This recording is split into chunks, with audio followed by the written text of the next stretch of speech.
Hello, happy Friday. All right. It is Pyanodon's time.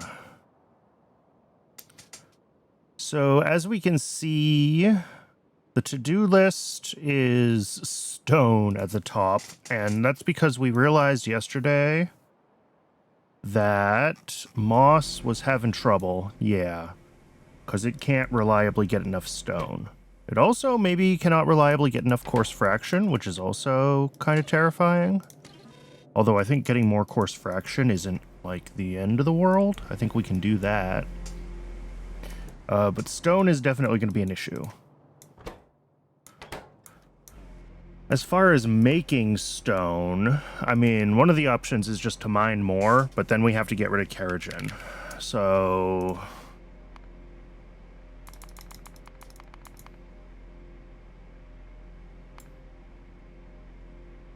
crushing stone bricks is an option.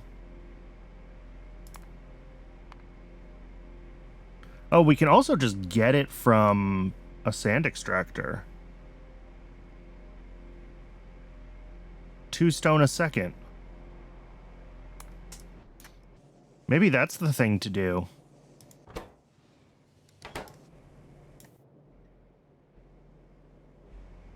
Because then we could pretty easily just... I mean, remove this station entirely, right? We stop bringing in stone. We just dump a bunch of sand extractors here. I don't know how much stone this uses. 30 a second. Well, 27 a second. So we drop in a bunch of sand extractors. It's going to burn a bunch of iron, though, to make all the iron sticks to get that much stone out.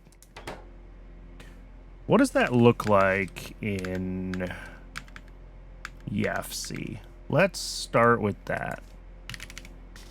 So, like, if we wanted to...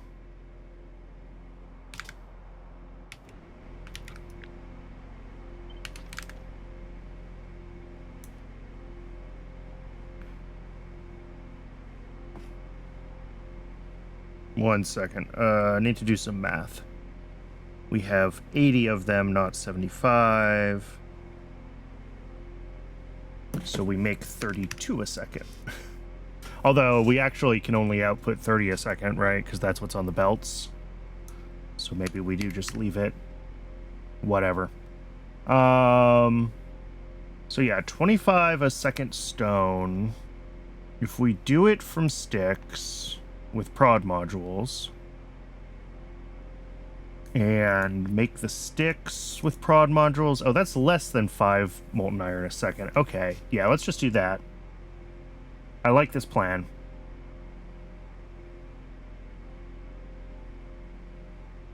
So we'll get... I guess it'll be 12 sand extractors because we have 4 rows here, and each of those needs an input of stone. So 12 sand extractors in a casting unit and 50 prod modules.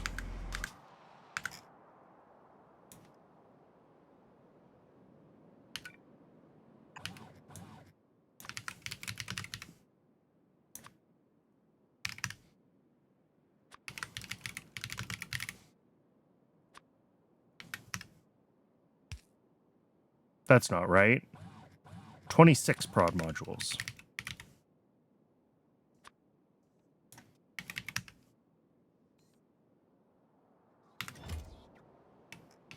And I imagine... I think I have sand extractor 1s, but not 2. No, I don't have either of them. All right. There we go. Add them to the list.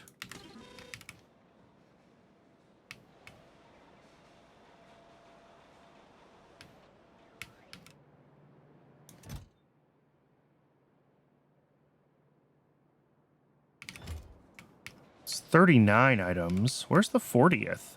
Oh, it wants to build one of those. Okay.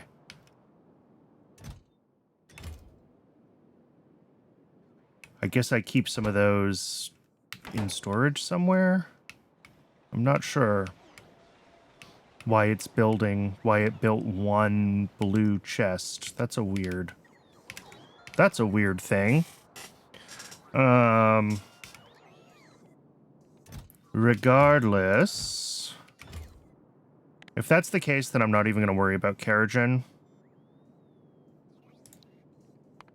And we're not even going to bother trying to put more stone on belts. We'll just do the stone locally with the soil extractor. So in that case, the next thing to work on is going to be we still need to put the stone in place at the moss farm, obviously. But then after that, the next thing to work on is just going to be the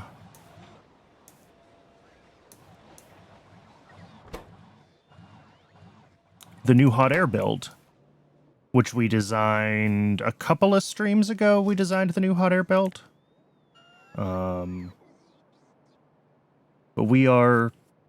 we're getting through what was left of the to-do list, which means we're going to have to come up with new things to do. I also need to come up with new tech to research, because we're, like, running out of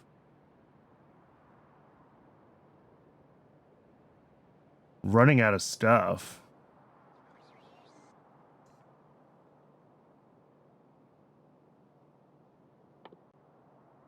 I guess I should start some of the AL stuff we're going to need, because we are going to need to figure out all of the alien life things for Pi Science 3. Like, at the very least, we're going to need gas bladders. And I haven't even looked at the other things. I think the Arcod Propolis also needs some other... It uses Dilmos, right? Is what I saw. Dilmos make propolis. Yeah, Arcod Stage 2 propolis somewhere. Yeah, Dilmos. So...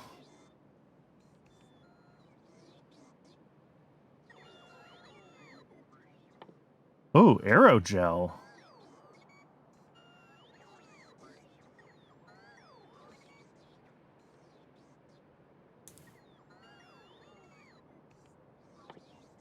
Oh, and new quartz processing. Well, we should think about our glass changes at some point as well. That's on the to-do list. But for now, I guess let's get Bodos queued up. Let's get Banyots. Interesting. I can immediately research stage 2 of them. Oh, this lets me get a bunch of gases out of their gas bladders. I'm curious if any of these things are actually worth doing. But for the tech, at least, I don't think we need that. And then on the other side, oh, we've got a bunch. We've got so many animals to do. Okay. Arthurians into Crydens, which are technically plants.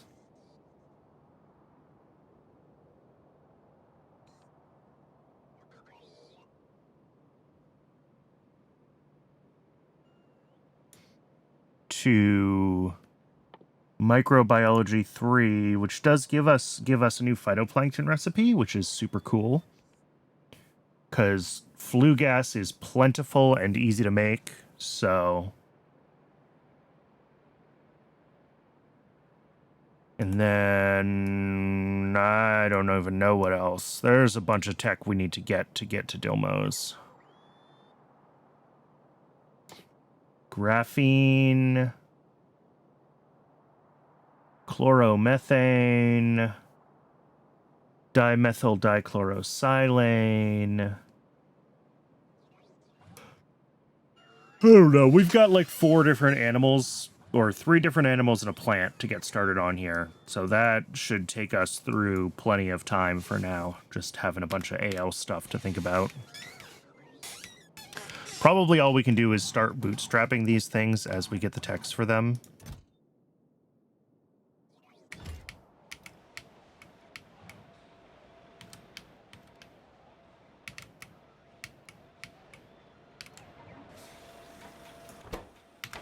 Oh, I forgot to check a box.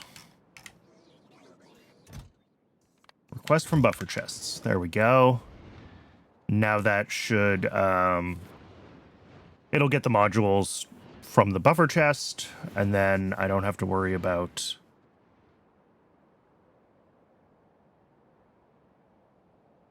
waiting for them. It'll just refill. So let's try to get moss fixed up here. I'm concerned.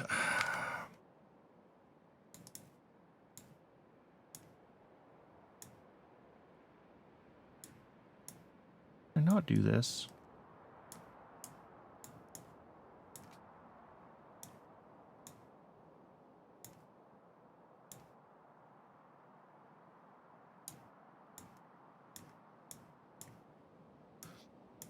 The coarse fraction, I guess, is the other. Oh, we can also do coarse fraction. Okay.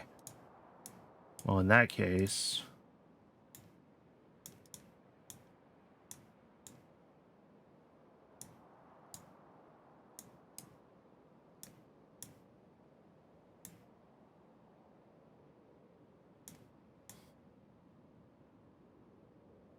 we need 4 more sand extractors. So 16 sand extractors and 34 modules. And then we're just not even dealing with bringing things in from rails anymore for moss. And that is fine.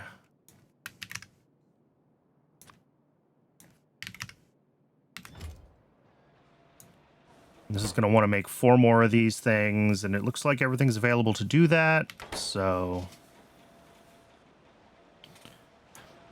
and then, yeah, modules will run in the background and will eventually catch back up in the buffer, which is how it's supposed to work.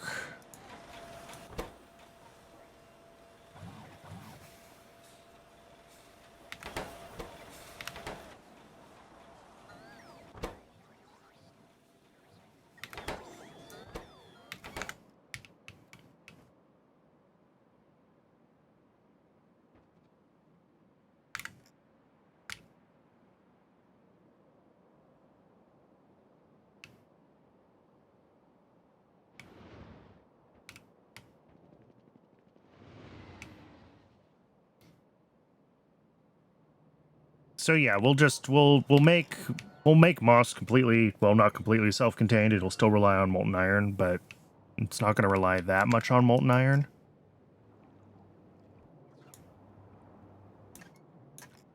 And then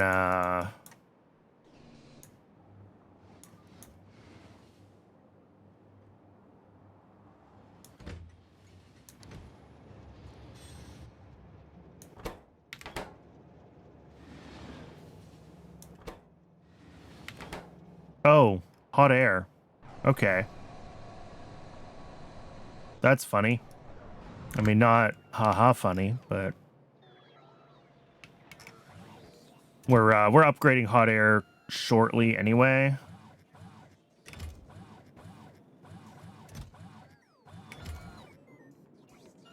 Like, this is the new hot air build right here.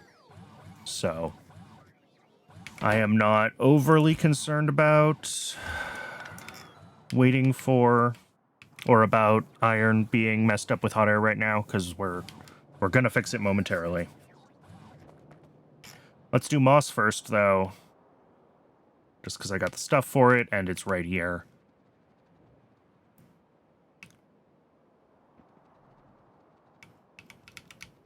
Guar, seaweed, moss.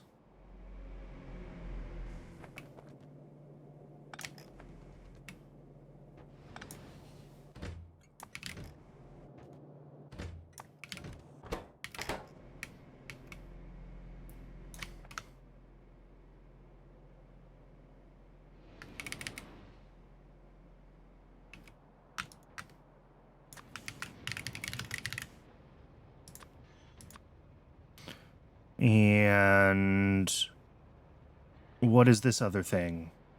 Hot air.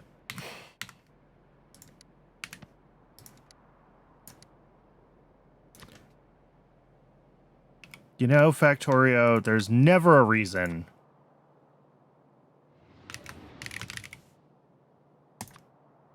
that I would want to be hitting all of those shortcut keys in this view.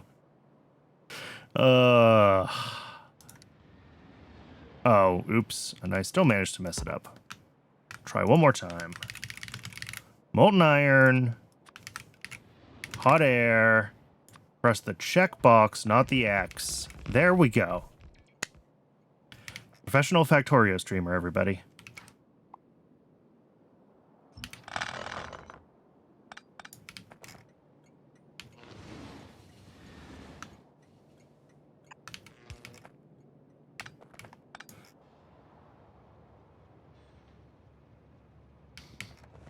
And then we're also going to need borax and advanced castings, so those can just be a normal drop-off here.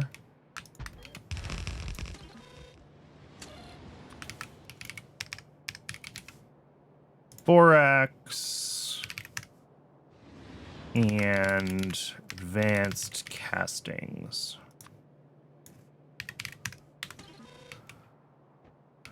Okay.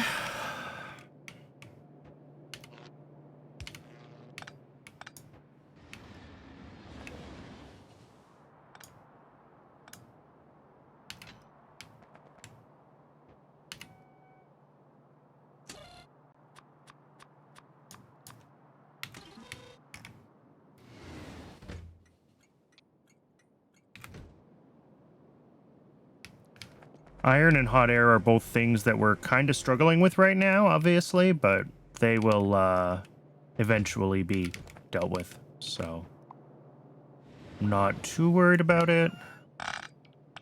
Maybe I should be, but I'm not.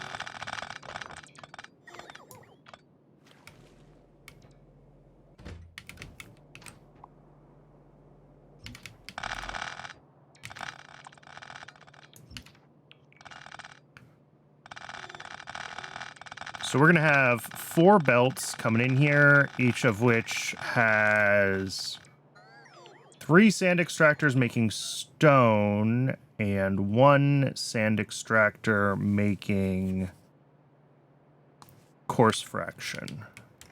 I'm hopeful that it'll all just kind of fit up here. Like...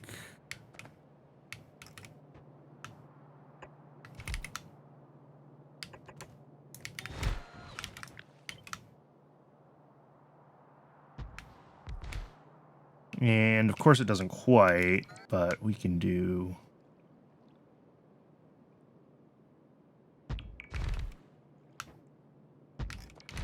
do it mirrored, something like that, except with room for...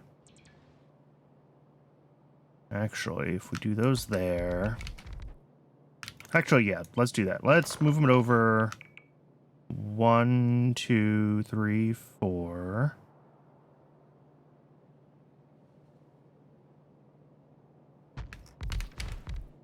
And then each of these belts...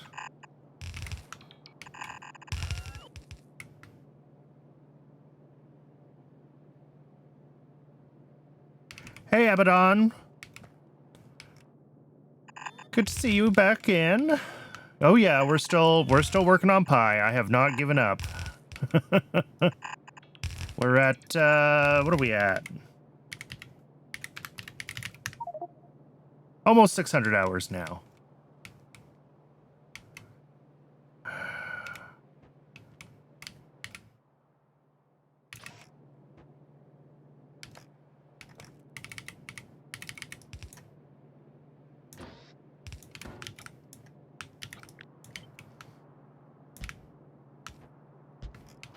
Mid-game. Yep, exactly.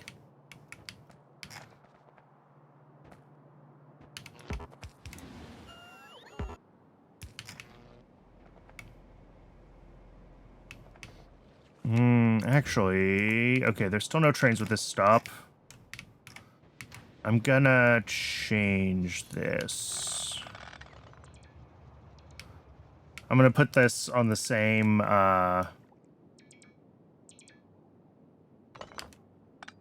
same fluid in station as everything else. Because there's no need for it to be a separate station. molten iron and hot air.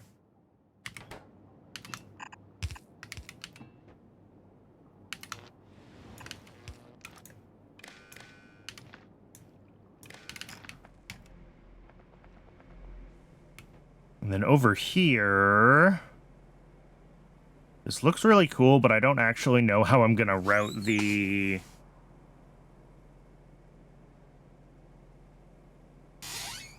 sticks in.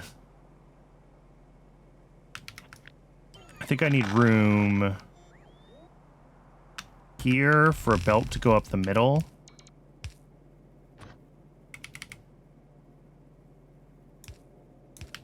Like that.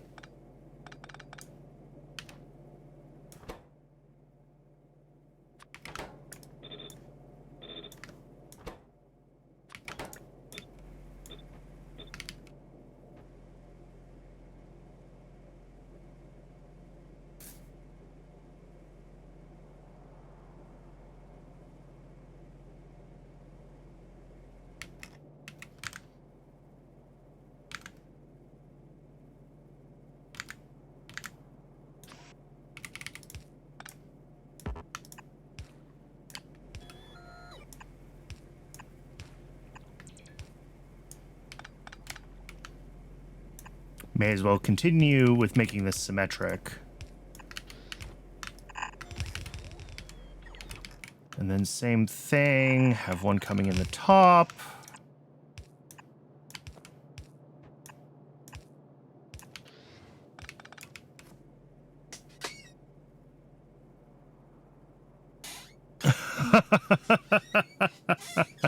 You know what? I'll take it.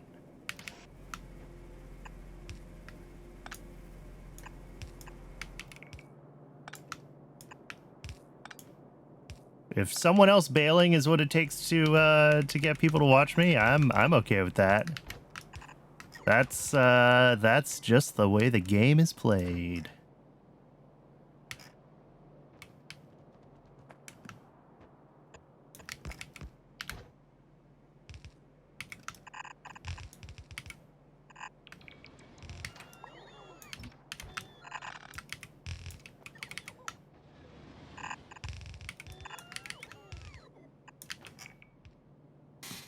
Okay. So I think that's more or less... It's a thing. It is definitely a thing.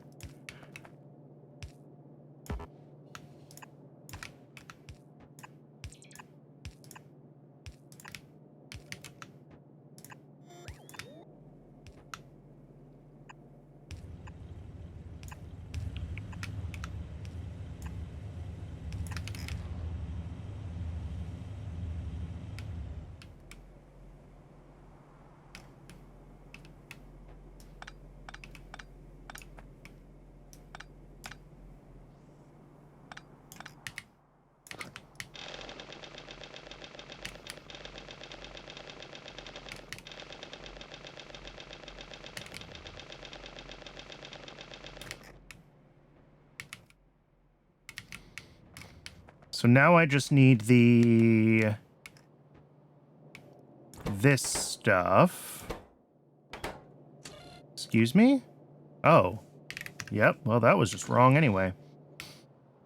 I'm gonna move this to this side as well. Basically, I'm freeing back up these two spots that were free before.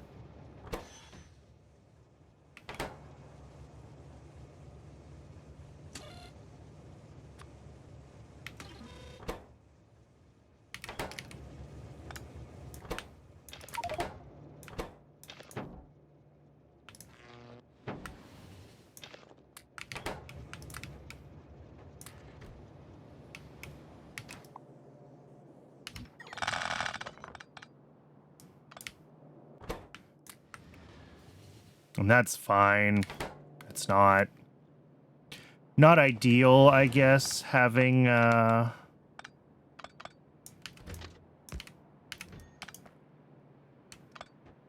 it's not ideal having all those extra advanced castings, but they're not going to hurt anything. bay will just get used up. I just messed up the request amount.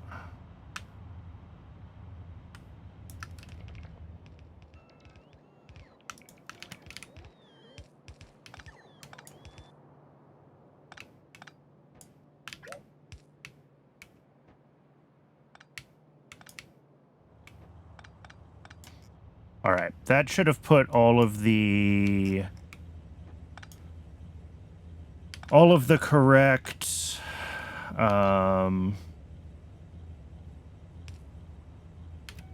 rail signals back in place, which is what I was trying to do.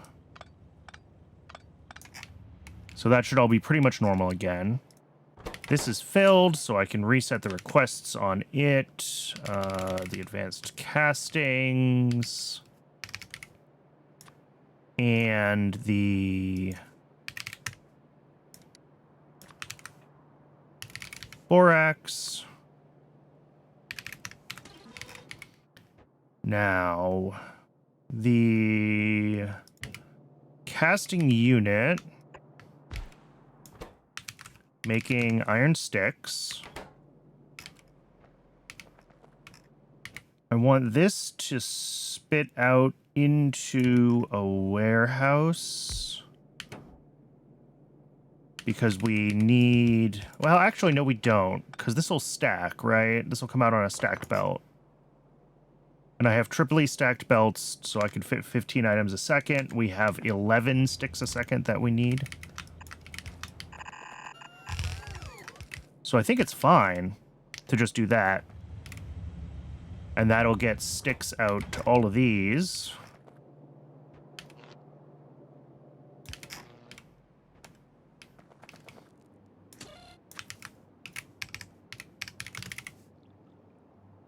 Hot air.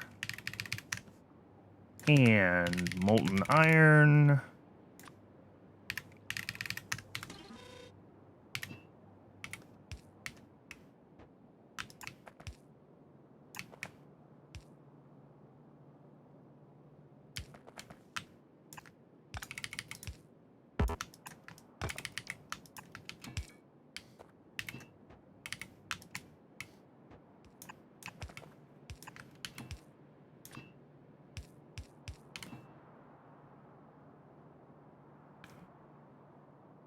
And then, yeah, everything else is just a couple of inserters in there. Oh, and modules for everything. Almost forgot those.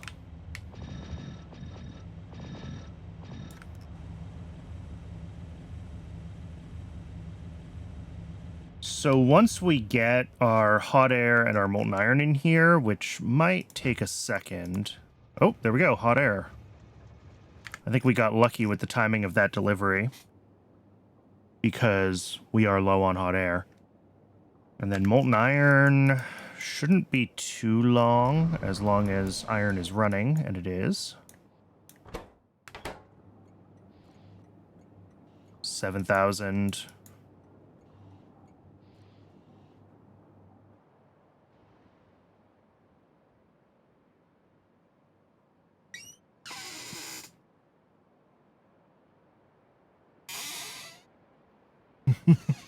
Oh yeah, we can watch the Olympics. It's on TV here. I haven't been watching it. It's not really my jam.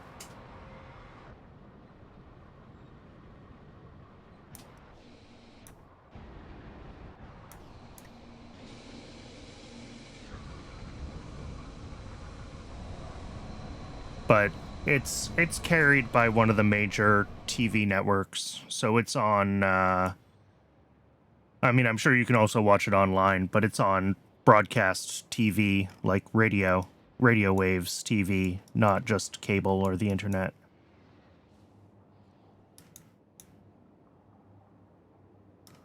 All right, so molten iron is still causing us issues. We were having issues with iron processing, like, in general for a little while after I did the upgraded build because of the xylanol shortage. So I'm wondering if we're still seeing some issues from that. Like, just catching up on molten iron demand, because obviously, like, every delivery of molten iron that we get is the equivalent of I don't even know how many plates, right? So it takes a while for these tanks to all fill up, these buffers everywhere with a couple of deliveries of molten iron.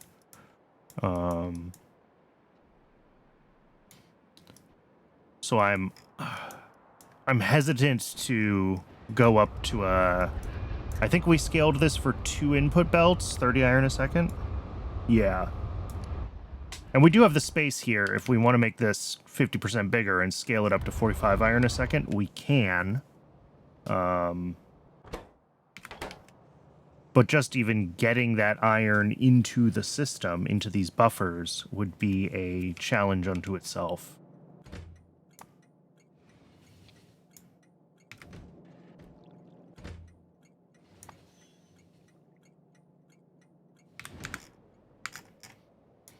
Something I do want to make sure is that our iron ore mine... Oh! Interesting.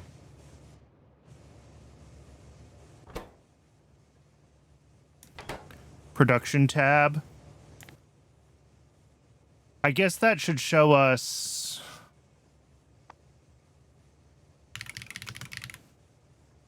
I mean...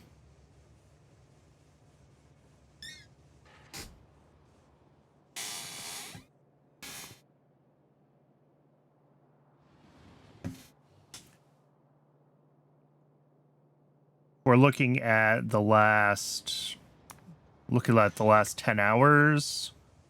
It looks like production is outpacing consumption in general. It's hard to tell. Like, we have some consumption spikes, but... Oh, and these graphs aren't the same scale.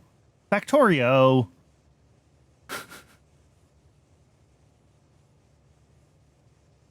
That makes it a lot harder to judge.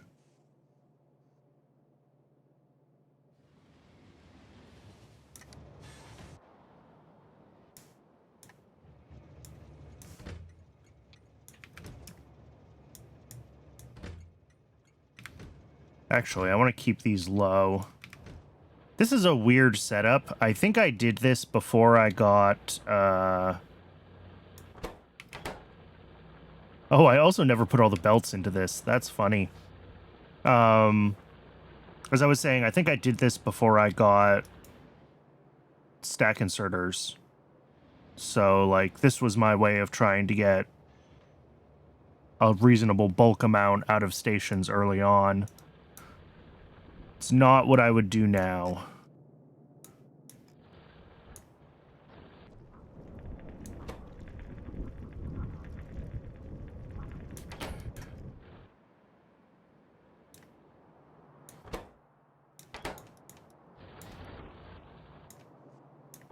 It does seem like it's keeping up, though.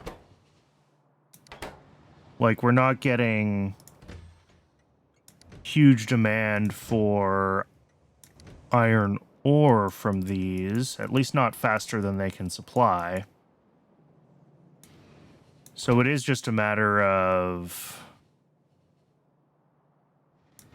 We should have 3 trains en route, and it should jump up to 4 shortly. Yeah. There we go. It doesn't seem like we're running dry. It seems like we're just keeping up with iron ore demand.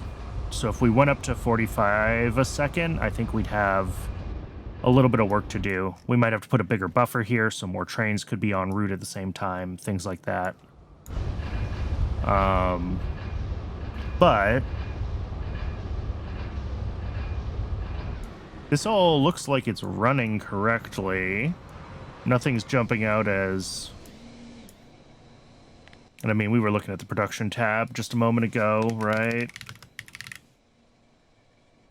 And it's running not incredibly consistently, but we have had a couple of dips. So we might want to keep an eye on that.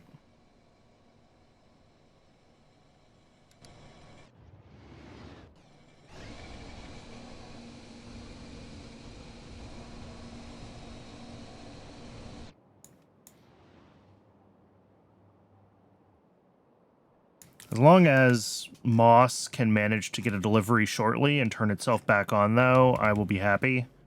Because our overall fluid demand for this is 6 molten iron a second, and we get 25,000 from a train load.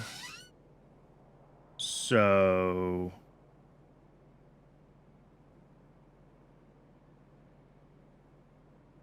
One train load here will last over an hour of moss production. Alright, I'm going to leave that be for now. I'll check on molten iron again in a little bit. See if our production has stabilized, if we're consistently getting...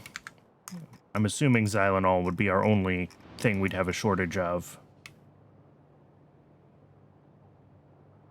Because, well, I mean, hot air, but we need that for... Oxygen is sitting at 24K. Looks like there's probably deliveries on the way, though. Yep.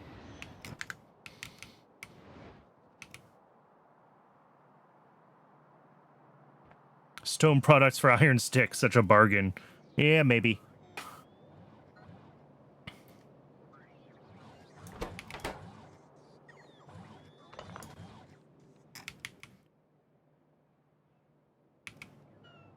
But especially with prod, I don't know. Like, I could set up a new stone mine and deal with carbolic oil and deal with the Carrigan byproduct and all of that stuff. And maybe that's what I should have done. But for how much stone Moss needs, 6 molten iron a second isn't bad.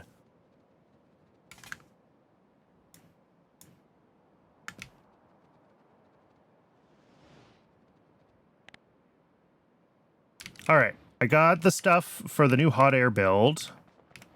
So I think we can do that, like, right here. That'll be fine. What are these things? Armac 12D and petroleum sulfonates that did not get labeled.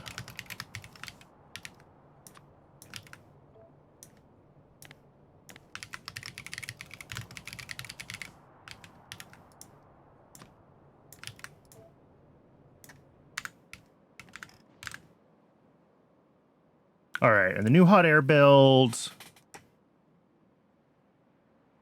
Oh, that's right. I was going to do... I forgot I was going to do that.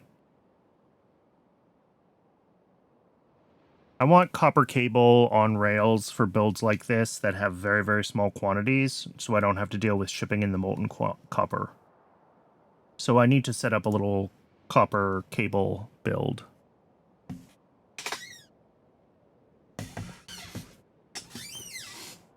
K2 Space has started nicely, attempting Lazy Bastard. All right.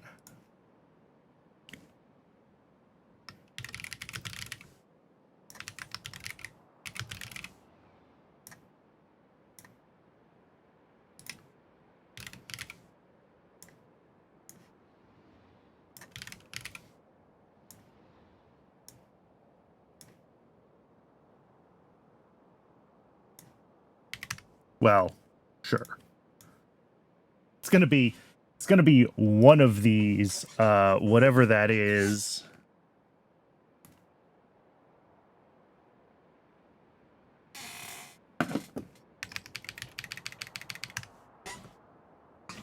Close enough. Okay, it's exactly 33. Molten copper, hot air, advanced castings, borax. All right. Let's get the request for that. And actually, at copper right now, we have borax, right? We have... Oh, this is so weird. Why do I do things like this? We don't have advanced castings, but getting advanced castings into this is easy enough. Maybe not. We are using the full capacity of this. Do I actually need the full capacity? How much borax does this actually use? 7 a second. No, we can get away with that. Although the fuel demand is also pretty high. We'll try it. We'll try it. We'll go down to minus 30 on each of these. So I can add in the advanced castings. And then all I need to do is... we have to extend this by one more length, and then I can drop in a station here, and we can do the copper cable casting right on site at copper instead of doing it as a whole separate build. Because we've already got the molten copper there, we're already delivering hot air to make plates. It's really easy to just put those in place.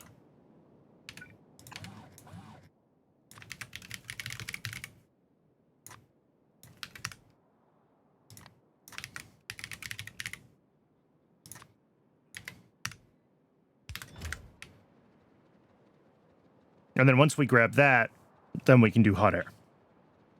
That should be the only thing missing from... started to anger the biters.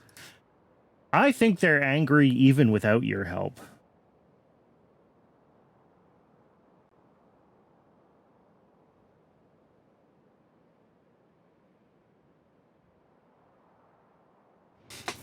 Okay, so this is doing the chain of coke oven gas to outlet gas for on site here.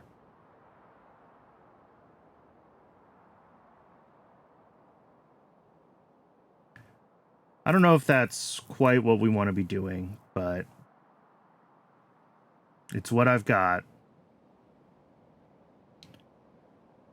And apparently I decided to fully efficiency module this build. It probably doesn't need it. It's probably just like the heat buildings that needed them. I didn't have to do it for these things, but whatever.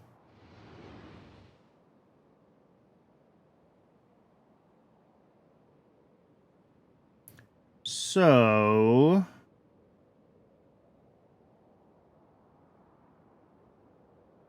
I was just checking to make sure that like all of our inputs are all things that we have reasonable access to, and I think they are.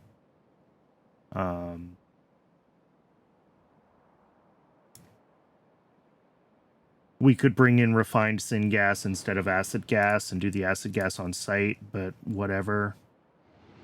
We already have a place doing that exact conversion centrally, so I don't think it makes sense necessarily to do it.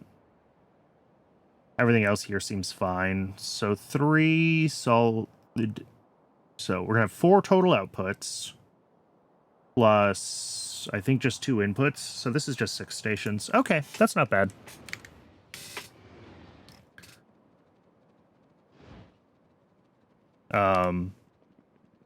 I don't think there's any reason that anything we're bringing in needs a dedicated input. It looks like it's all pretty low quantity.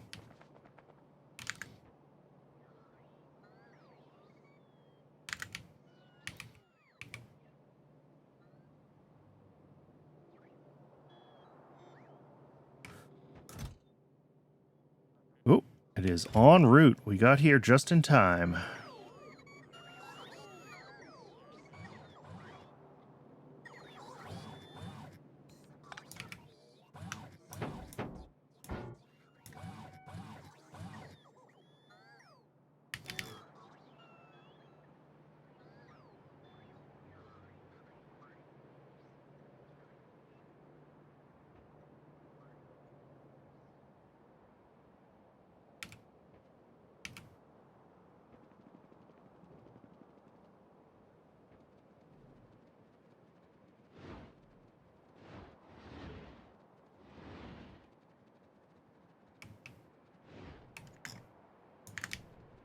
Too far north. This one.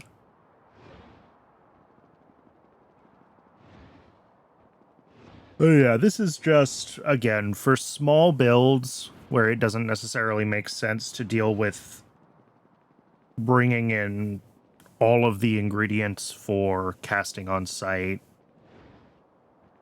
Like, just having a steady supply of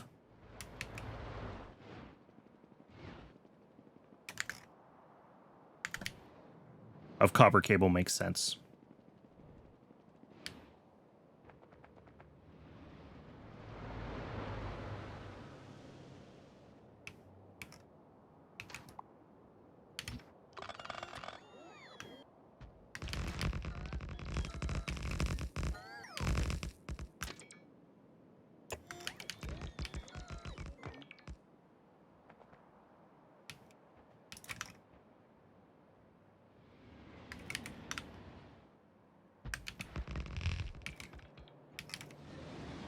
And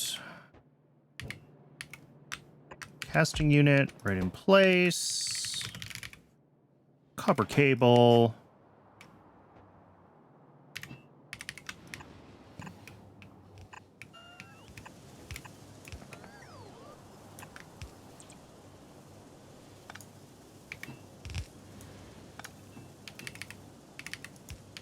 Those don't connect.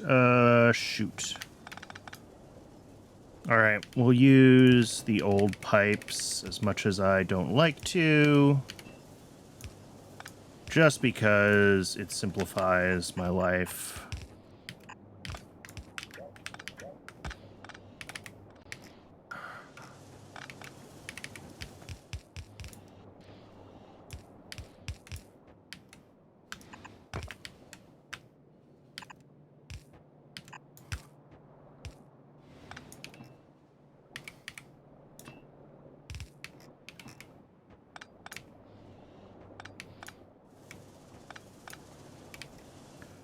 And then same with hot air.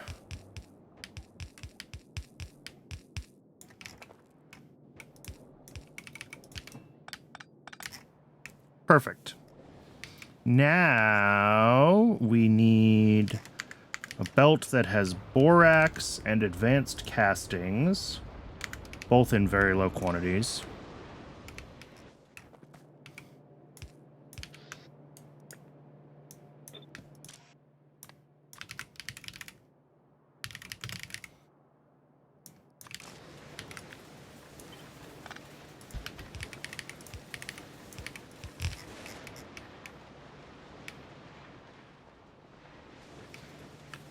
And I think I'm going to do a thing here that I don't love doing. But because we're retrofitting this and we don't have a lot of space to work, it's going to be the most reasonable option.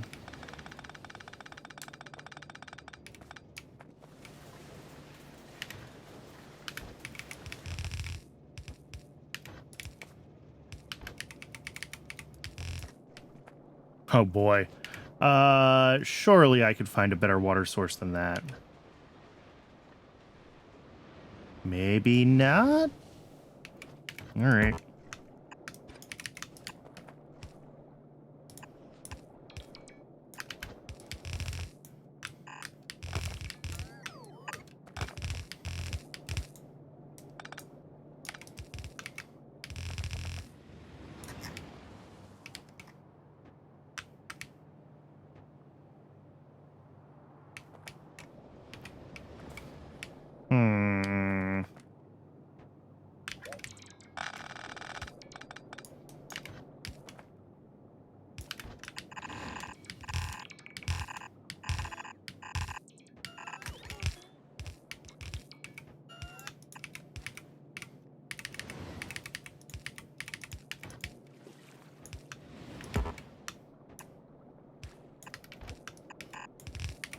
Yeah, I don't love going through the rail segment like that, but everything here is a mess, and we're retrofitting this in. So I'm going to accept it, and we're going to move on with our lives.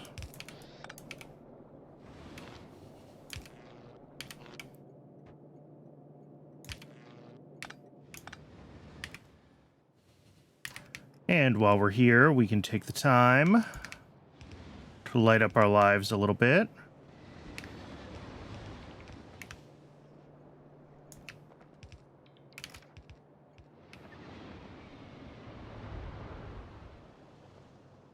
All right, I just want to make sure. I don't see any reason this wouldn't turn on as soon as we get the Actually, here, let me... Oh, hot air. I didn't hook up hot air right. Oh, I didn't hook up hot air right at all.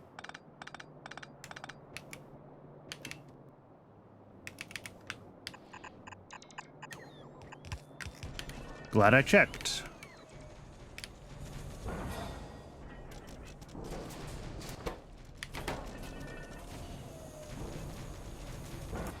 And that looks fine.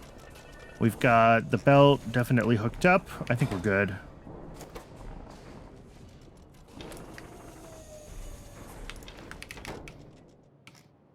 Cool. That was not its own thing on the to-do list. That was a subtask of hot air. Now we can go do hot air.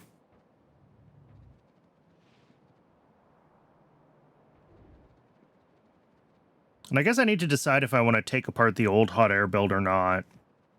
It's probably fine to leave it.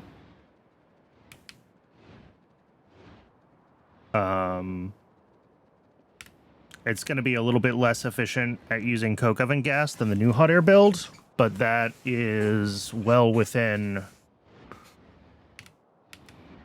the capabilities of the base to supply, right? We, especially with our increased coal and coke production, we should now have plenty of coke oven gas. Aren't we turning a bunch of it into something else? Yeah. Yes, we are. So I'm not too worried about leaving the old one running and sucking down coke oven gas. I just don't think that it's going to be an issue.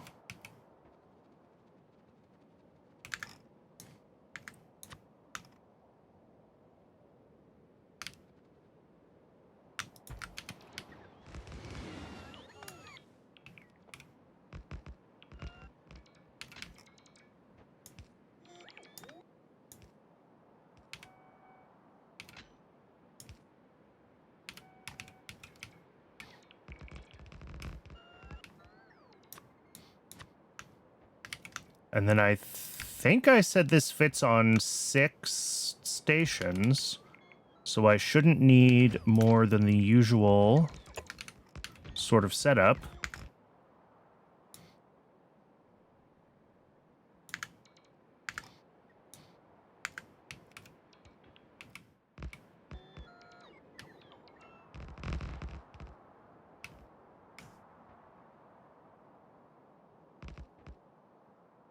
Okay. So for our inputs, we're going to have a solid input and a fluid input. So let's just get both of those going. Fluid drop off first, I guess.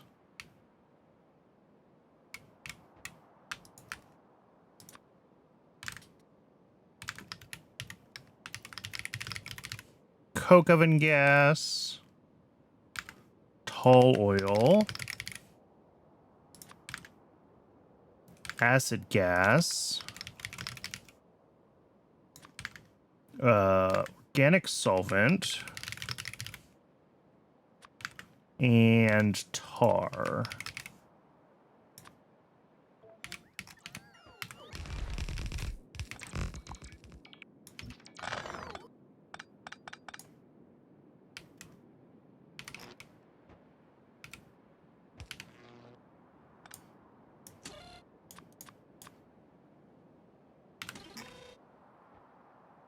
And then a solid input.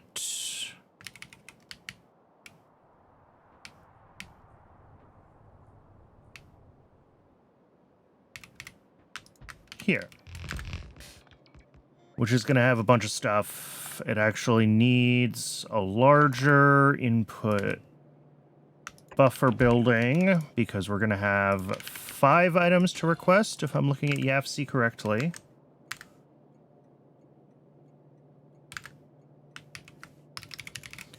We have fiber. We have the copper cable, which we just set up. We have biocrud.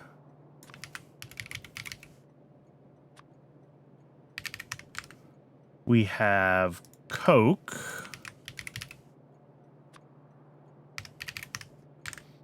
And we have nickel plate.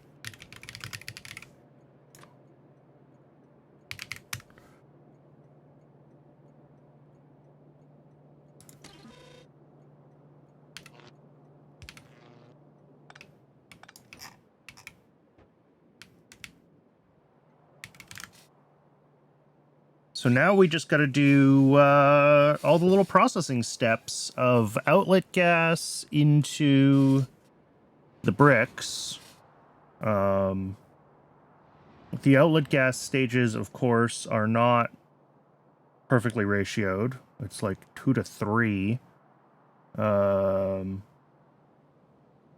Yeah, 3 into 2 into 3. So nothing is ratioed here.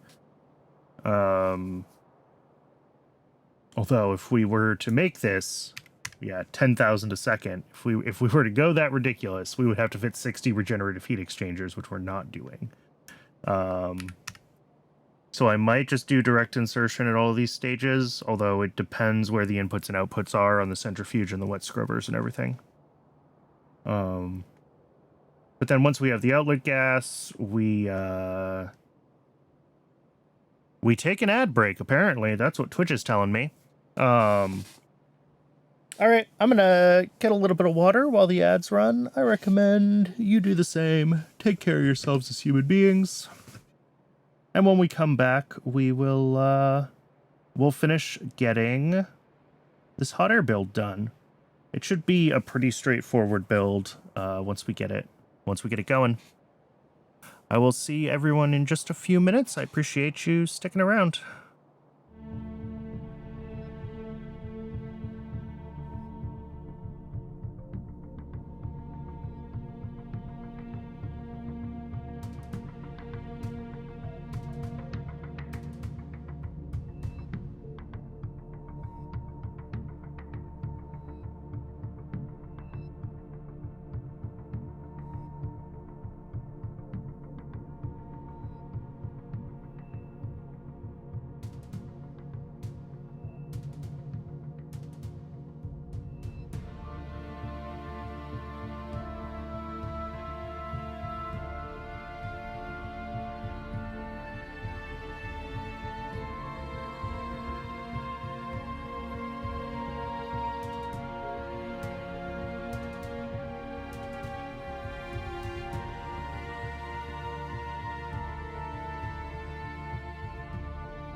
Welcome back, everybody. Thanks for hanging around through the break. Hey, Starfighter. Happy Catter Day.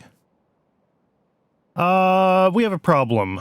And that problem is that we have not enough depot slots for all of our trains. I added a bunch of trains yesterday, and we apparently pushed over our depot limit.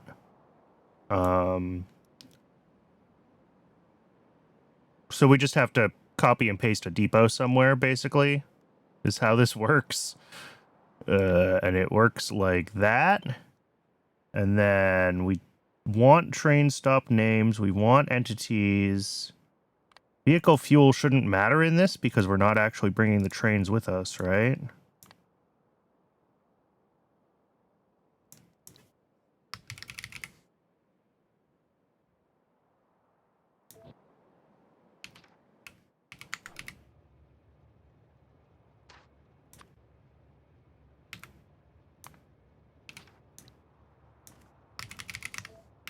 All right, let's get a requester set up for that.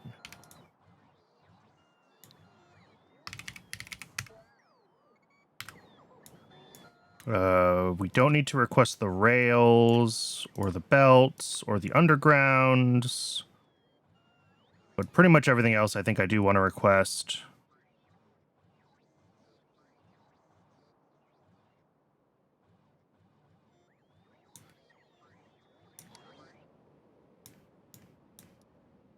And then if we drop the module in, this depot module, it'll line up with our... There we go. Is that a decent spot for one? I don't see why not. Maybe we do it this way?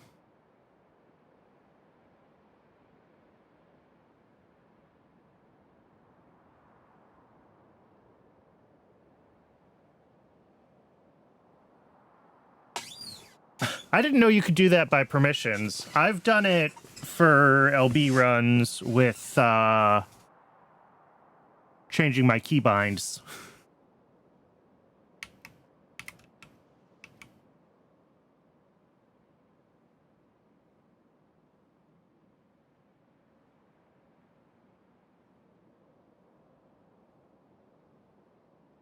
Oh, right here.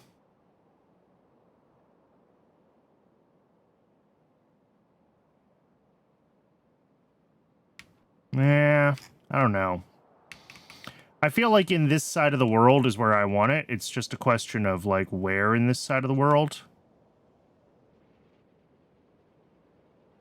That seems like as good a spot as any. Right there.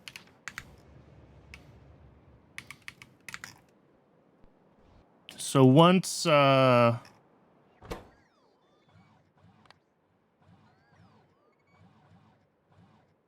once the bots have everything here that we need, and mostly I'm concerned about, like, the extra train stops and combinators and things like that, because, like, I have actually not quite enough rails. I think that said 1,500.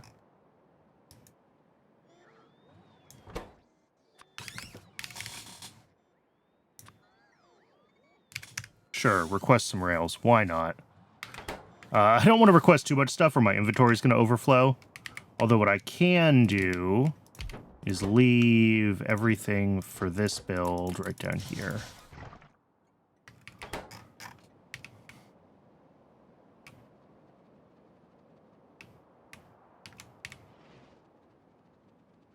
Oh, and yes, Starfighter, it is a serious depot. And this is like the 7th one. 1, 2, 3. Maybe it's not. 1, 2, 3, 4, 5. Oh, it's the 6th one. Okay. Each of them with 28 train slots, I believe. So... I mean, that tells you how much... If we only had 5 of these with 28 train slots... we have 140 more trains than depots, which is fine because some trains are always in use, right? We don't have to have a depot slot for every train, and it would be silly to have a depot slot for every train. But if the ratio gets too far towards trains versus depot slots, it gets a little bit sad.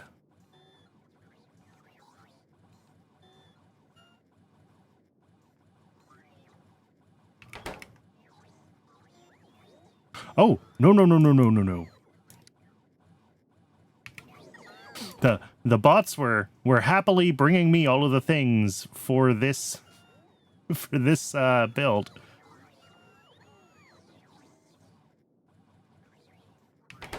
Actually, I could do that. Instead of having them bring things into here, we just re-add. And it'll make sure I have all the extra stuff we need.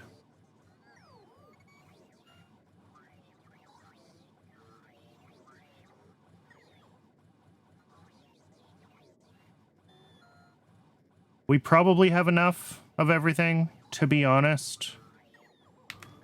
I want to make sure that I have enough train stops, because we're going to need like 30 of them. Plus, I need train stops for the hot air build that I'm trying to do before I got distracted by this.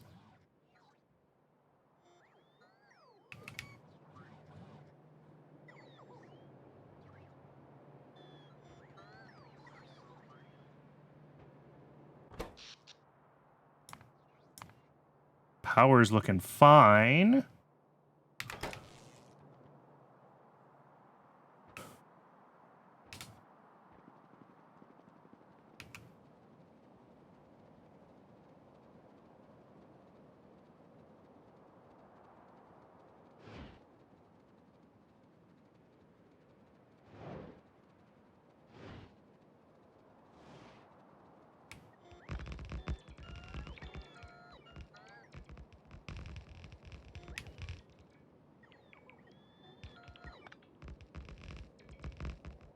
Ooh, that's okay. That should be reconnectable.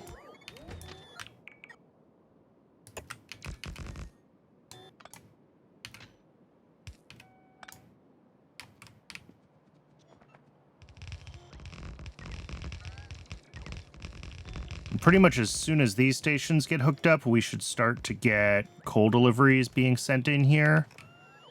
These stations are set to, like, yeah, priority 99.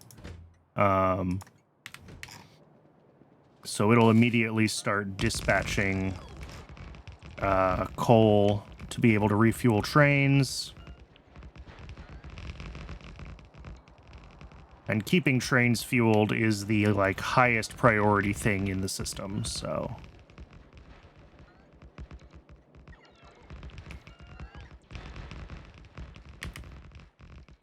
Ooh! Uh-oh. I didn't realize 100 undergrounds, huh? How many are in the blueprint? Oh, 125. All right, yep.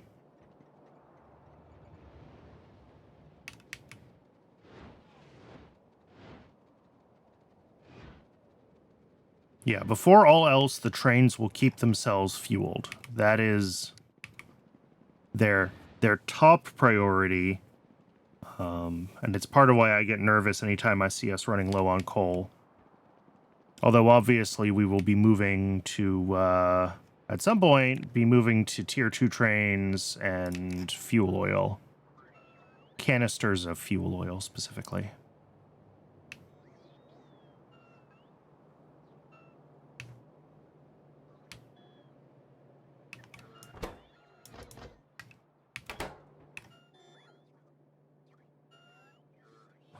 I'm actually going to grab a couple of extra stacks of undergrounds. I don't know if it'll matter for the build we're doing. The hot air build should be mostly moving fluids around, not belts of solids. But just the same, I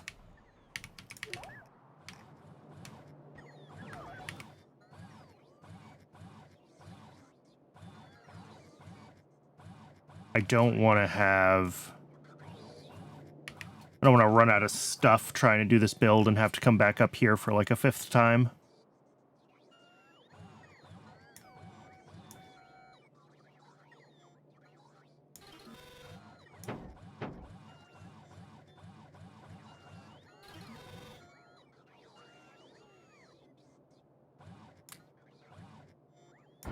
I can clean out some of the extra stuff in my inventory, though. All right, good enough. No sense hanging out up here longer than we have to.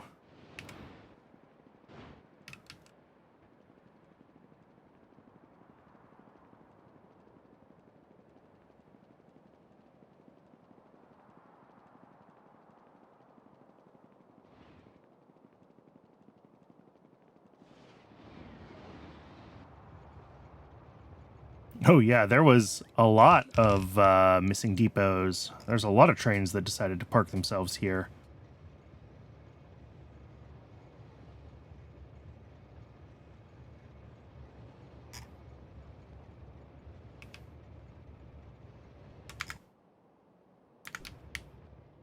Back to hot air.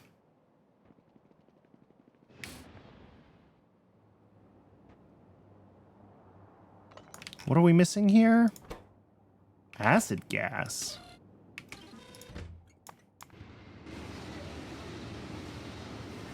Okay, it's good. It's getting it.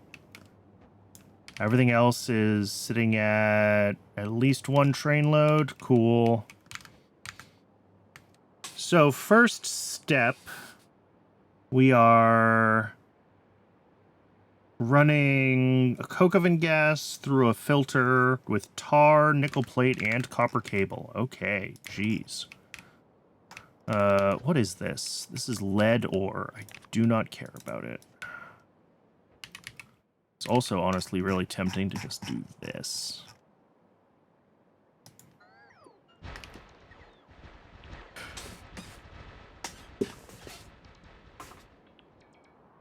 Just makes this area it feels easier to work on. I know the game will place the landfill anyway, but it feels easier.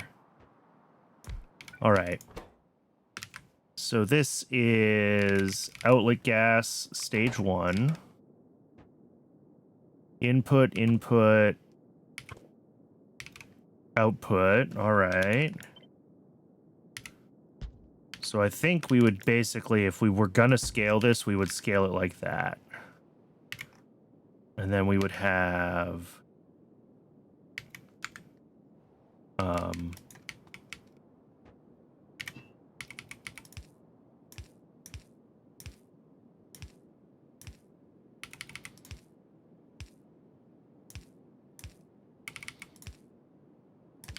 something like that.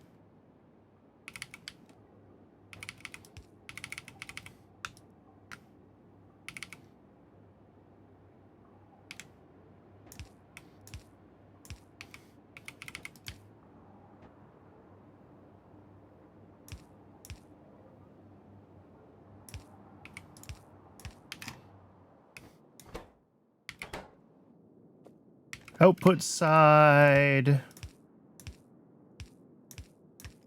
Same deal. We would actually really never scale this past 2 buildings at most, because 2 buildings is already 10xing this build. We're using 0.2 of these buildings right now.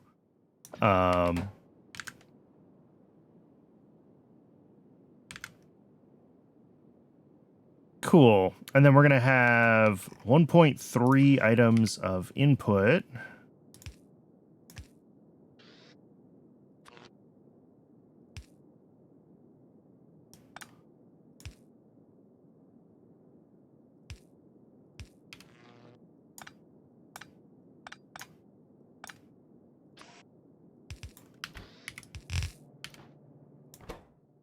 Combination of the nickel plate and the copper cable.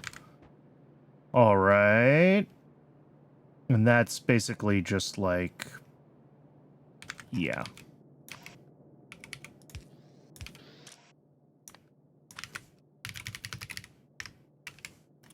nickel plate, copper cable. I really should install filter helper at some point.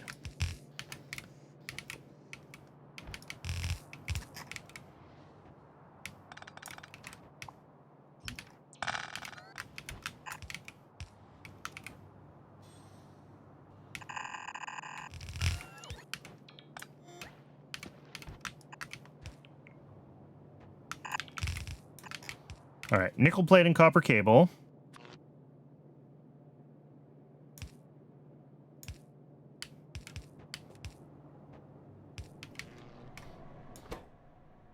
And then the output is going to be outlet gas stage 1. Outlet gas stage 1. Cool. Next up, we have wet scrubber number 1. Oh, these are a tall building.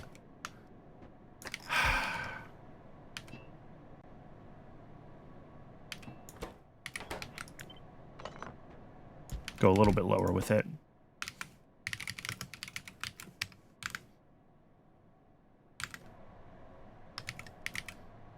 Excuse me?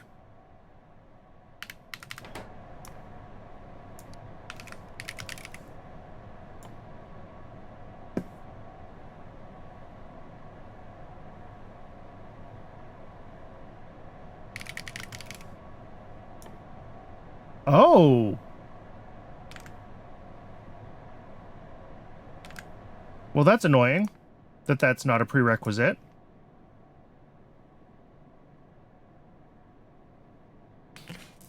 Should I file that as a bug? I feel like I should file that as a bug.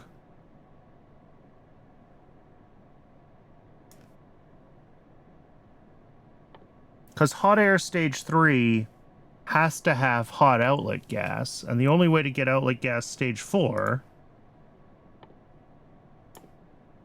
is from coal processing stage 3. Yeah.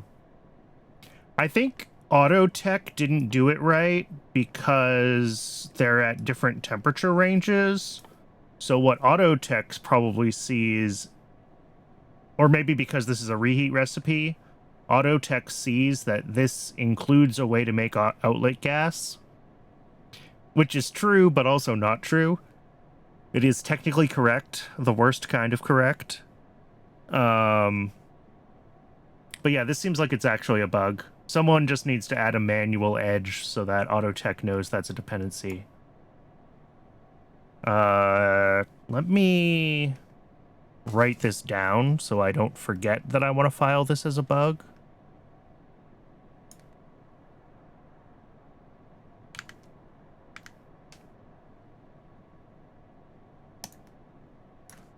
File bug about... What is it? Outlet gas 4? Outlet gas 4. Yeah.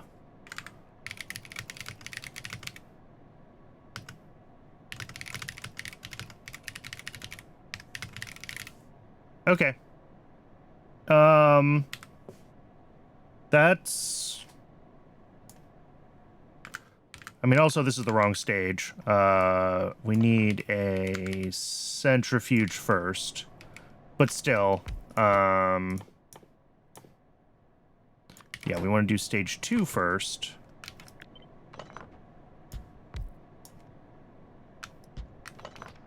Which... 0.3 to 0.2 to 0.3 to 0.3. Okay. Yeah, so we would have at most one more of these.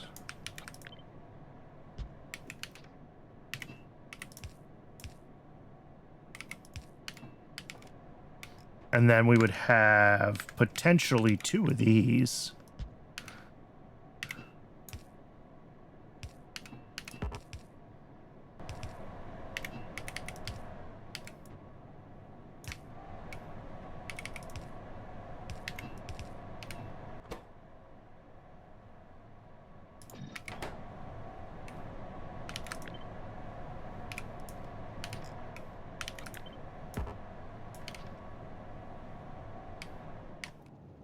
Let's see, organic solvent.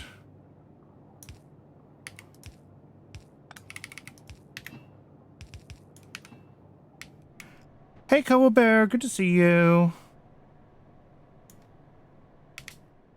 And then these guys have a sulfur output. In theory, up to 10 a second, although at our current scale, not even close to that.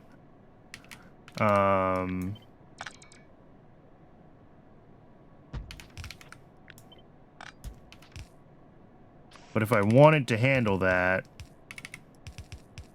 it would be like this.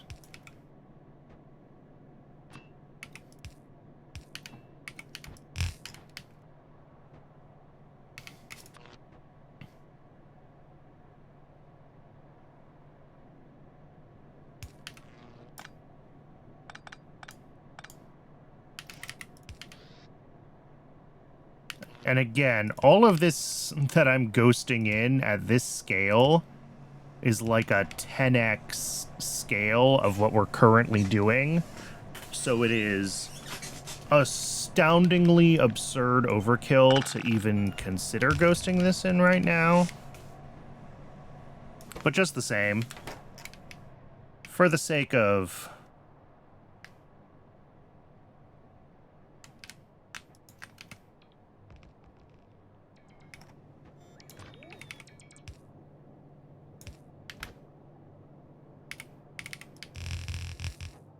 For the sake of I don't even know what. Certainly fun to get it all ghosted in, though, at ridiculous scale. But even if we want to, like, 2x or 3x what we're doing, and we would do that just by dropping in more of the regenerative heat exchangers at the bottom half.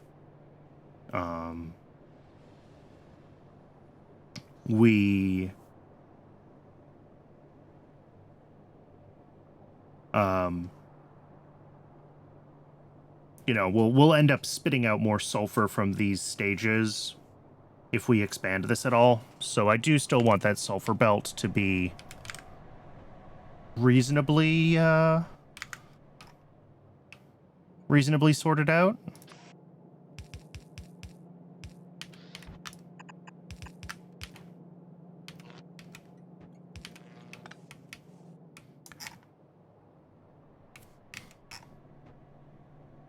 All right, and then the next one is the wet scrubbers that we don't actually have the tech for. So this is where...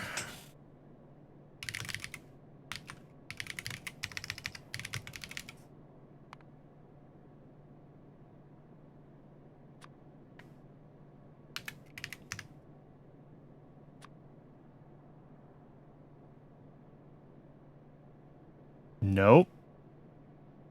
That's not what I want.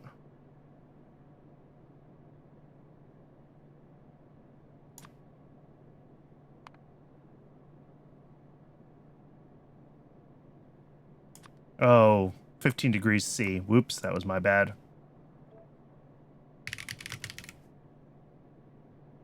Outlet gas, stage 4 at...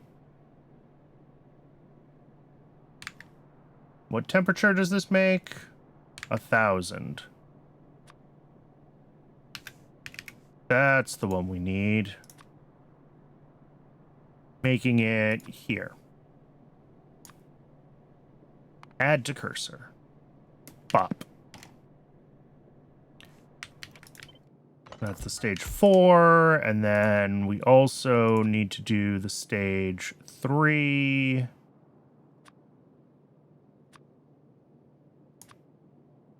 Add to cursor. Okay.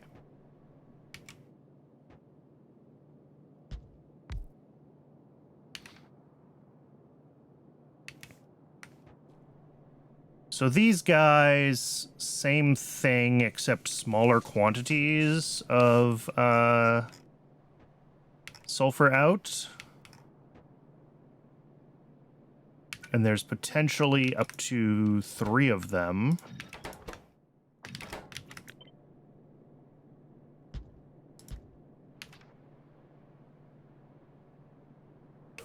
So, I think we pull this around, kind of like so.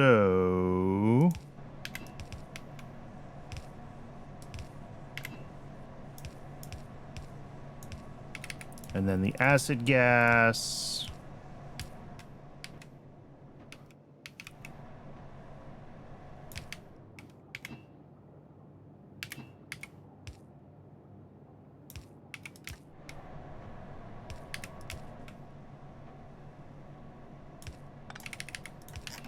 Acid gas. And then we're going to have a sulfur out and the outlet gas out. So next phase of the outlet gas is there.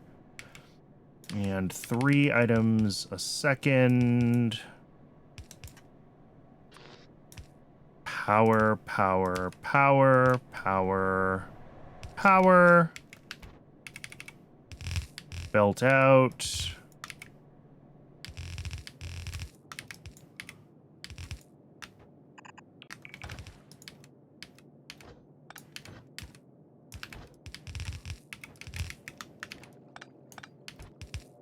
Actually, you know what? We can merge these.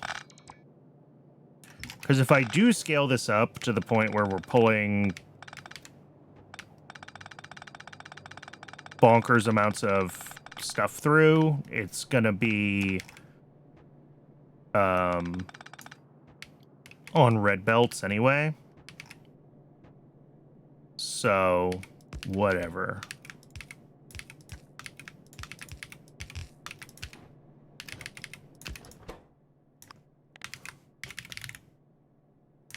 There we go. That works. And then we got the next phase down here. And actually, these ones could be DI, couldn't they? Instead of doing this...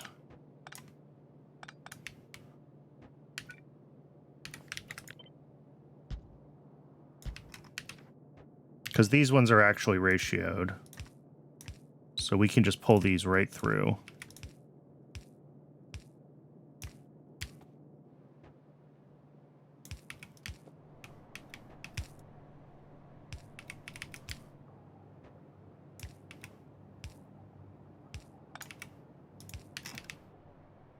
There we go. And then output here is going to be our stage 4 gas, which is the thing that we care about.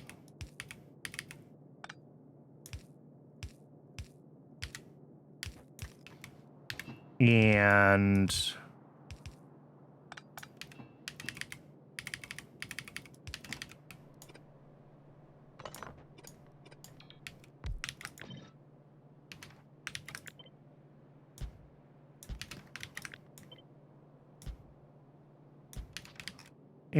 the whatever this is, aromatics, which is a byproduct. And we'll need to come out here to a fluid pickup.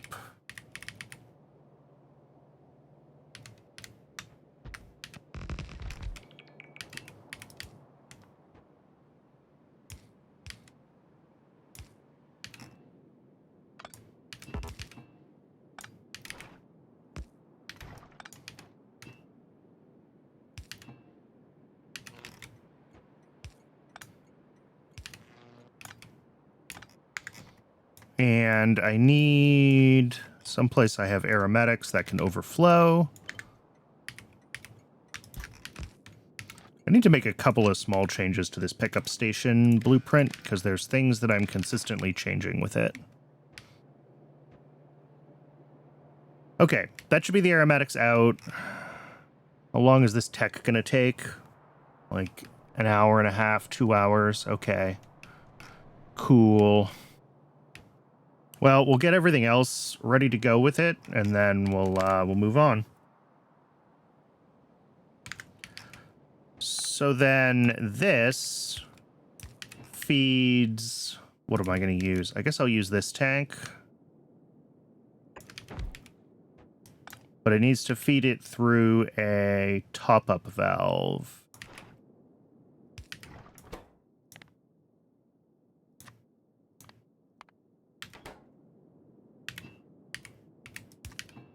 Cool. And what that is for is if we look at our system, as we run the 1000°C outlet gas through the heat exchangers for the different tiers of bricks, we're going to have... we're going to loop the 750°C, or sorry, the 250°C outlet gas back in and reheat it, but we lose 5% during that loop from 200 to 190.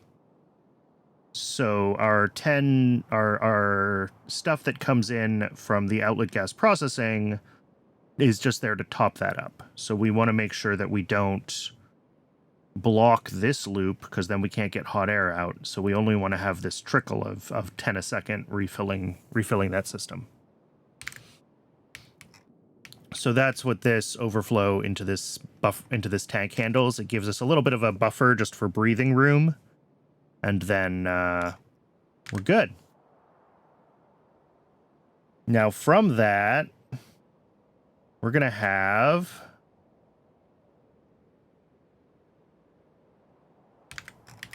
heat exchangers.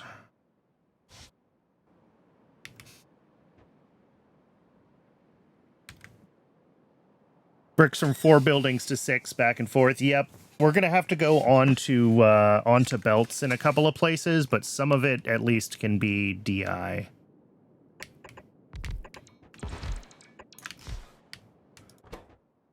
So these are gonna make the hot stone brick with the stage 4 gas. And then we're gonna have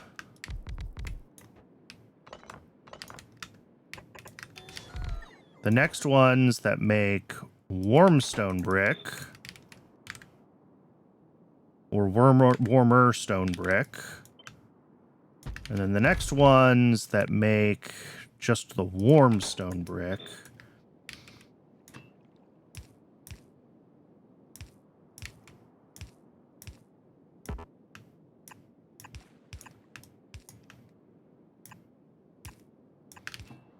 And then going backwards, oh, they use huge amounts of inserters. Okay.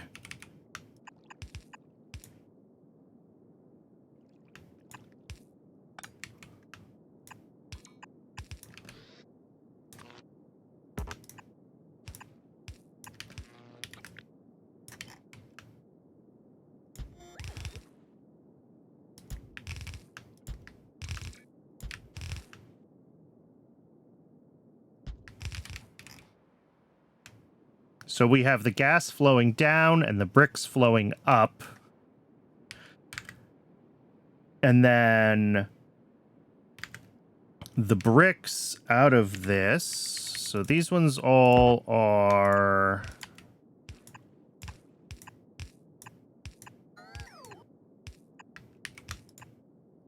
running off of this system. And then we're going to have the bricks out of this, and they need to go onto a stacked belt because we're scaled to 40 bricks a second.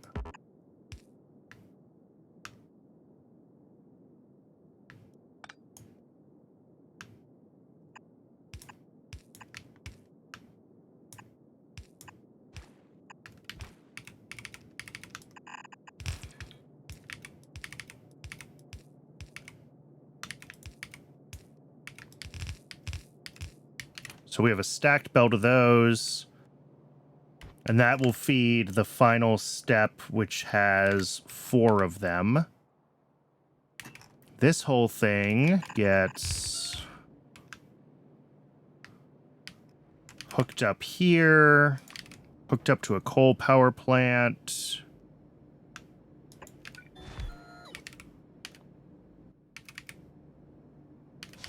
And then we have the 4 more of these there. That's almost but not quite decent, isn't it?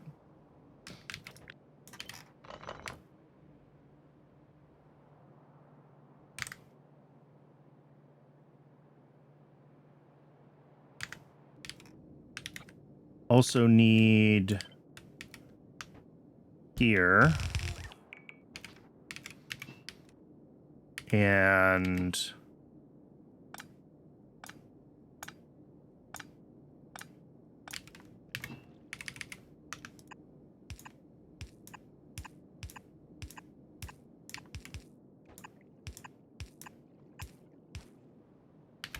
This is going to bring in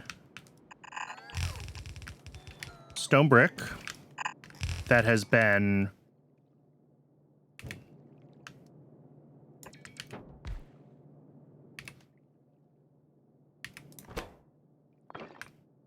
recycled.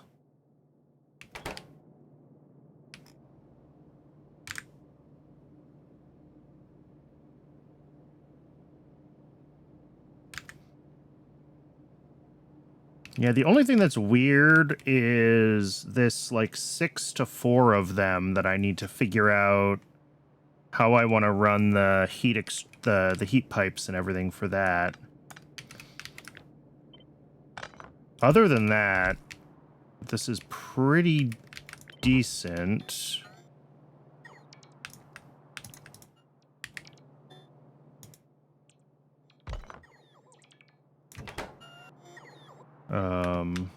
We'll actually go there.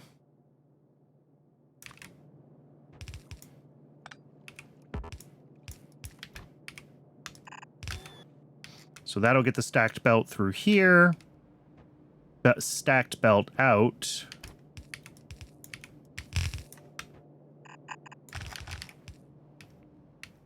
Maybe that's the way to do it, is if we pull this whole thing over this way a little bit more. I don't know, there. I might also want to change this so it comes in on this end, and I think I will. And the reason for that is I'm trying to make it possible to expand this when I decide that I need to. Because, like, we can easily take this whole module and just, like, drop down several copies of it here if we keep the space available. So, obviously, we start to run out of the ability to, like, put that many things on one belt, but that's a different problem. And one that gets resolved by tech over time.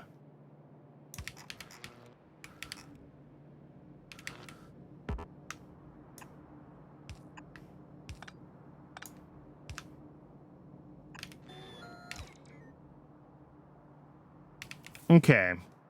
This is mostly almost good. I'm not sure if... I mean, six inserters should be enough for what we want to do there. And then this gas out the bottom needs to be reheated. That's a whole different process. The reheated gas comes back up to there. We will have a couple of these guys.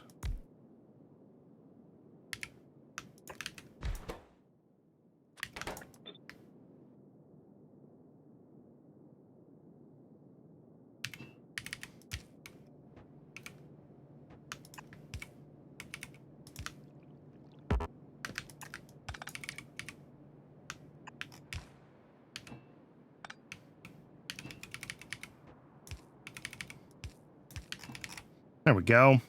Something like that. Those can probably go more like up there.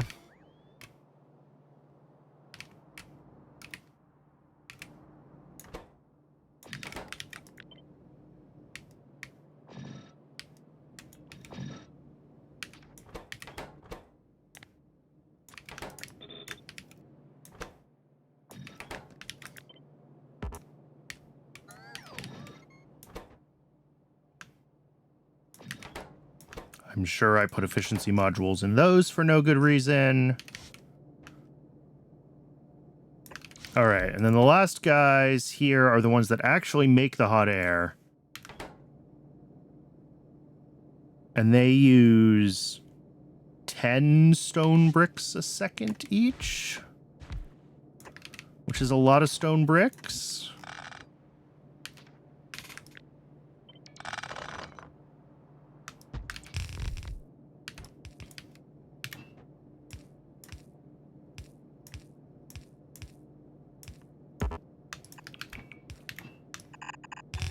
That'll be hot air out. And then all of these guys...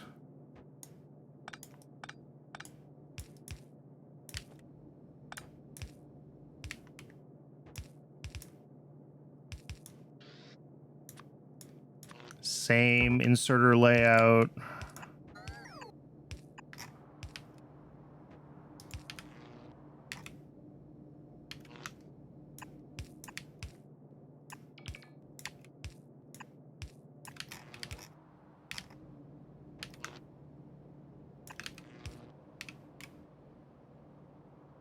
Something like that.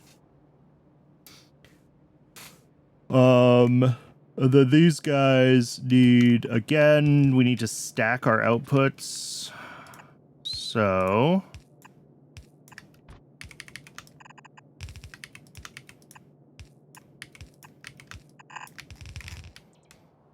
except this needs to go the other way.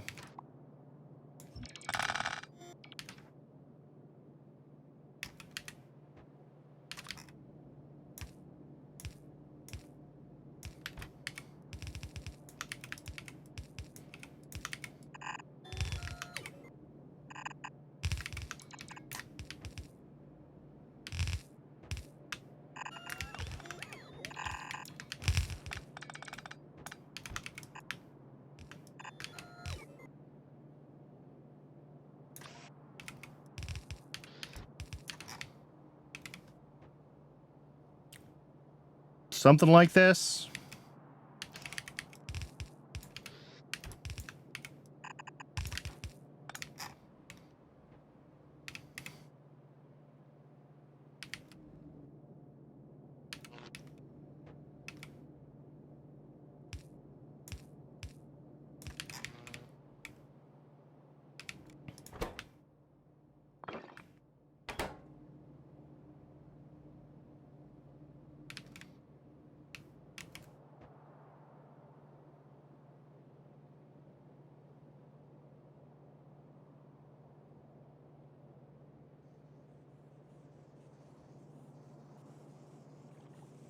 Oh, and I'm going to have to bootstrap this with some bricks of different temperatures, aren't I? Otherwise, we're not going to get... These need warmer stone bricks in order to make the cooler outlet gas, right? So I'm going to have to get some stacks of, you know, a couple hundred of each type of brick just so that the loop can start.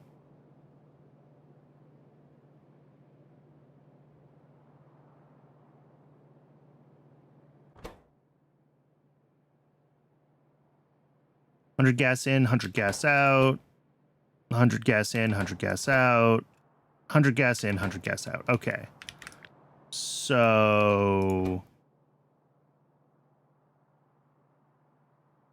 like 240 of each brick temperature is probably enough. The question is, can I extract those without breaking the existing hot air build? Because it's also a closed loop that relies on, like, each stage passing the bricks on, right?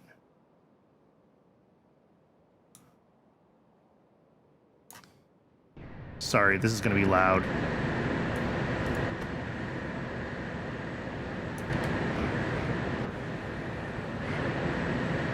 Yeah.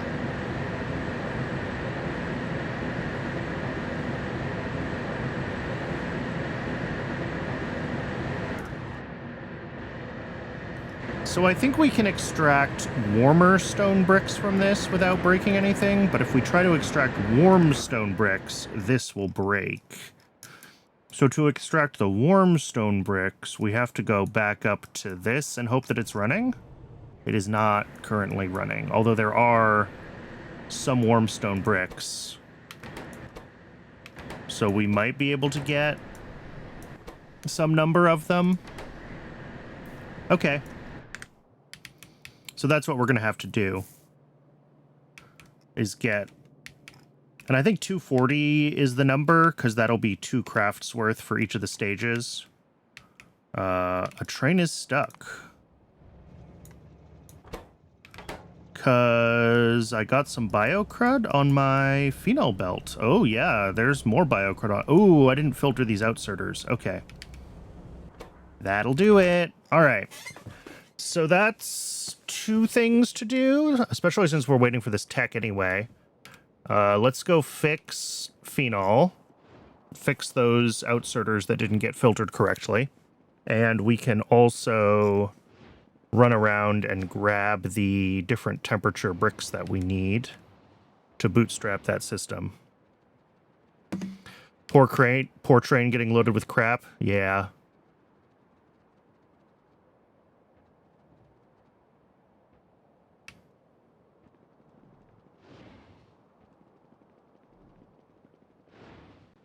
How's Moss doing?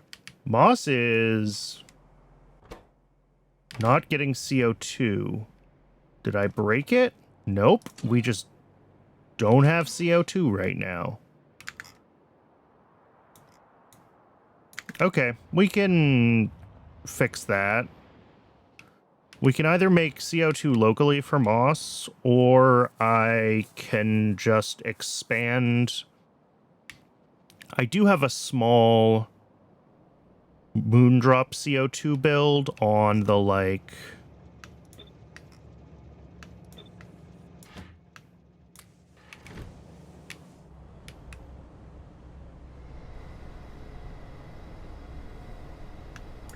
yeah, because I had to change some of these to have extra outserters, because it wasn't stacking the belt correctly.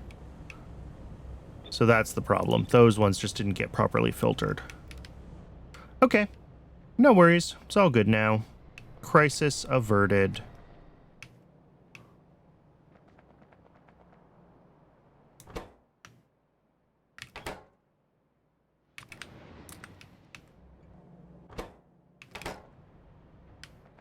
What's going on with Bakelite?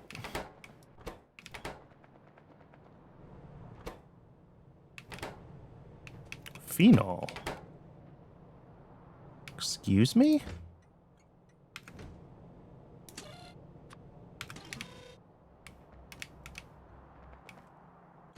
Oh. Well, that's a problem.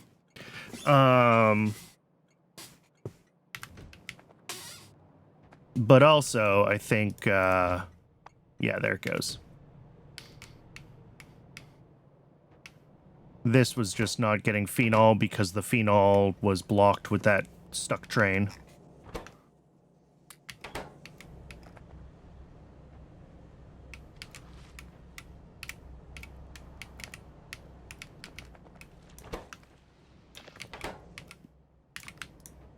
Okay.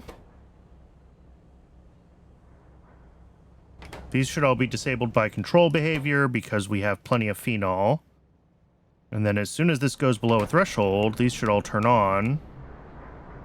And it'll start making more. Cool. Beautiful. That's what I want to see.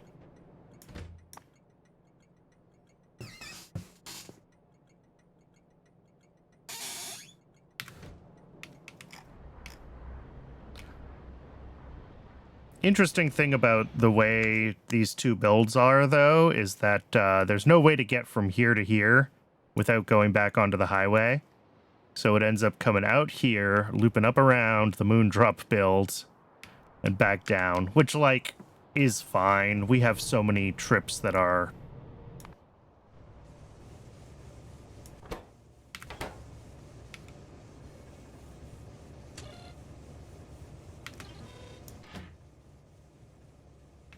I think this is the same train. It's just still flagged as stuck. Because that's how Cybersyn works.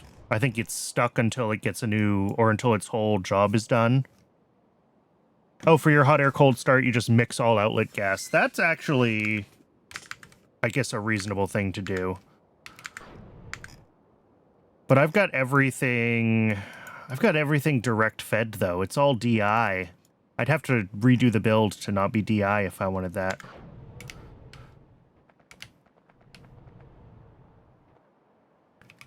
I think it's fine to just grab bricks from the other parts of the from the other builds. I don't think they're going to cause that much issue.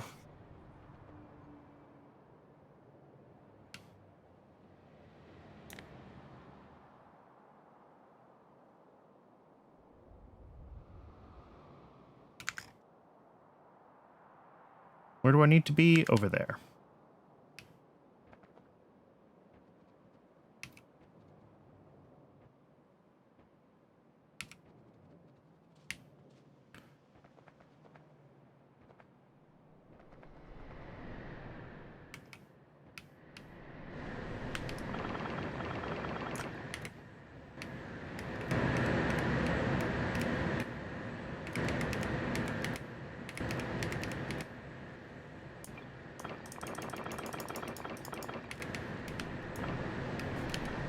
There we go. 240 warm stone brick. Same thing for the warmer bricks. And that should be enough to cold start the system. Because that'll get like 2 crafts worth of everything kind of flowing through simultaneously. Which should be enough for everything to kind of buffer. And if not, I can add another... Do it again, basically, right? Do another 240 of each temperature. All right, we're going back to hot air. It's loud here. I'm sorry about that.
So the warm stone brick goes into these. Yeah, 2 crafts worth. And then the warmer stone brick. And then these guys aren't going to get there.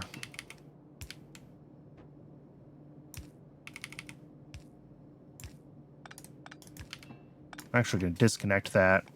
We'll let this, as soon as we get this tech, I want this to run for a little bit and get a little bit of gas buffered in here first.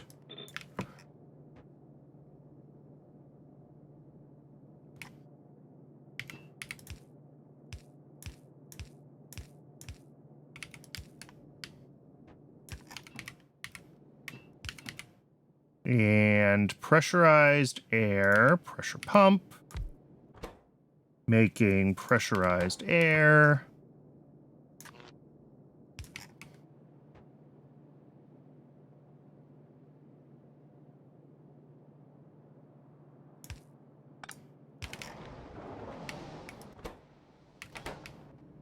Now these guys just need heat. Yeah, they only have a required temperature of 350, so it's not going to be that that bad.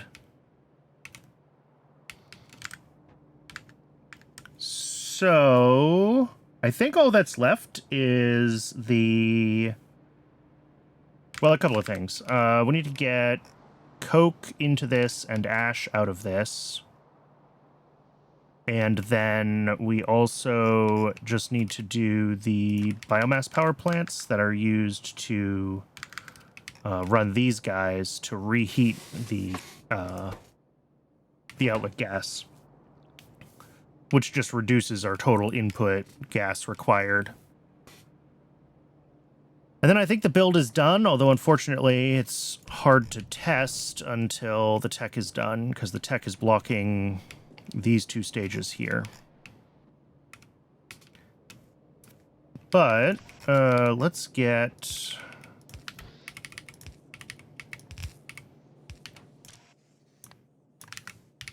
Coke. Oh, and Twitch is telling me that it is ad break o'clock again. So we will also go ahead and let the ad break happen. I'll see everyone in just a few minutes. I'm going to get a little bit of water while the break runs. I recommend you do the same. Stretch your legs, take care of yourselves as people, and when we're back from the ads, we will try to get this finished up. I'll see everyone in just a couple of minutes.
Welcome back, everybody.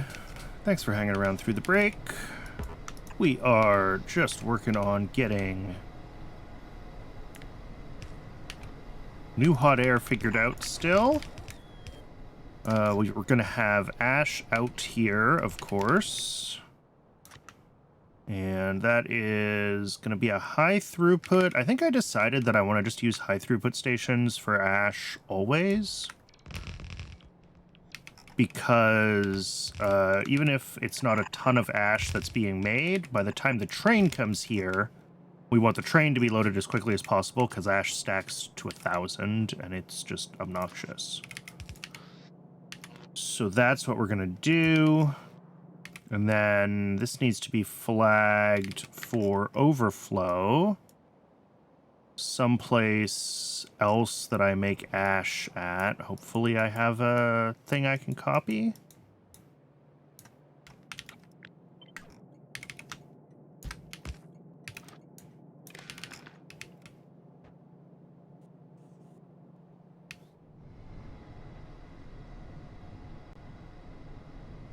So this is just going to get itself up to temp slowly but surely.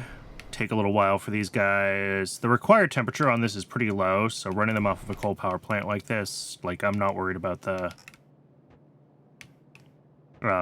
heat pipes or anything like that.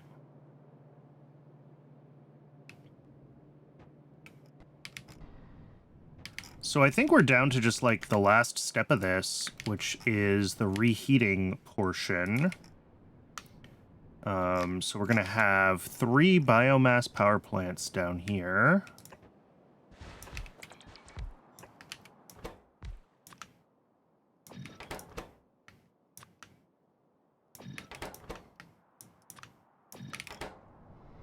Who didn't get efficiency modules?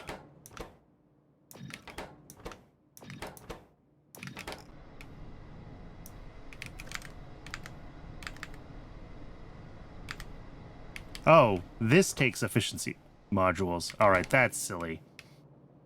It makes sense to do it for all the heat buildings. Honestly, these guys probably don't need them. Like, max consumption, 1 megawatt. Max consumption, 700. Yeah, I no longer care.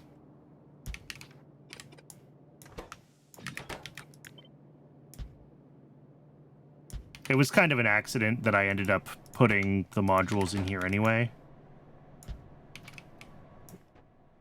It was more of a, just going crazy with it in YAFC without really paying attention to what the different buildings actually were.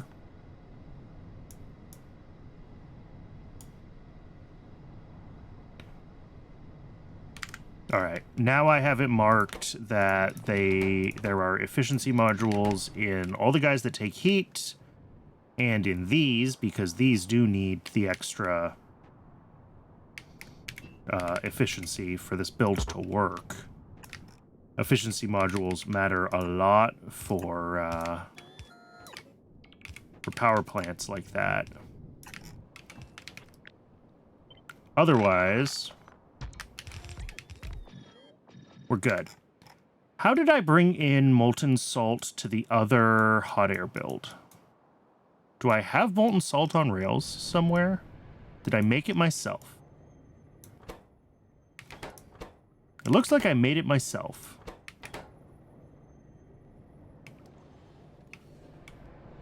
Just topping up a buffer tank. Okay. That's fine. That is straightforward enough to do.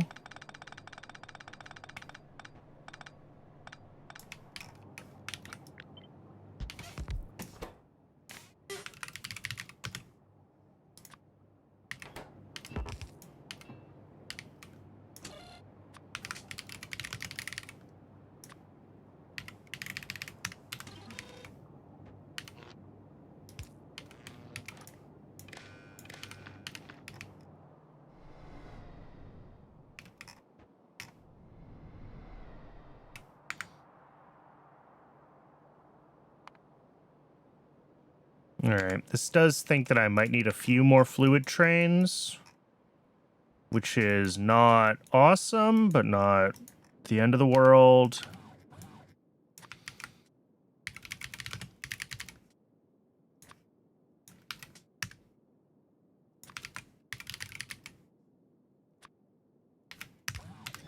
Molten salt is an oxygen furnace, right? Did I remember that correctly?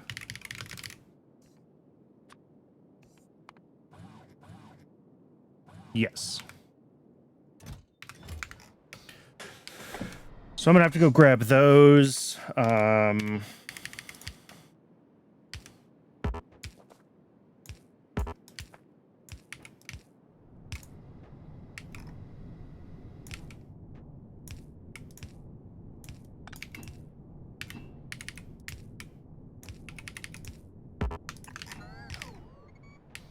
There's that, and then each of these pulls in 0.1 biocrud and like 0.2 fiber. Okay, that's not a big deal at all.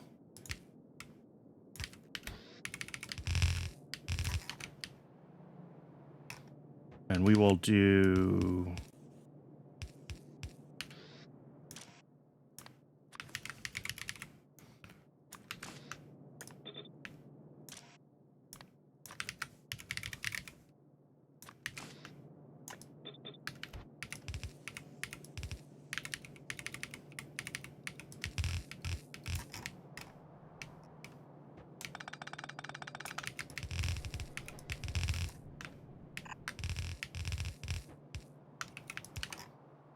Oh, actually, there's a salt rock here. We could make our own molten salt. Not necessary, I don't think.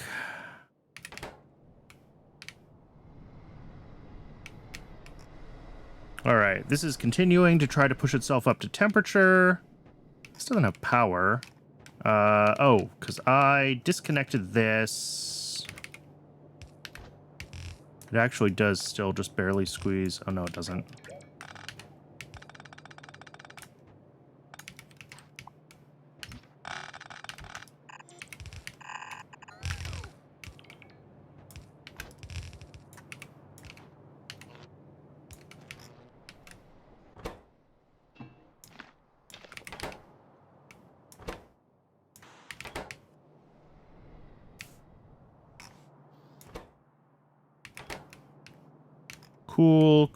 Cool.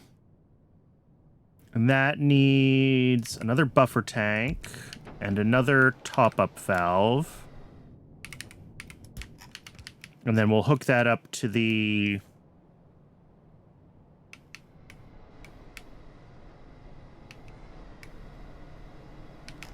to the evaporator and the oxygen furnace when I grab those.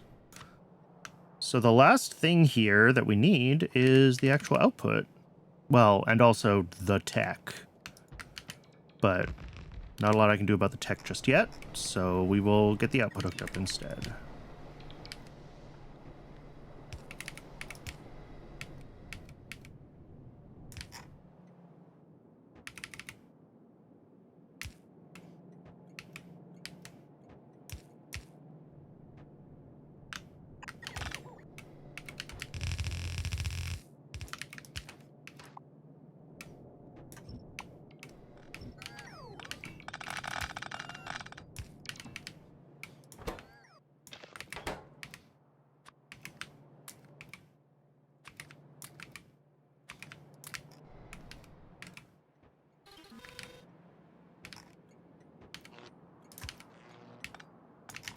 Cool. That should give us... everything except for the molten salt.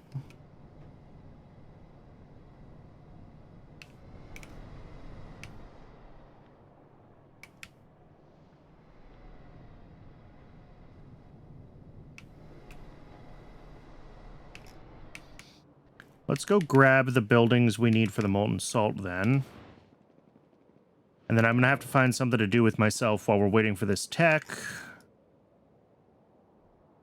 I need to keep an eye on making sure that when science is stopping, it's not, like, totally frozen.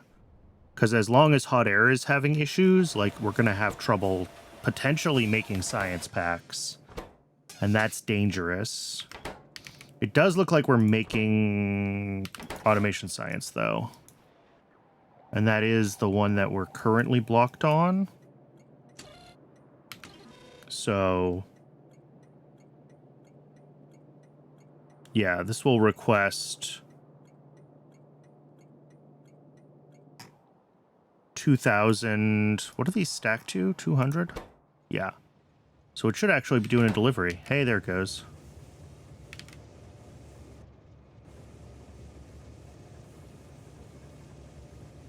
And this will take even a little bit more than that, because the delivery threshold on this is set to half a train, so this will bring in a train at a time, or half a train at a time, and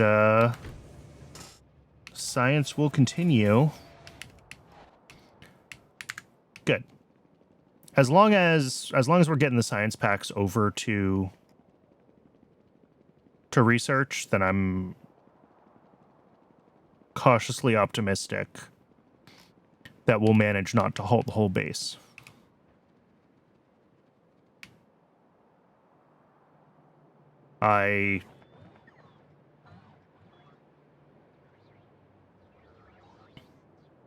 Hot air is one of those things that, like, it's used in so many places, and obviously we've added a lot of molten metals recently, so we've pushed demand up quite a bit.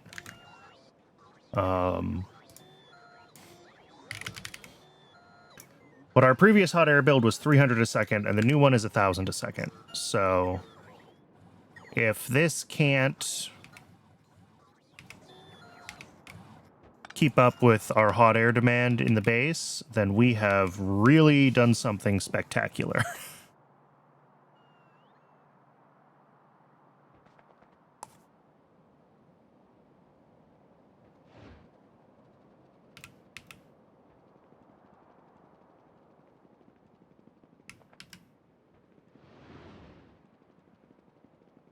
And not necessarily spectacularly good.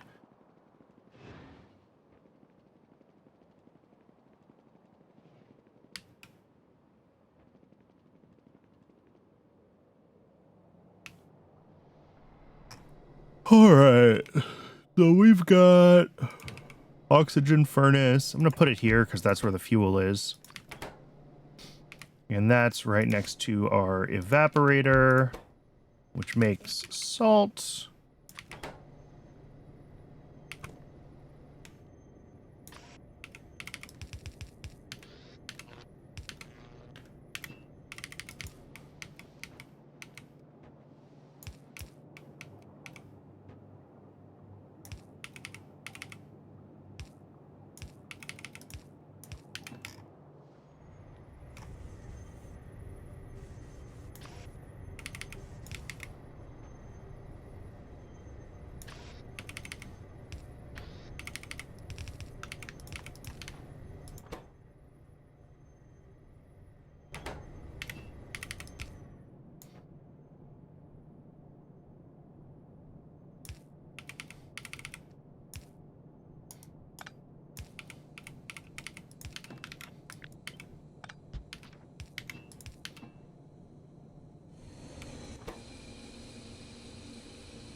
Cool. That will make some molten salt to start the loop. And these guys should actually start getting hot molten salt into the other side of the loop pretty readily as well.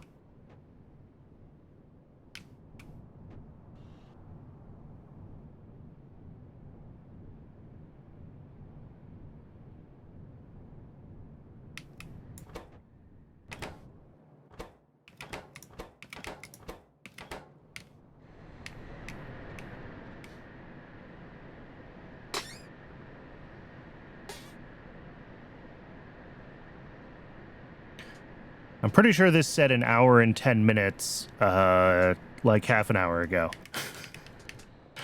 Which I guess is not surprising, given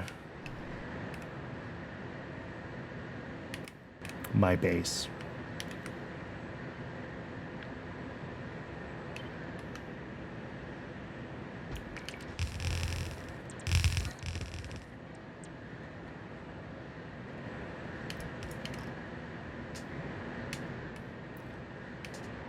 Just gonna blueprint in so I have an idea of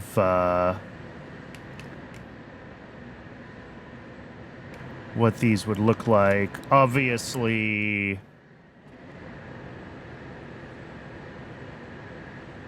if we upgraded these to stacked red belts, we'd have to change where we're doing the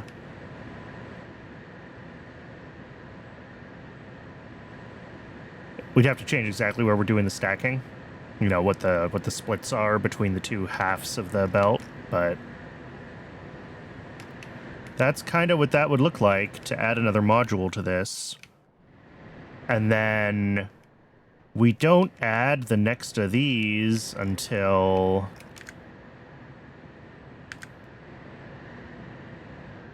if we quadruple this, we need to add one more to the triples. And then it's only when we get up to 10x that we add more to all the rest of them.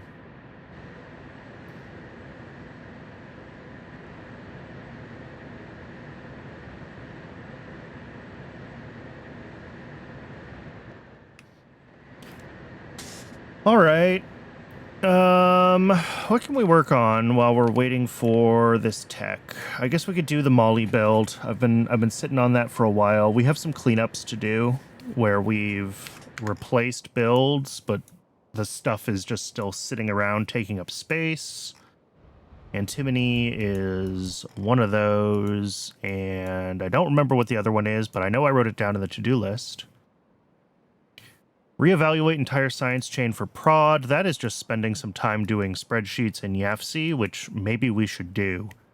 But figuring out what are, like...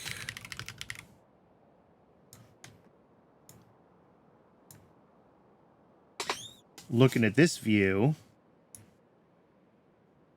and thinking about as we go into each of these things and say, can we prod them? Have they been prodded? How many buildings do we need at each of the tiers of science now to be able to actually run our next science, like, sanely, right? And let me just double check that it is 1, 2, 3, 6, 10, 20.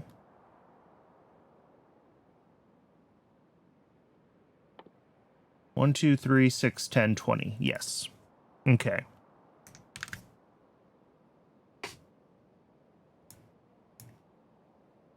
And like, yeah, that's just kind of doing this for everything.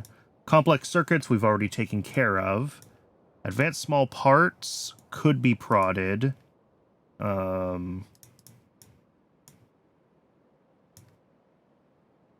And like advanced small parts is its own build, obviously. So all we're really trying to track in here is like what things need prod.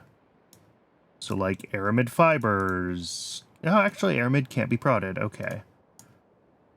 But like going through all of these things and trying to figure out like what needs productivity modules at each of these stages is not going to be the most fun. And then obviously some of these things we're also getting better text for, so like glass.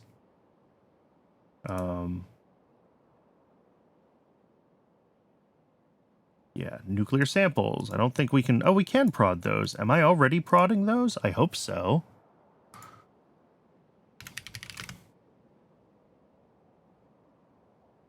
I'm prodding them at 1 level. Okay, so we could upgrade those to 2. So we'll flag that in here. Organic acid anhydride. We can prod that. Phosphoric acid, we probably can't prod. Oh, we can. See, we're probably not prodding phosphoric acid.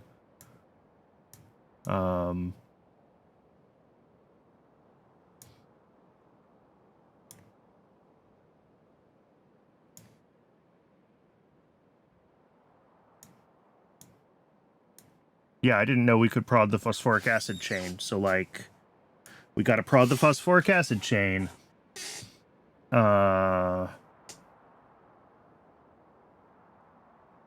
Which should have been under organic acid anhydride. Whoops.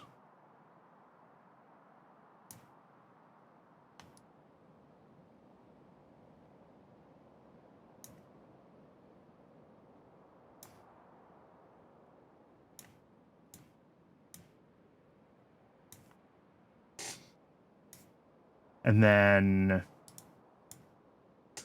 other ingredients, self-assembly monolayer. Did I already upgrade that to prod Mark IIs? Yes, so that one's already done. We don't have to add that to this page. Mech parts we already did. Muckmocks can't prod. All right, so that's chem science done. That wasn't so bad.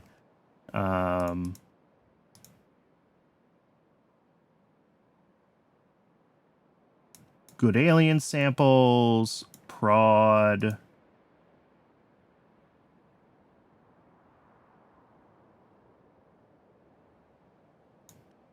Primers. Oh, we actually have new primers recipe, don't we? So, like, maybe that's even worth looking into rebuilding primers entirely, question mark? I don't know. You know, poor alien samples, which we also need for logistic science packs, should get prodded. Bio samples, we can't prod. Bio containers, we can. DNA polymerase, again, we got an upgraded recipe that may or may not be worth it. Microfiber can't be prodded. Okay. So that's all the things under good alien sample. And then none of that looks proddable. Logi science, batteries are done. So for here, it really is just poor alien samples that we would want to prod, right? Besides prodding the Sarkarus. And then Pi Science 1, we can't prod glassware. Can we prod substrate? We can prod basic substrate. Okay.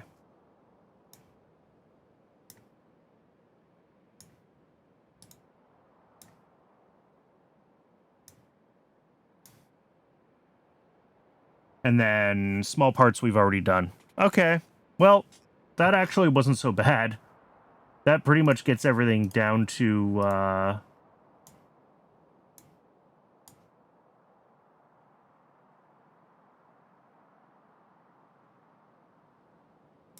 you know, I guess I can double check things like boric acid. No. Diborane. Yes. Okay. See, this is where it gets more of a pain, right? And it starts to get into we're prodding everything, and that's not... I mean, maybe that is what we want to do eventually, but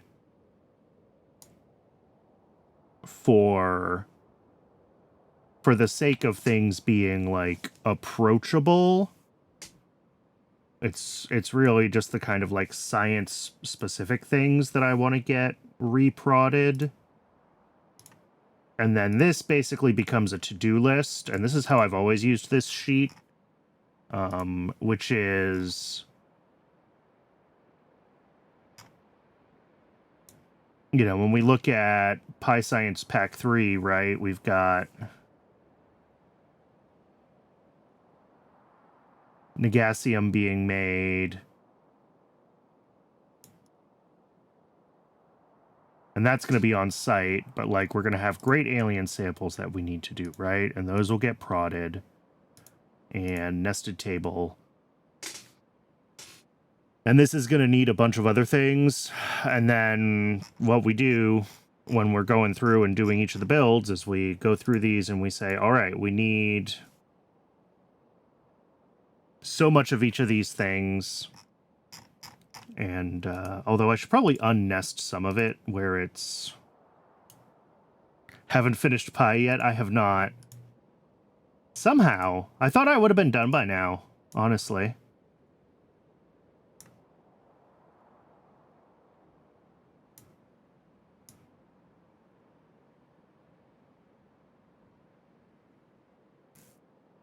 Raw fiber and sodium hydroxide is not the worst cellulose recipe in the whole wide world.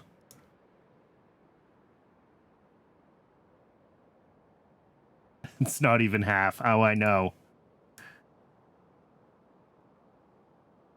Oh, but then see, this is the problem. Trying to get 9 microorganism mines around 2 automated factories. So we're going to have to, you know, when we upgrade basic substrate, we'll have to play with that layout again.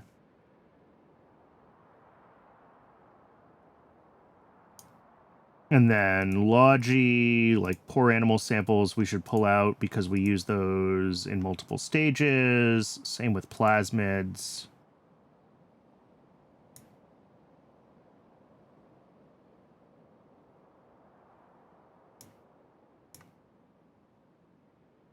Just flagging each of these.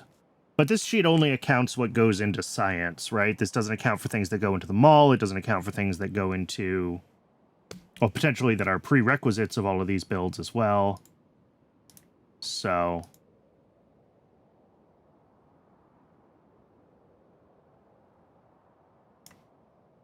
but basically going through and redoing everything in this sheet so that we can see what we're going to need to build for each, or see which of the builds we're going to need to upgrade is really the thing.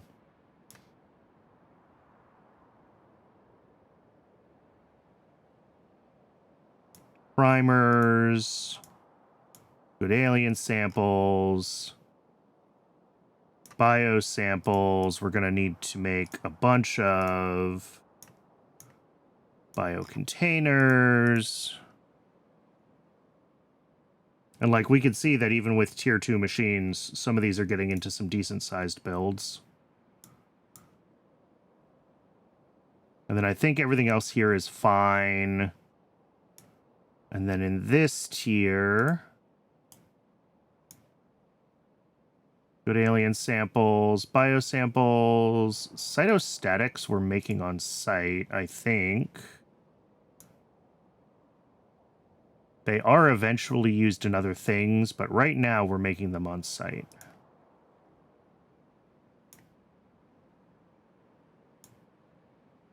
Can we prod flavonoids? We can.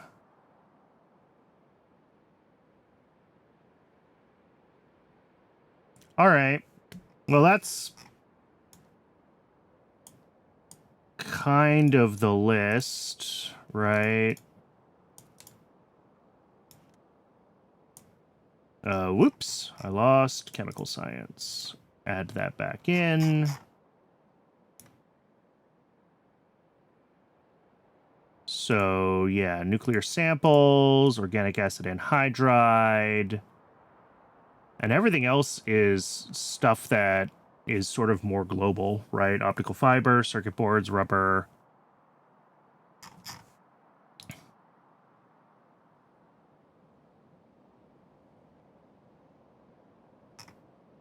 And, like, yeah, this gets us down to, like, again, just the things that are really the inputs to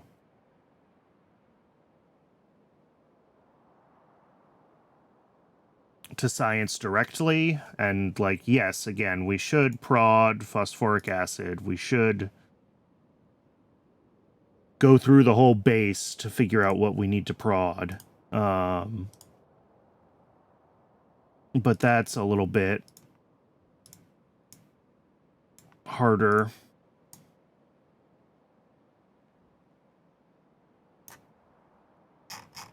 So yeah, and then great alien samples, here we go, because this is already pulling in all of these other things that we're already making. That's what I'm trying to do here. By lifting these all up to the top level, we can see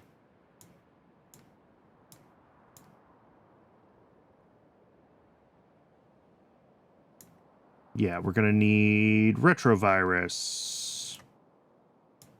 which we can prod. That's the newer recipe. I don't know if we're going to end up using the newer recipe or not, but we're going to need laboratory instruments, which we also have a new recipe for.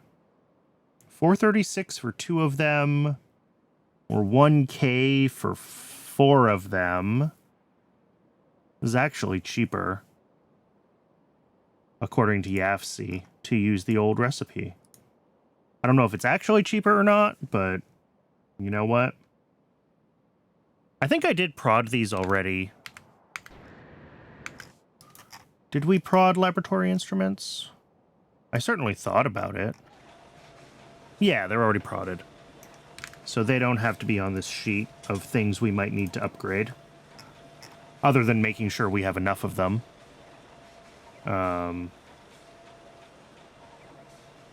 But, like, there's still a bunch of stuff for Pi 3 that I haven't even thought about yet, and obviously we will make sure to prod those things as we get to them.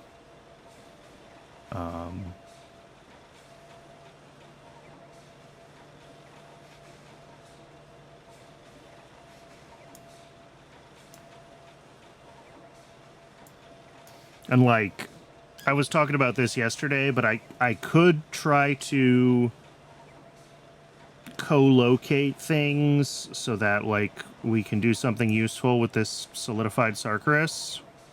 Or we can just let it spoil to chitin and move on with our lives. And I think we're just going to do that.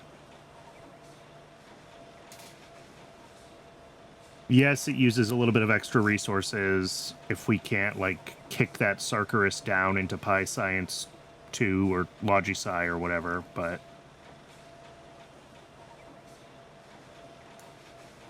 this actually does make enough Sarkarus to run Logisci entirely. That's funny.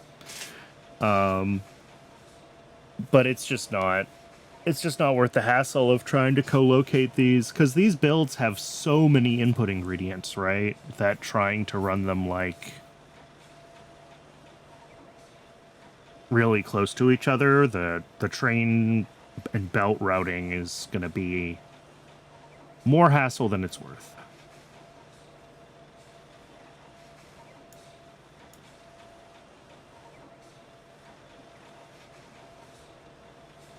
All right, so this might be the hit list of things to get prod modules into, or at least some of the builds that need prod modules.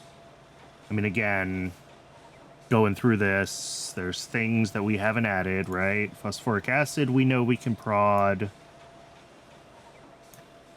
Guess I can add that to this list.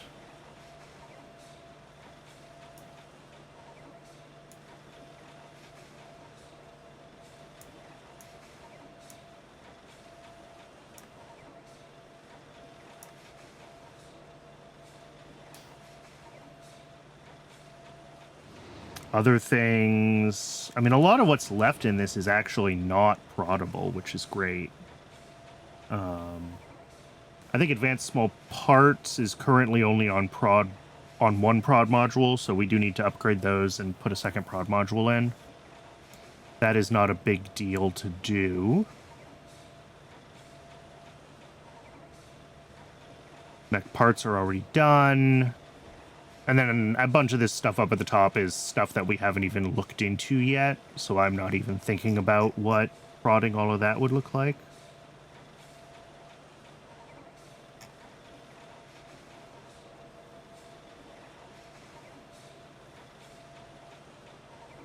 Graphene roll we haven't done yet. Formamide, we already upgraded Formamide, right? I'm assuming we set up prod when we upgraded Formamide. Yes, it's all prodded, that's fine.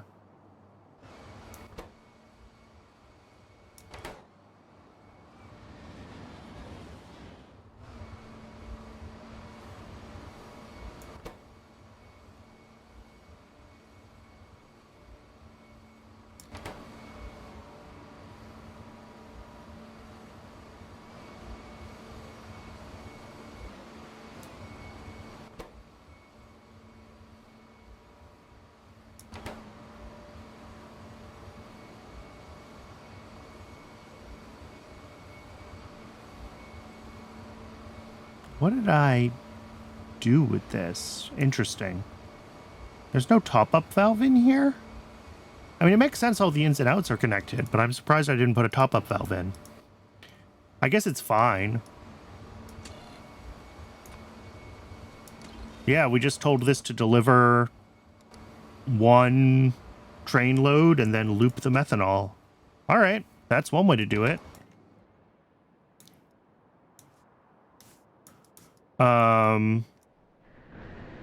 Where we are, though, over here, how is this doing? We are very full on hot molten salt. We are still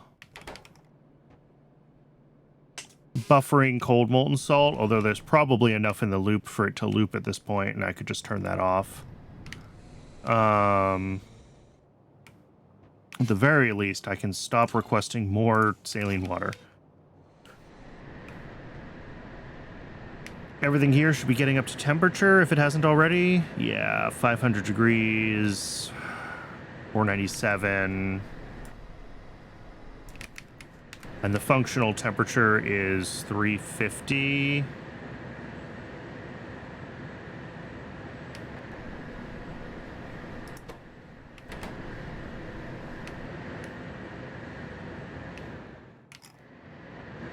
So I think that's fine. Yeah, we're just waiting on the tech here.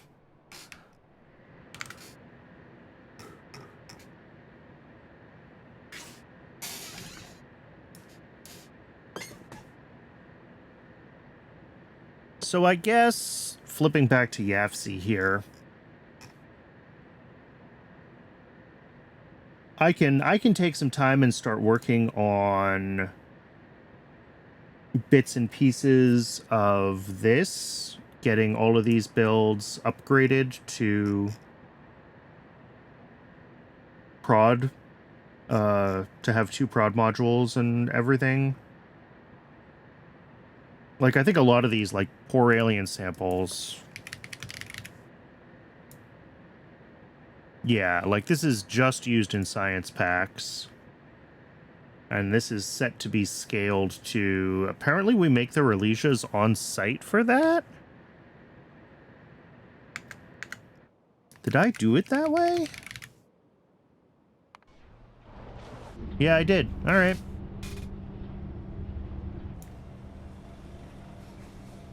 Oh, what a weird build. This is all so squooshed together. And this is the other thing, is like...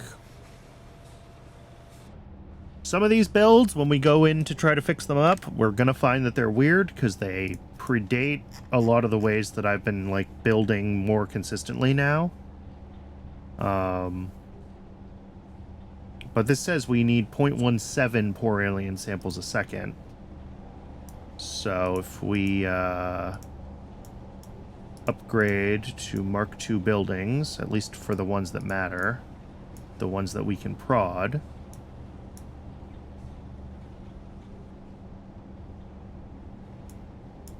we're gonna want...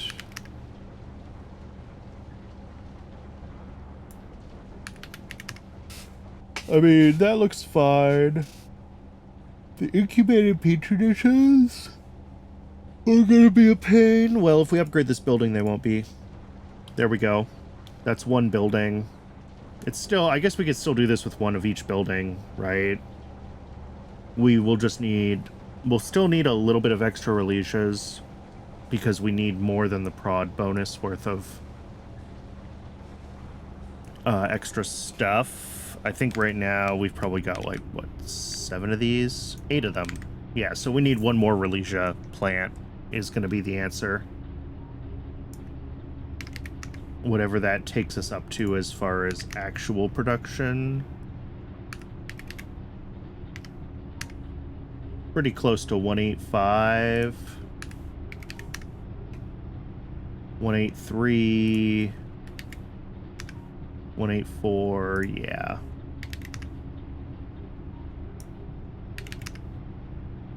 There we go. I convinced it to say exactly 9 Relisia plantations. But everything else is still just one building. So... Ooh, excuse me. That's what we're gonna have to do, I think. For everything. As we get it all kind of rebuilt and scaled up.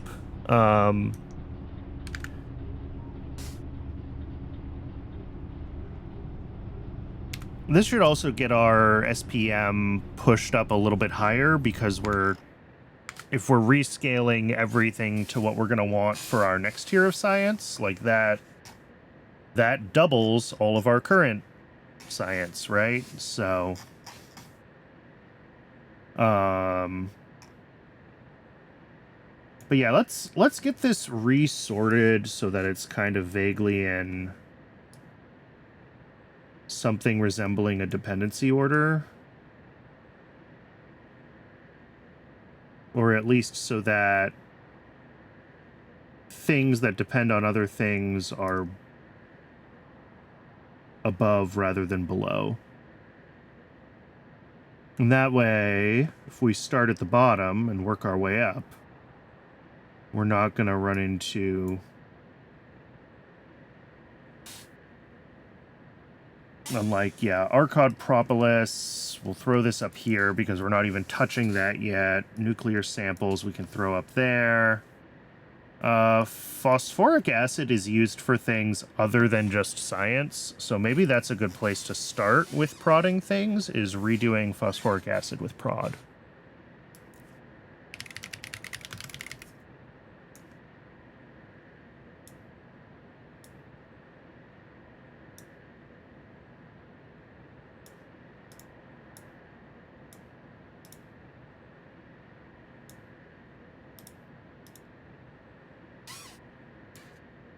And, what is our current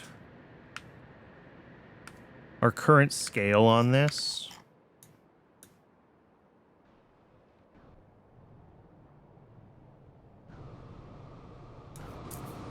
Four jaw crushers of input, basically, which is 8 phosphate rocks.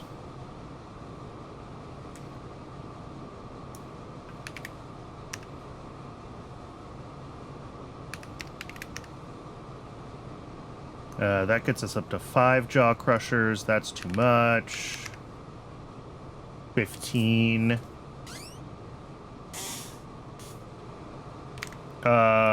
The other thing that might be good to balance ourselves with is, yeah, the wood things. I don't want to have to change my layout too much. So I think this is good. 4 high-pressure furnaces doing phosphorus acid. And then phosphoric acid distillation, which makes phosphine gas. Oh, why is this set to make phosphine? Ah, and then I overflow the phosphine into another high-pressure furnace. Okay. Yeah.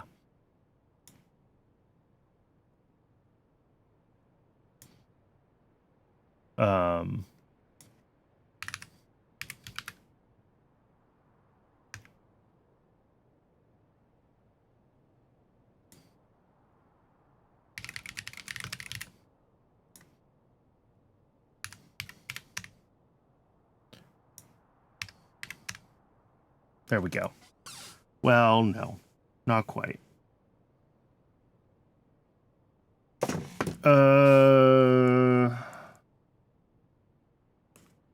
It'll be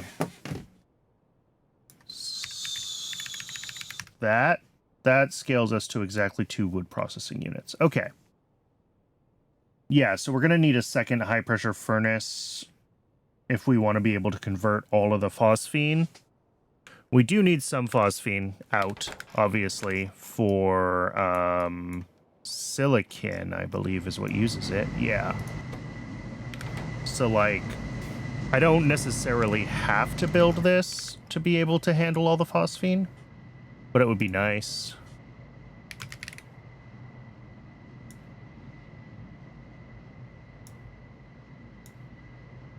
We need at least 12 a second, and I think that's all the phosphine we need. Yeah. So if we say 12 a second phosphine, then this says one high pressure furnace is enough to do the loopy, but I might want to put a second one in place. The current build only has one, but that was before prod. So I don't know if because we're prodding the phosphine now. Also, why are we stopped? Oh, we're stopped on wood. Jeez, yeah. Wood is remaining an issue? What's the wood issue now? Is it still moss? Is moss not fixed?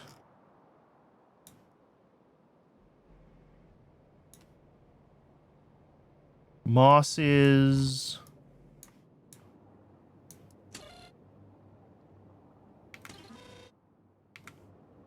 Moss is not fixed. Moss is out of iron. Iron is what? What's going on with iron? Iron is running.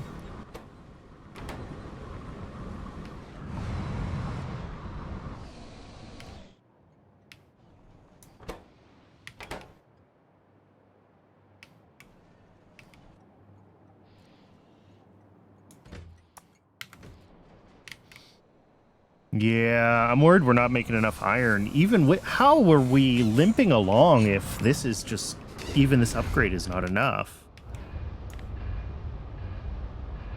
That is a question.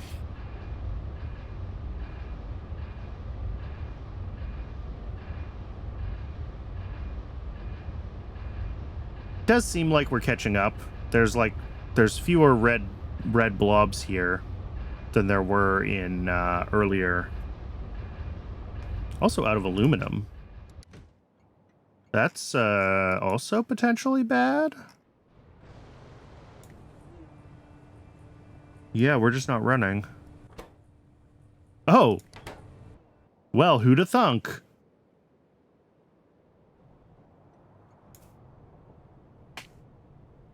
Fortunately, aluminum doesn't block iron or phosphoric acid, right? We don't need aluminum for wood. But the new moss build does require... And I should flag this, I guess, as high priority, because moss is kind of a fundamental thing. All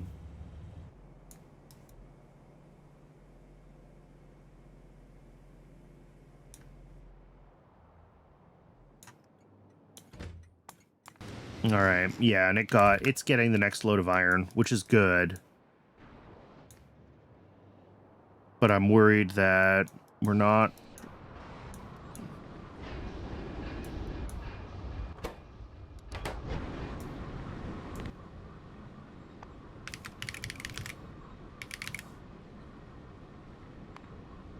Yeah, I mean, we had some dips. We have had some dips.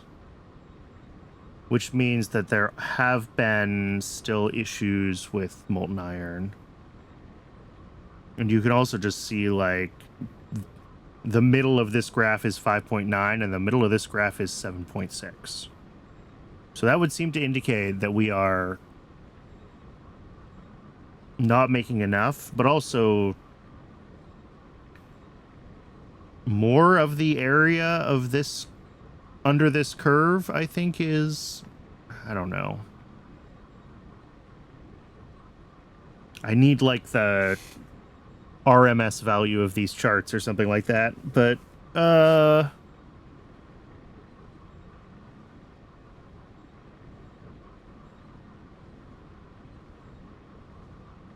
these, like, consistent little drips are interesting. That, I would imagine, is something that's not being delivered consistently to this build. And I don't know what that would be, unfortunately.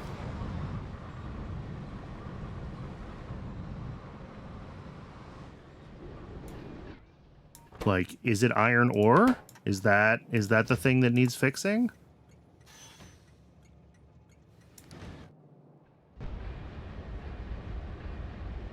Because, like... Or from this build. Yeah. I mean, possibly...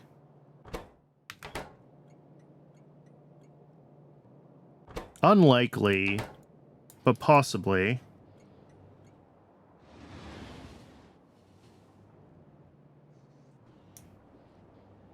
Flue gas is doing fine. Whole water slurry is below the delivery threshold.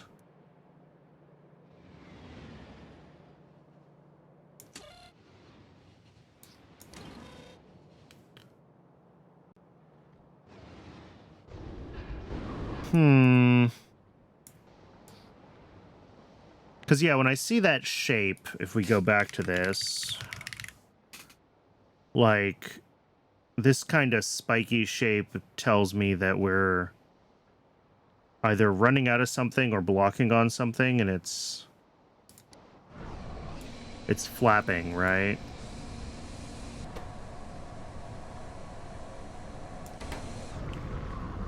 But...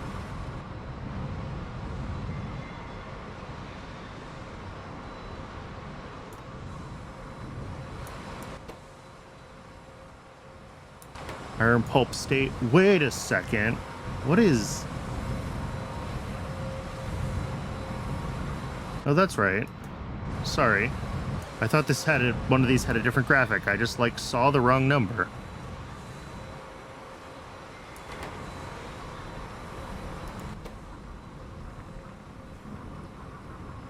I think that's correct, that this just doesn't quite run as often as these ones. These ones are all running full speed.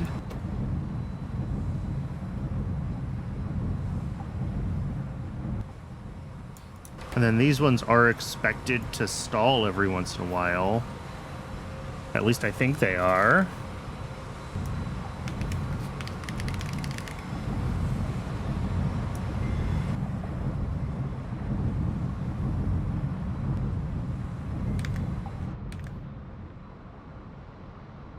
.07 centrifugal pans making iron pulp 2, and we have 2 of them. So yeah, those should basically be running half time. And then the next step is 5.7 leaching stations.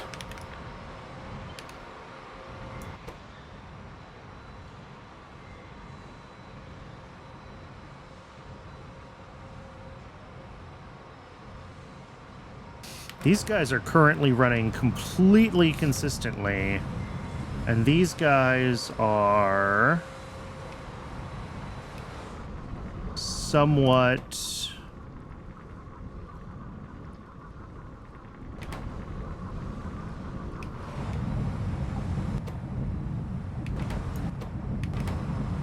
It seems like these guys are running less than half the time, because otherwise I would expect the unslimed iron, 4 1/4 of those. But these are really, really backed up. Way more backed up than they should be for 4 1/4 of them.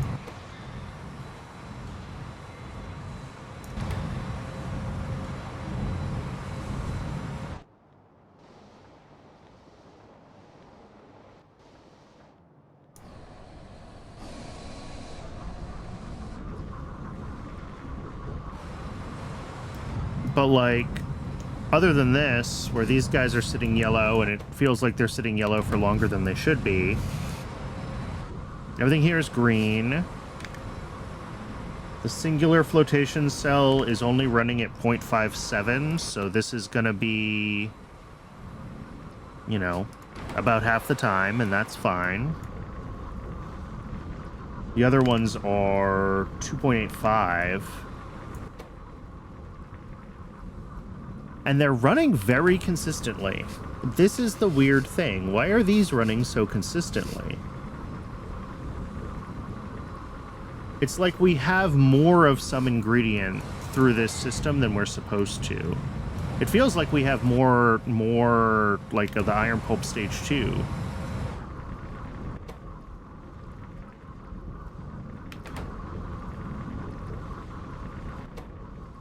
Because we can see even it's sitting in the output of this this machine here. Because that would explain these guys sitting and running at full all the time, is that we have too much iron pulp stage 2. Which could just be that it's been backed up in all these pipes and all these machines because we have been out of xylanol in the past. And indeed, I'm not seeing a xylanol delivery happening right now, and there should be. So maybe that is the situation, is we're actually just still blocked on xylanol?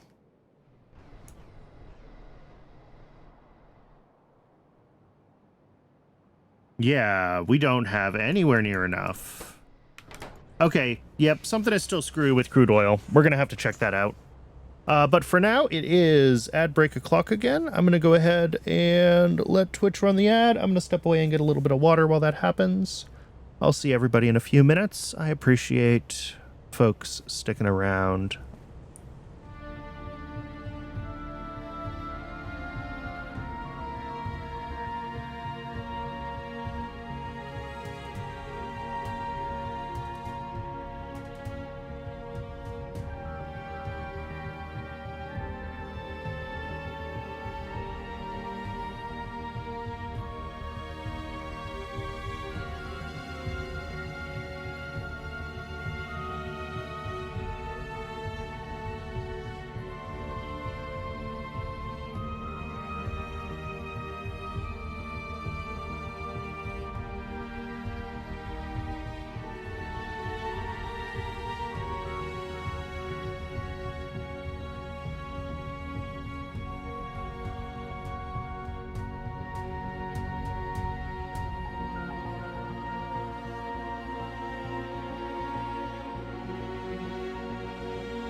I'm back. You have a dedicated phenol build for xylanol? Is that a recipe that I don't have yet? Because I'm doing this right now.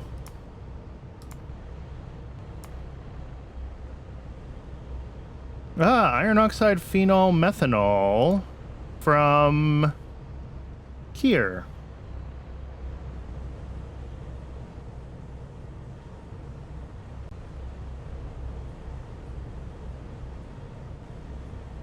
Interesting. Okay. Yeah, I'm just doing it from low distillates right now, which, like, should be fine. We should have plenty of oil processing to do that. It's just a matter of... apparently a matter of having too much naphtha, because naphtha is always a problem for me. And now it's blocking iron, so we have to deal with it. Let's see.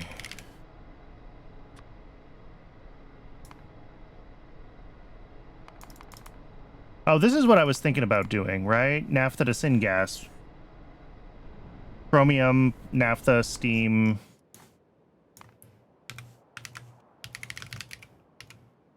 Right now I've got this very small naphtha to tall oil build, which honestly we could probably get rid of and replace with a bigger, better build of something else.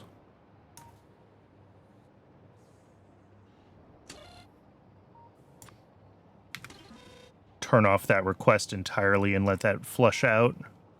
Okay, let's, did I already maybe design this? Oh, I did. I have void naphtha to syngas right here. Multipurpose cracker, coal power plant, heaps of electric boilers, but that's okay because we have efficiency modules.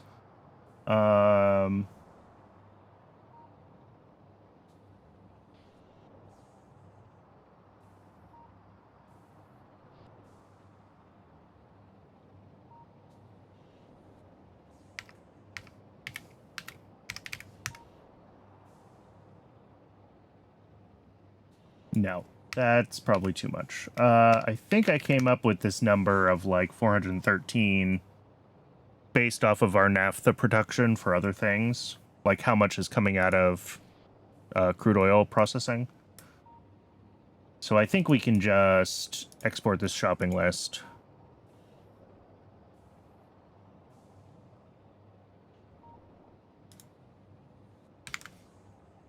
Apparently I've already done this work. I just didn't put it in my to-do list, so I forgot about it, because that is how that works. If things are not written down, they do not exist. Object permanence is a myth. Okay, that should fix... hopefully that will be what we need to do to fix iron production. If iron has just been blipping because basically iron is running at the speed that we can void naphtha, then we can fix that. If that is indeed the bottleneck. But I suspect it is, and I suspect it is because in theory we have more of these machines than we need. And yet, we're backing up here. These shouldn't be blipping yellow on their output. These should be blipping red because there's more of them than we need to process the unslimed iron. So the fact that these are blocked on their output tells me that this is the stage that's running inconsistently. Or one of the later stages, but like... none of those are running inconsistently.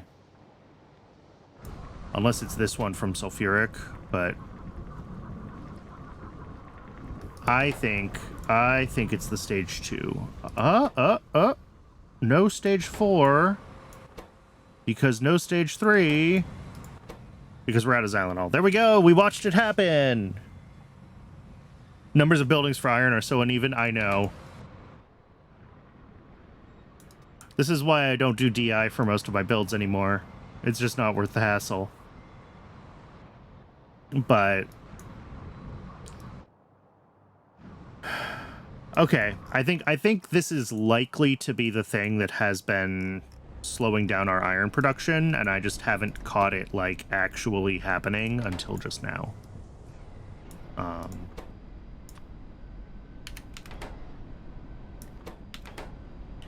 And just to double check, in YAFC, sorry, let me find my window.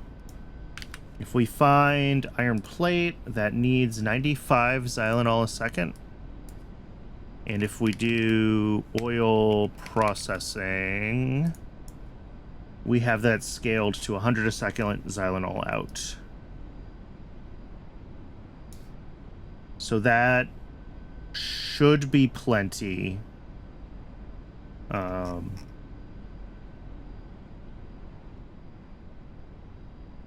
As long as we're able to keep up with the oil processing.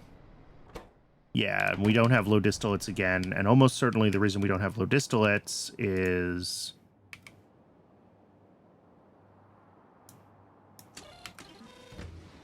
that we're blocked on high distillates. Yeah. And I think I went through this, and like the other things high distillates can become are... Yeah, I'm also overflowing medium distillates to high distillates, so like we just make a lot of naphtha. The other option would be to not overflow medium distillates to high distillates, and then we're not producing as much naphtha that I need to get rid of.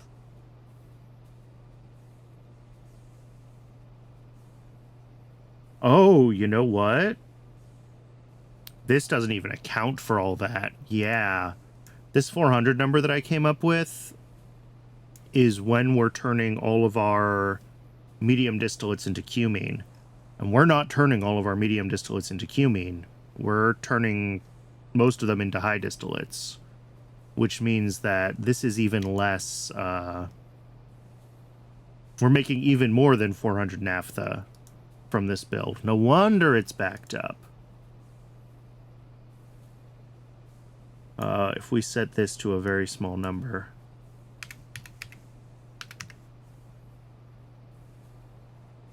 We can see that it's closer to 600 naphtha a second. All right.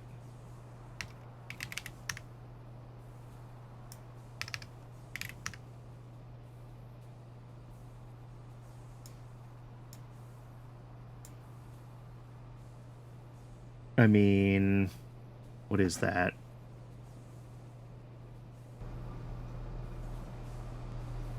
$600? Is it nice and even at 600? Do the ratios work out? No. Oh, no, that's 500. Sorry. 600. There we go.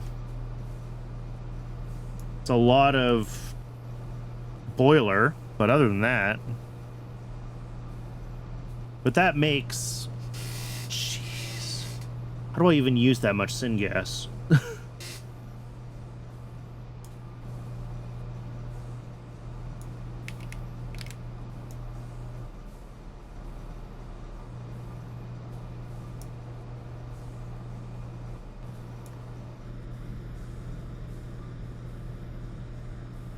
Oh, I see. Well, that would be silly, but we could certainly do it. That just turns it down to flue gas, right? Where we're using the syngas to power the process, and this effectively just voids naphtha down to syngas. That feels so wasteful, though.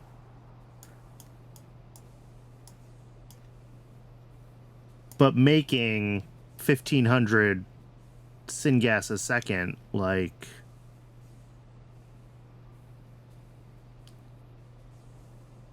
I don't know what to do with it. Alright, so maybe we go back to this, and we say that we just can't do medium distillates to high distillates. It's just infeasible. Don't do it. So then we need to do something else with medium distillates. Residual mixture is an option, right? So if we turn it into more residual mixture, then it basically just turns into coke and coke oven gas. Sure.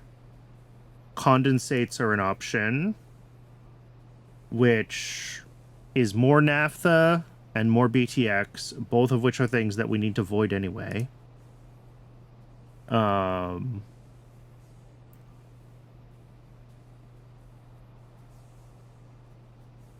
Although maybe not.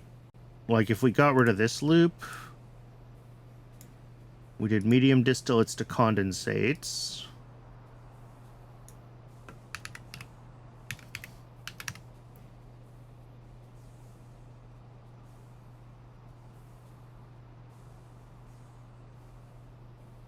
Oh, that's the wrong direction. Oops, sorry. I was looking at inputs that make medium distillates. That's not. Medium distillates out. Okay, stripped distillates or it's high distillates. So we have to do stripped distillates, and then what can we do with stripped distillates is the question. Gasoline, I mean, we can go to fuel oil.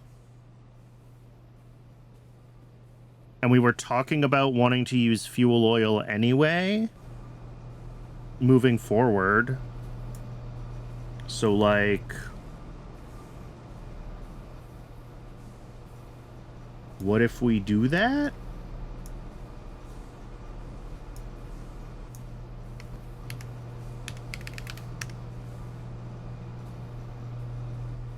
It makes lots of fuel oil.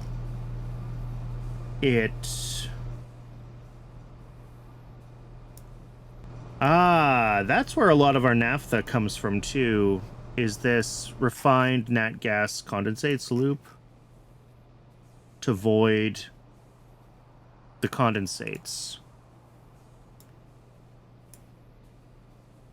So if we can find a better use of the refined nat gas as well as stop turning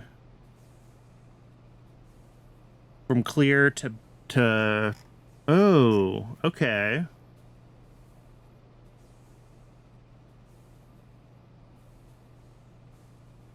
Oh, it goes to benzene. And then benzene can be xylenol with aromatics. Oh. So that gets us more xylenol. We do have to bring in a lot of aromatics to do that. Which, surely we have ways of getting aromatics, but...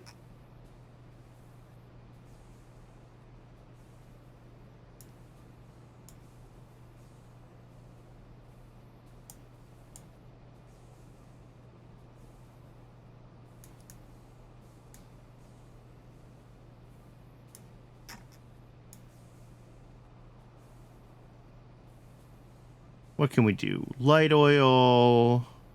It's all tar processing.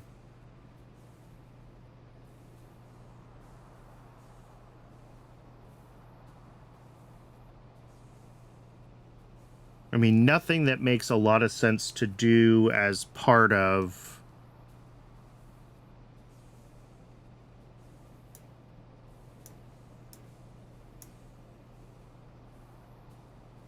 oil refining is the issue. But yeah, we already have tin chromium alloy on site, so as long as we can bring in the aromatics, this is a totally reasonable use of stripped distillates. We do still need cumene. Cumene is the priority. But if we overflow to xylenol processing, then that means we will still be doing... We'll be able to keep up on making xylenol, basically. From olefins, which can also be... Yeah, good shout. So, stripped distillates to olefins, olefins to aromatics. Link those.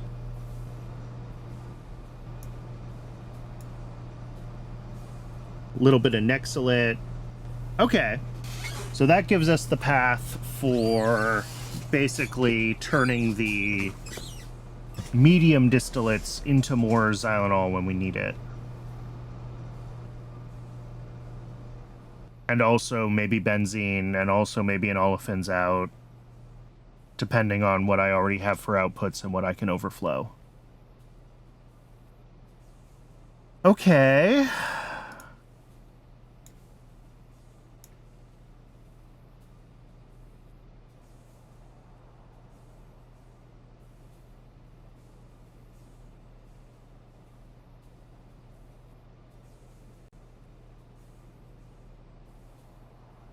That would work.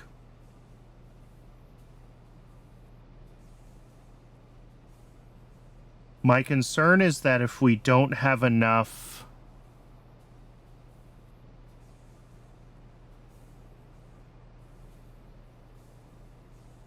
Yeah, they are a mess, for sure.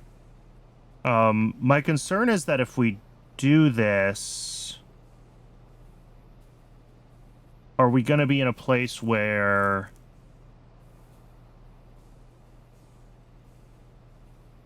Could we end up blocking other...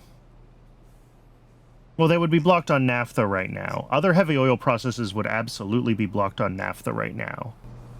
So... I think what we want to do is we want to have this be a thing that that condensed or stripped distillates can do. Because right now the stripped distillates are... Oh, I did direct insertion. Right now the stripped distillates are going to cumene. And when cumene backs up, that's when they start overflowing to become high distillates, to become naphtha, right? And that is part of the problem. So if we can fork out the stripped distillates here, and then we'll do this new processing. I think it's just a matter of making sure that we have the right, like, priorities so that we're pulling this xylanol before we try to pull this xylanol. And that way we keep the heavy oil processing available for, like, all the other things that need to run. Kerosene, I mean, BTX is the last stop for unused heavy oil. But, like, we want to make sure that all of these low distillates processes remain unblocked. So I think this one, this xylanol built here, which somehow ended up at 101. I don't know what I did.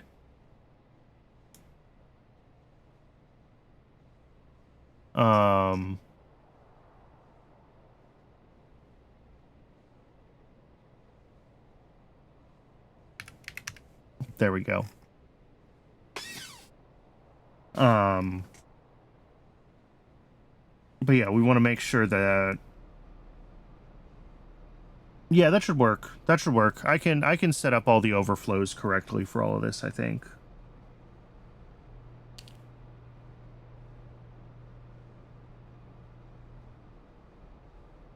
And then this is pretty much all its own processing, right? We make the olefins, we make those into aromatics, and then that combines...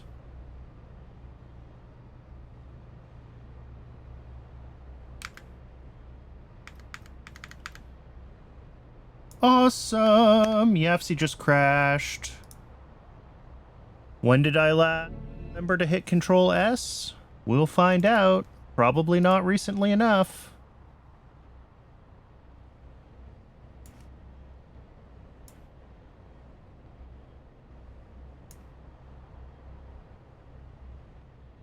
Oh yeah, we are, have I saved at all over the course of today?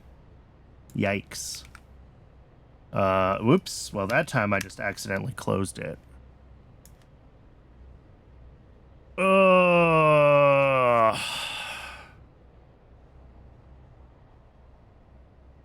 Game over, start from scratch. Yeah. I wish that I could reproduce these YAFC crashes a little more consistently. When it crashes, there's some debug messages from, like, Mesa. It's something to do with allocating video memory, which just should not be failing for YAFC. I know YAFC does all of its rendering through SDL, but, like, come on. I have a lot of VRAM in this computer. I have 20 gigs of VRAM. We should not be struggling for YAFC. All right. Crude oil processing, we probably lost. Yeah, we lost all the stuff that we did there. Ooh, does it have a setting for that?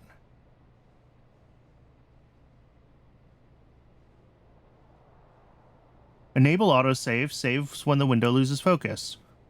Well, apparently it doesn't detect focus loss correctly on Wayland. Or maybe on Linux entirely.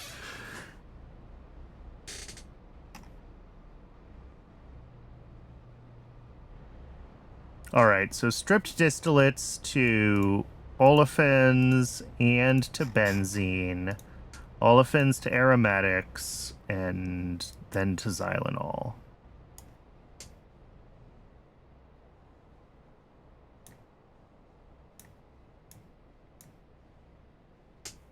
Because, yeah, I have that setting on. Apparently it's the default. But I have, or I turned it on and I forgot. But I don't think that I have ever noticed that it actually manages to autosave. So I suspect it can't detect focus loss on Wayland.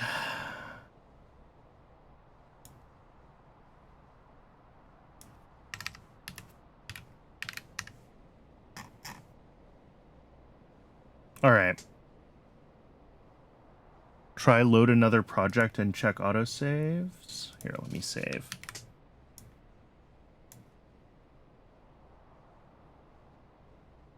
High hard. Oh, I do have... Okay, I do have autosaves. Oh. Which of these are the newest, though?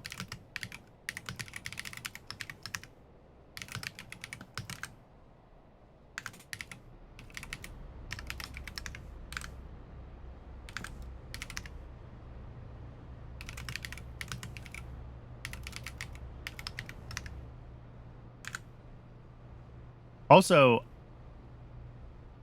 do we really have a B in this? Did I typo that God knows how long ago and I've just realized? Oh, you can't see this because it's a different window. Yeah, I have to check the timestamps.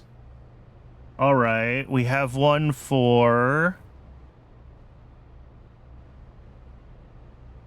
1617, which is autosave 4. Not that one.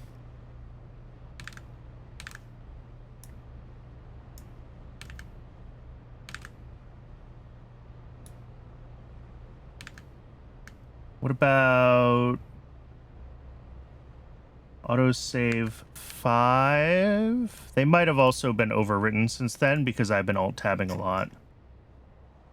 Well, this has it, so... All right. Cool.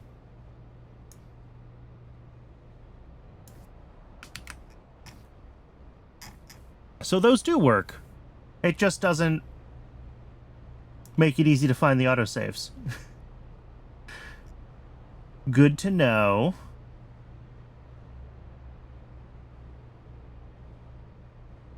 Okay, so we need 9 light oil refineries, 8 mixers, and 3 olefin plants. Let's get our requests figured out. Oh, also, we're about to have hot air fixed. Well, once we have science again.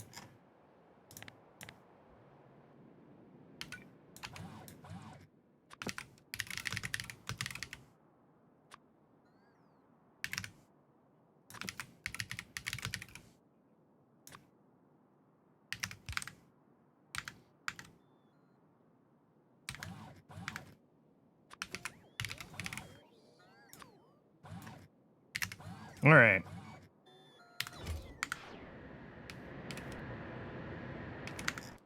And I just have to double check every time science pauses until I'm convinced that I've fixed my, like, things that are seriously broken. I'm not... There we go.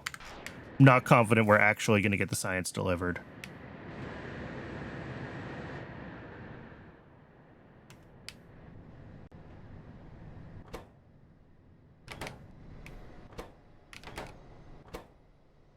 All right, well, this ran out of saline water, but I think we've got plenty of molten salt in the loop. Should be fine. We'll be fine. I mean, worst case, it's not fine, and I need to bring in more saline water. Okay.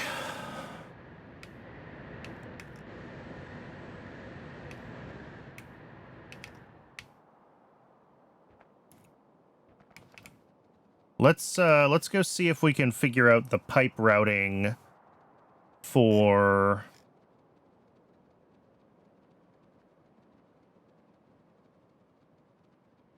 these oil refining changes. And, like, this is not the first time we've had to go in and add some new overflow paths and change oil refining, and it will not be the last time, right? Everything is so intertwined. There's so many different places you can send things. Balancing demand is basically impossible.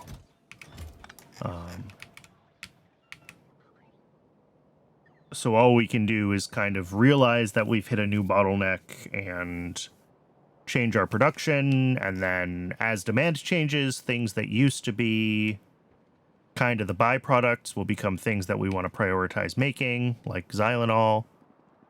So... all right, so the first step here is this. These guys need to be... oh, good. This all uses old pipes. I'm so excited. This needs to be switched around because we're going to need to overflow it.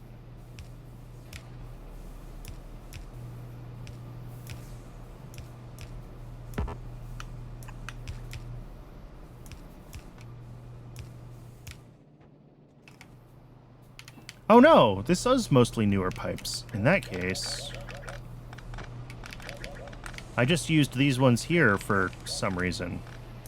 Screw that.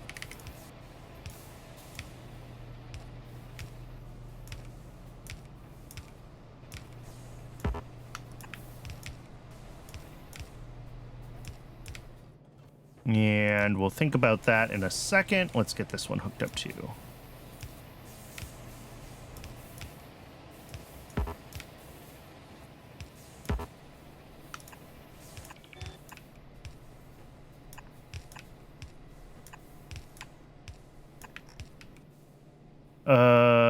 Let's do like that. So there we go. That's that's stripped distillates to cumene. Now we need to be able to overflow those. So that's going to be an overflow valve somewhere.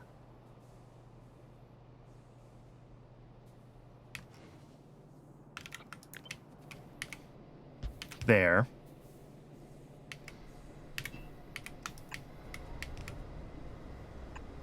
And we're going to have to take this... ooh, not on that path.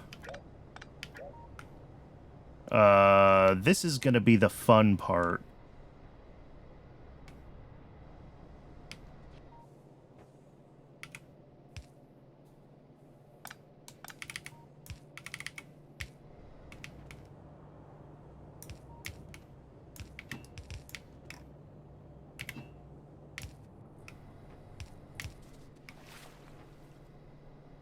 Okay, that wasn't too bad. I thought trying to get this pipe all the way across here was going to be a major hassle, but actually could have been so much worse. So, stripped distillates here.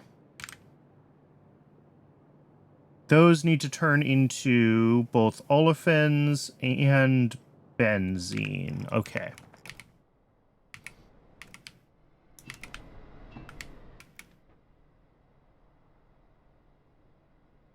Where's my... There it is.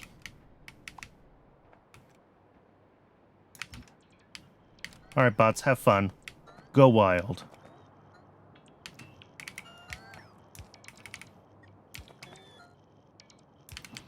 So that's our light oil refineries. Oh, good.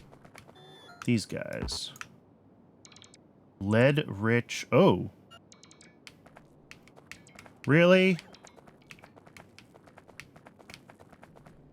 We're one off? Okay, that's unfortunate. We're just going to leave a gap here. We'll put them over here. So making benzene, we need 4 of them. And then making olefins, we need 8. Okay.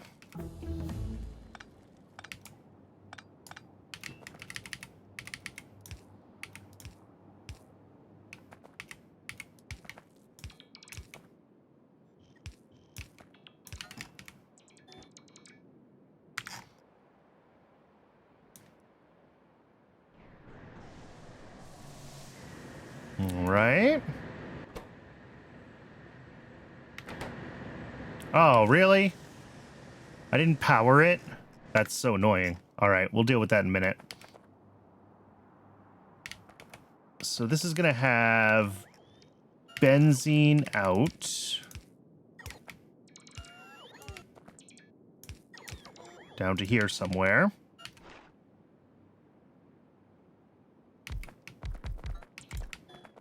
And then on this side, we'll do this.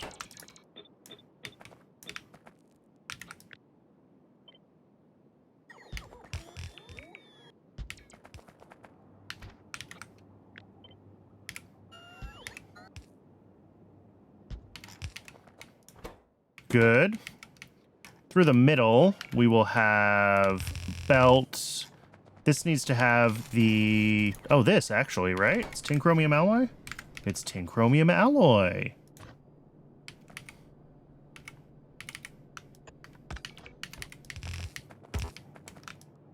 What? Oh. That... My brain just does not process this as, like, a thing. Probably because it has all the terrain scatters on top of it. But... I don't know. It just doesn't read as, like, ore rock to me. All right. That will be our... What are these? How much of this do they use? Almost nothing.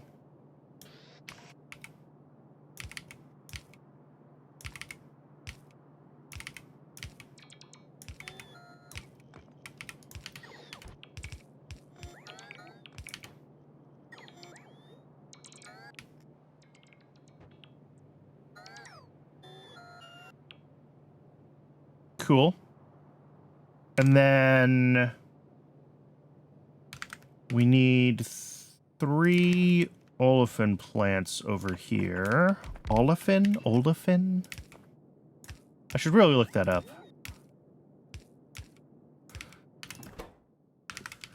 These are going to make aromatics.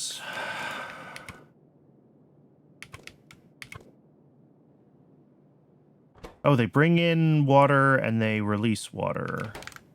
Are these waters at different temperatures? No, it just uses only half of the water. All right, that's fine. We can do a closed loop with a top up there. Do we have Nexilate plates already? No. But we can add them.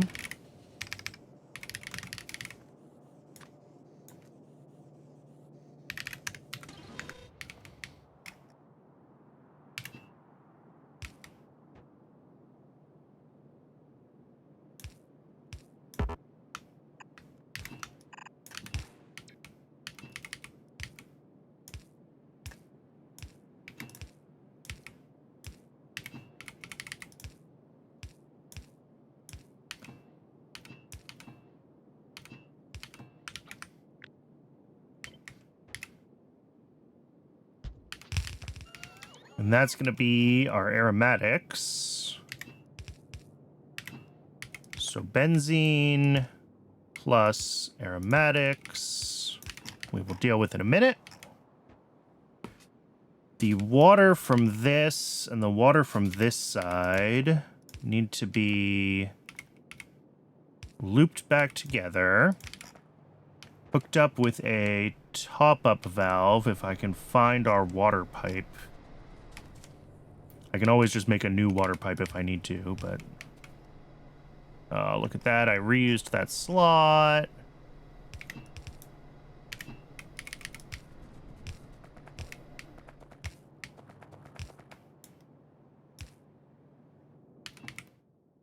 And let's just do a small tank here with a top-up valve.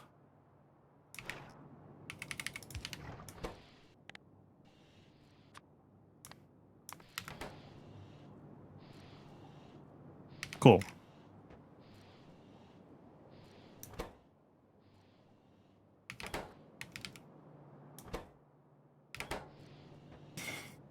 So, other than needing to power all of this,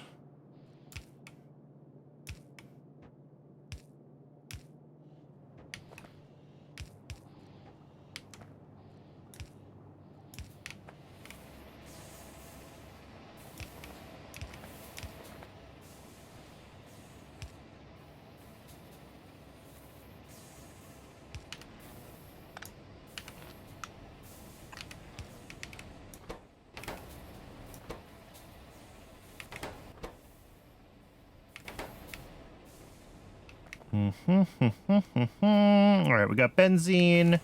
We don't have aromatics yet because we still need to bring in the Nexolite plate, which should be on its way here. Yes. How much Nexolite plate are we going to use? 2.4 per second. Actually, kind of a chunk of it.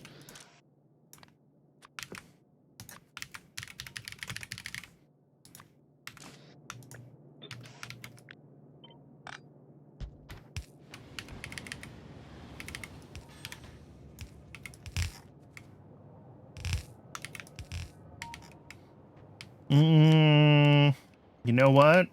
Instead of trying to squeeze this through here, we're going to go ahead and use a little bit of a longer belt.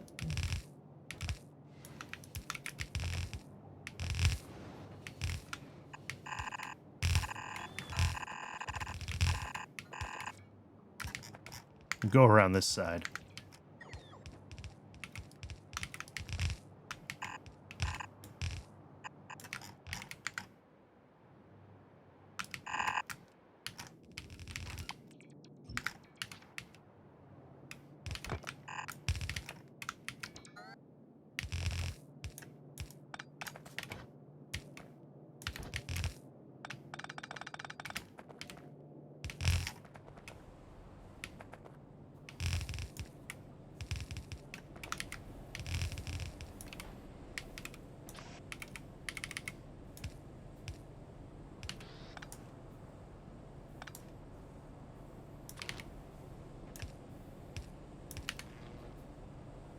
That should do it for that.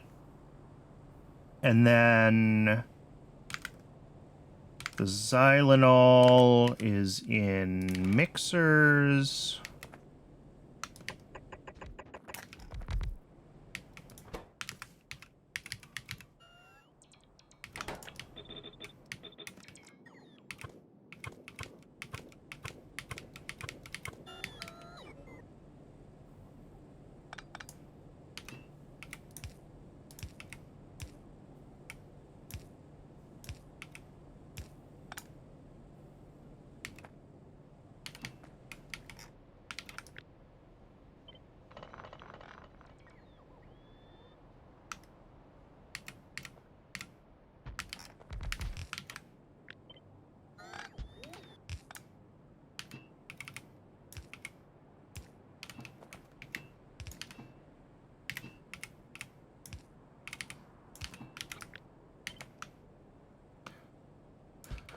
Okay.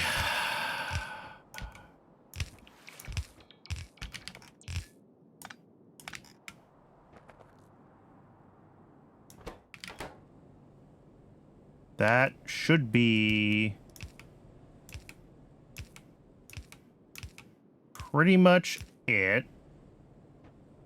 The last thing we're going to need to do as we loop this around is make sure that the other xylanol that comes from low distillates is now I think needs to be set up as a top-up.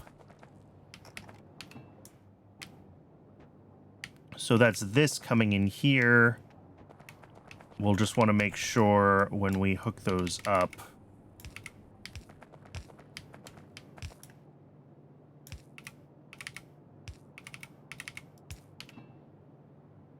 maybe not right there.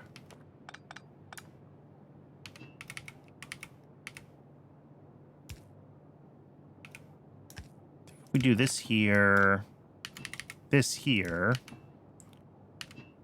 there, and then the water here is also a top-up, so I can just copy that one.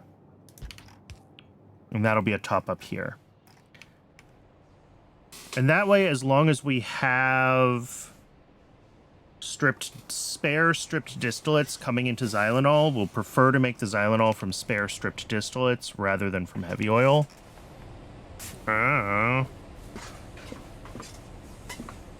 Seems reasonable-ish. I think that'll keep it unblocked, at least for what we currently care about coming out of oil, right? Like I was saying earlier, there's gonna be changes as the things that we care about change. But at least for now, we're making xylanol again. And should even be unblocking, like... Yeah, high distillates are still a block.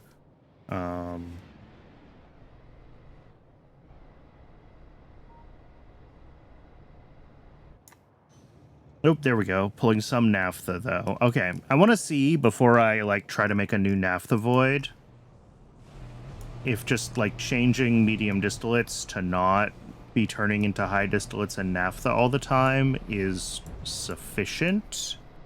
Or if we still...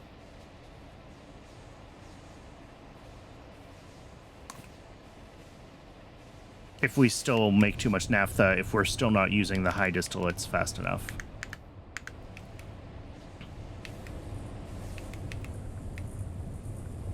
But for now, at least, we're going to be making heaps of xylanol, and we should unblock iron, and that is all that I care about.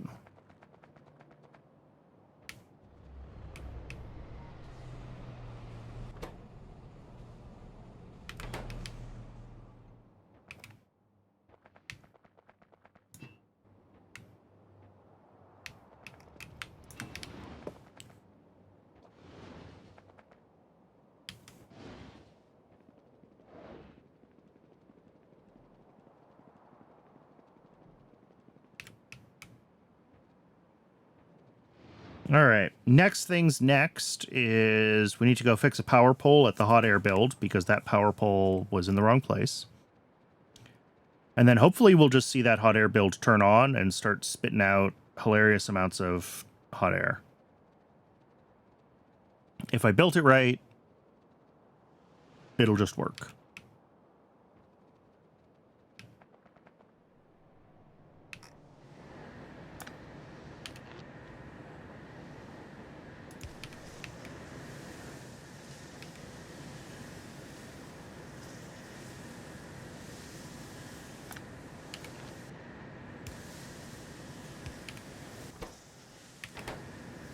All right. We're starting to buffer outlet gas. We need 100 for each of these guys. So I'll let this get up to like 1,200 and then I'll turn it on.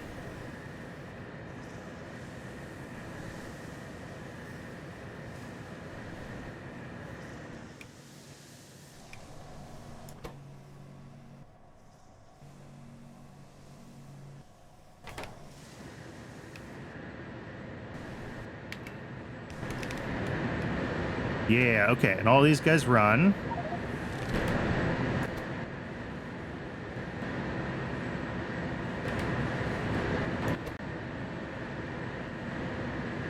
And there's the outlet gas cycling.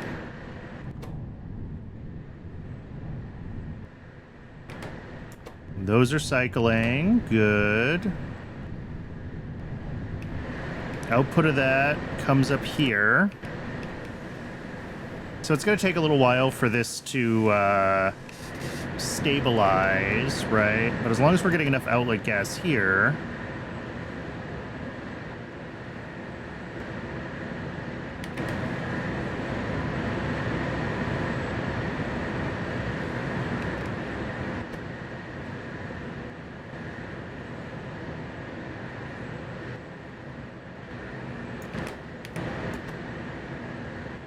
It seems like we need more bricks in the loop. Maybe?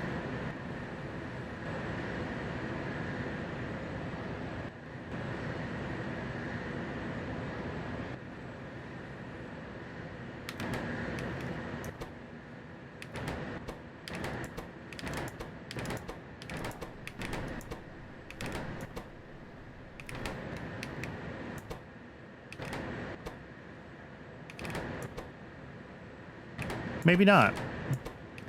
I'm not sure if we need more warmer stone bricks. What are we backed up on here? The hot air out.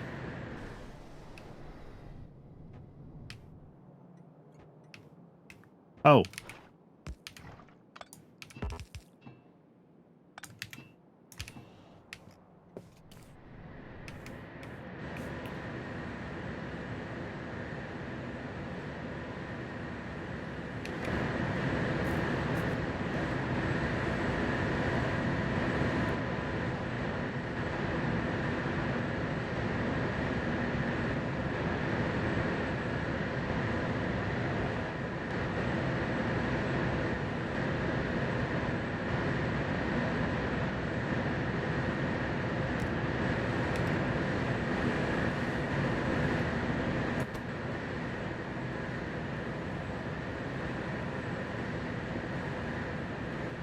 Yeah, these are blipping on not having the right intermediate gas, which makes me think that I need to force the two top stages to, like, run one or two more times. And the way I do that is by adding bricks to the loop manually, right? At the intermediate temperatures, the warm and the warmer bricks. Okay.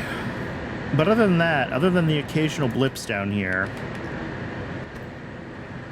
like, we definitely have enough inserter capacity.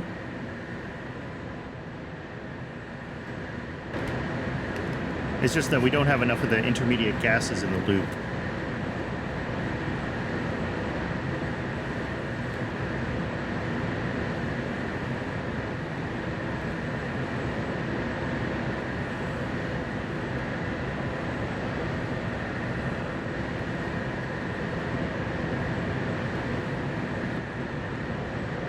But, like, even with these blipping on and off every once in a while and not working totally full capacity, like, we should already have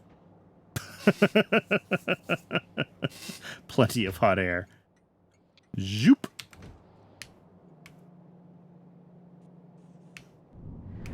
This makes hot air probably faster than we can reasonably get it onto trains. Like, it may be that if we want to scale this further, we need more train stations to get the hot air out of here fast enough. That's where we're at.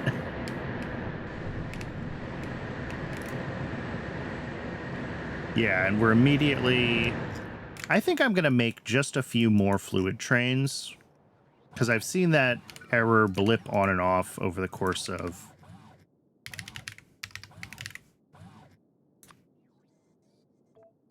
today.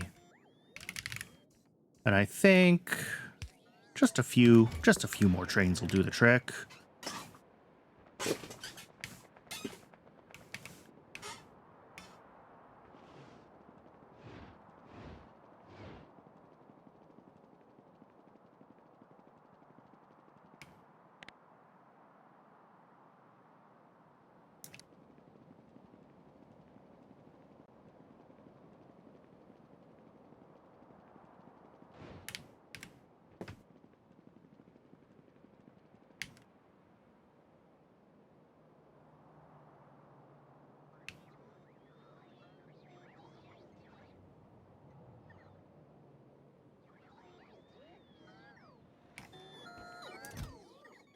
Oh, really? Those aren't done yet? Come on, bots. Work faster.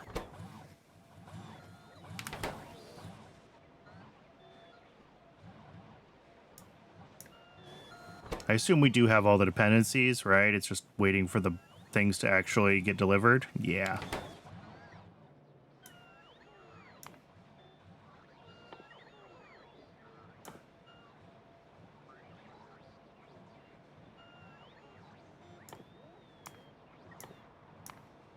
All right, I'm just throwing research in at this point that, like, gets me towards Pi-Sci 3. I do want to start bootstrapping as many of the alien life things as possible, like, as quickly as possible, because AL is always a pain to bootstrap, and we're probably going to have to do some new something as far as how we bootstrap AL, because the old stuff we were doing in the old mall is, well, there is no longer an old mall. So we're gonna have to figure out how we want to do that. If we want to do it near this mall, if we want to set up a new area. Yeah, Bodos are gonna be fun, is my understanding.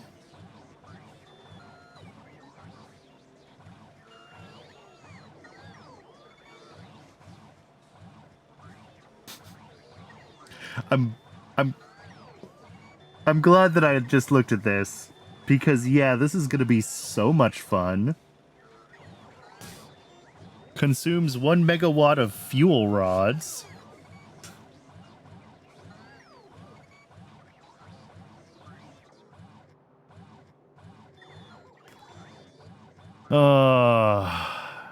Fortunately, we already built fuel rods because we needed them for silver.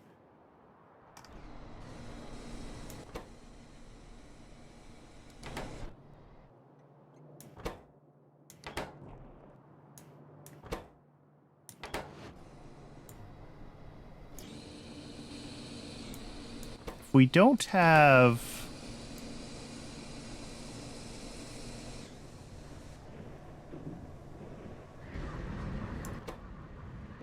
are these just buffering still back through here? Is that what's happening? Yeah, I think that's what's happening. Okay.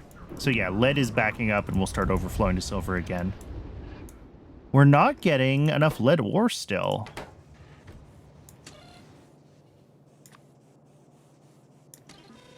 Did we fix... like, does the lead ore station work right now? I thought I fixed acetylene.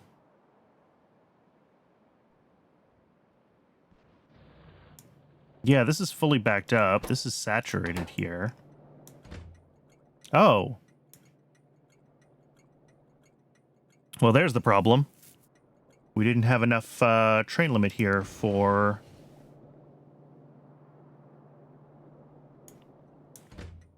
yeah. Now there's a lot more trains running through.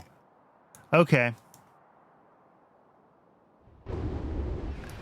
I'm concerned at how low silver plate is right now.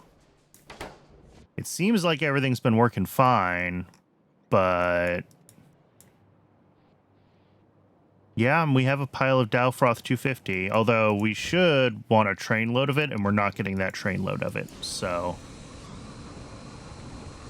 that is something to be concerned about. All right, well, it is ad break o'clock again. I am going to step away and get a little bit more water while the ad runs. I recommend you do the same. Hydrate, stretch your legs, and when we come back, we'll probably have the Bodos tech, so maybe we'll start looking into them, although maybe that's a next time thing. We might just do a little more checking around the base, bottleneck hunting kind of stuff. But I'll see everybody in just a few minutes.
Welcome back, everybody.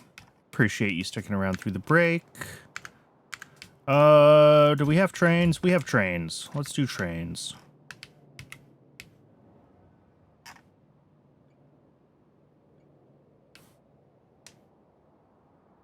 Hopefully with the... Ooh, yeah, is this all fluid trains? It's all fluid trains. All right. We've been falling further and further behind on the fluid train request queue.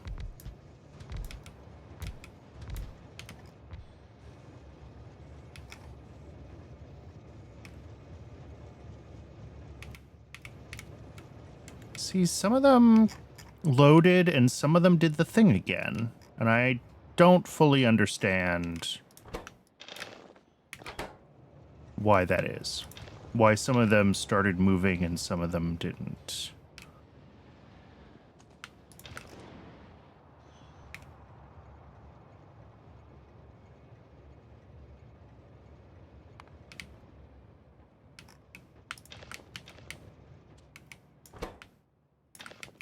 Hopefully we're good, though.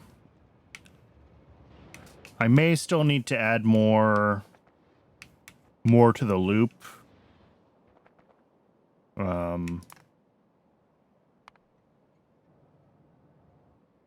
You know, as with everything else, when we fix something really broken like hot air, that has the capacity to get so many other parts of the base unblocked and moving. And when that happens, a lot of train demand starts to happen very quickly. So we're just going to hope we're doing okay. We'll keep an eye on things. But I expect that fixing hot air is also suddenly going to mean a lot of demand for a lot of metals that we didn't, like, really have going before, right? Like...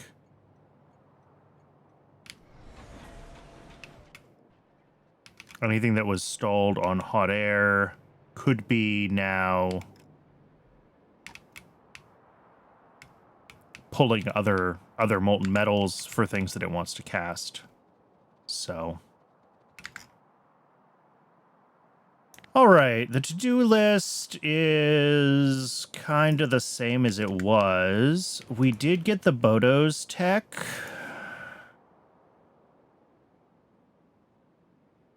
Making the first few of these guys doesn't seem awful, besides the good alien samples.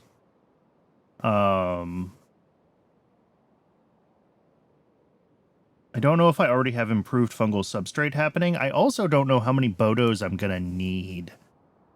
Like, you know, maybe this is where we need to spend more time in Yafsi again. I feel like I spent a lot of time in Yafsi today. But, like... alright, we're gonna need gas bladders. And that means we're gonna need... these guys. And they use Bodos.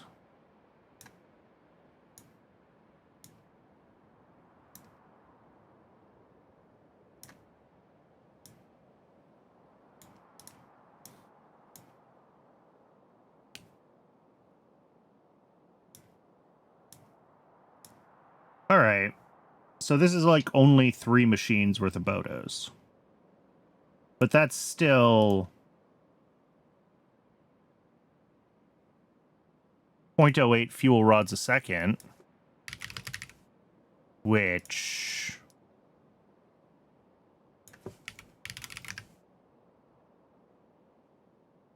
we actually make enough for that. Okay. That's good. We only pull 0.043 for silver. And we're making 0.6. So yes, we're good on fuel rods for Bodos at that scale.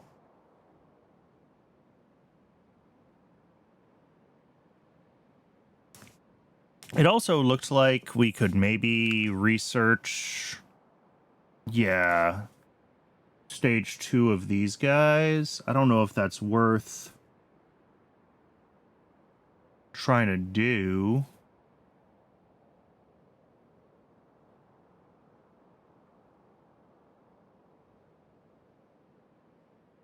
They take a bunch of Bodos. I mean, yeah. This actually doesn't look that hard to just start at Mark II of these guys.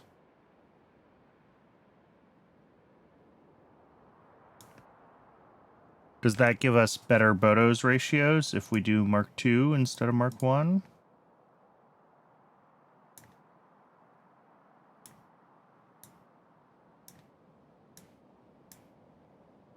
Yeah, even fewer Bodos. At the cost of some salt, a trivial amount of salt. But obviously, the Pyanodons that we're using for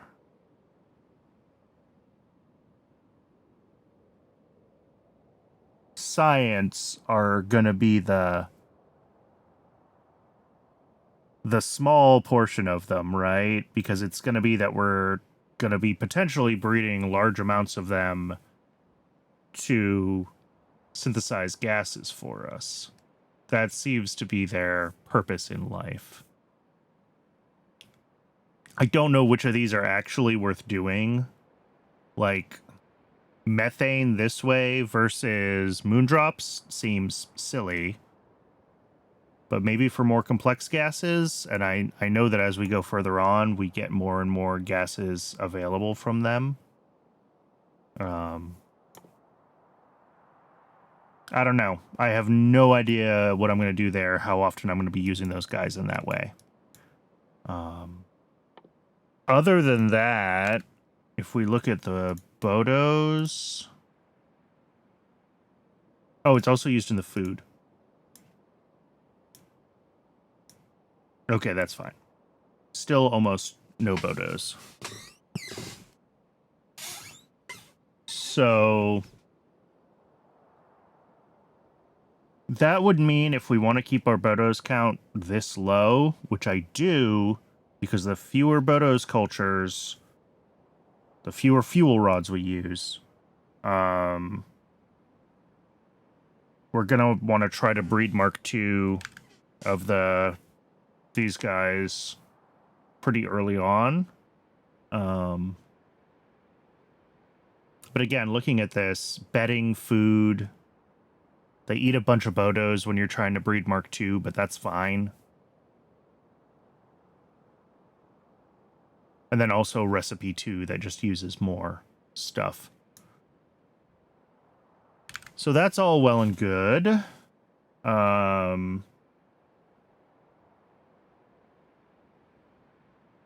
Other stuff in the tech tree. Nanofibrils. Either from chitin or collagen.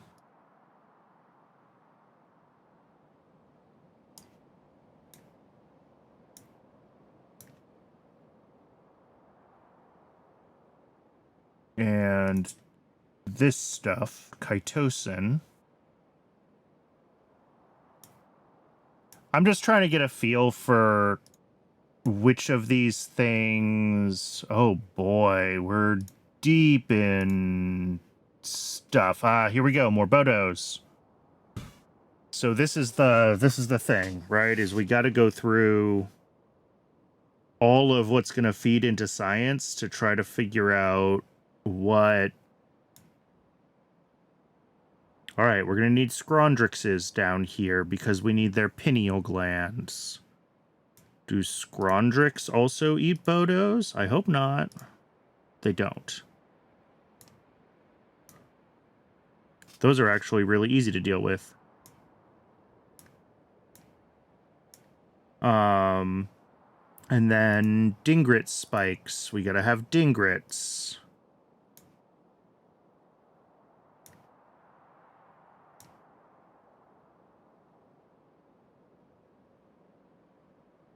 All right, no more Bodos showing up at least. So far. Chimeric proteins. Also fine. Magnetic beads, that's fine. Nothing weird there.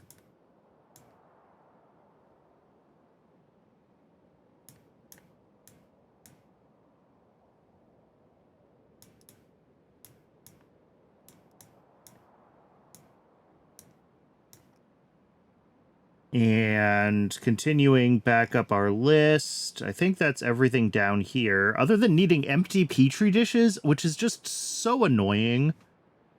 Because I don't have those on Rails. We make Petri dishes, like, fully all at once. So we're going to have to deal with that. Cridrin adrenal cortices.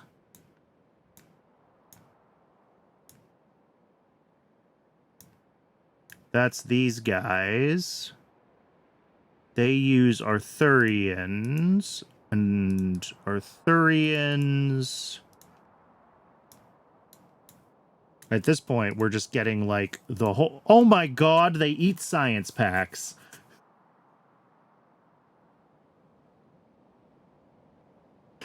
Oh... What the hell, Pyanodons?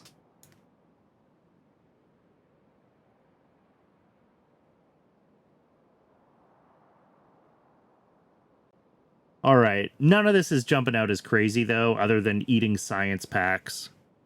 They want to be smart. They want things that make them go.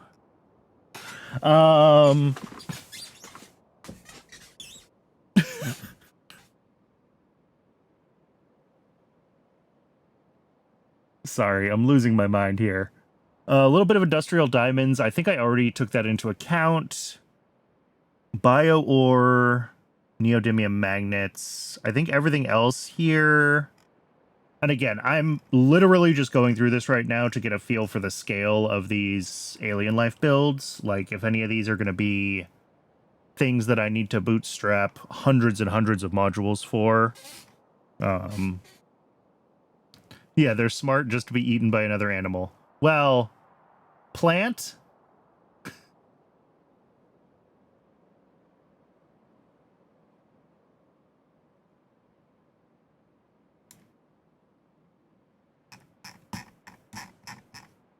All right. Bio ore and neodymium magnets. Do either of these pull in any new advanced substrate? Nothing weird there. This isn't going to be... Yeah, that's all chemical stuff. Don't care. Prussic acid, nothing weird there. Z3 reagent we have. Vinyl acetate we already have. Neodymium magnets all look fine, unless there's secretly alien life in neodymium ferroboron. There isn't, but there are more fuel rods. Okay. We haven't even done boron as a metal yet. That's a whole thing that we're going to have to figure out at some point. That's future Brandon's problem. So all said and done, this pulls 0.12 fuel rods. That's for the Bodos and the neodymium magnets and the neodymium ferroboron alloy. We make enough, just barely.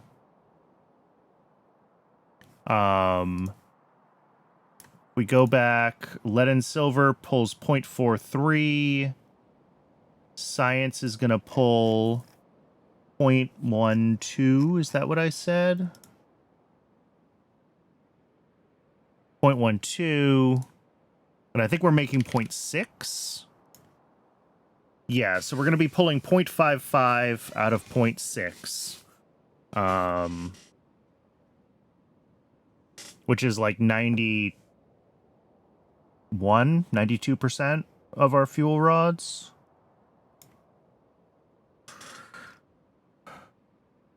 Obviously, I have not even accounted for... I mean, there's so many other things here, so many other intermediates. Obviously, we're not going to build all of this in one big build. We're going to do builds for each of the AL critters as we go. That's normal. But,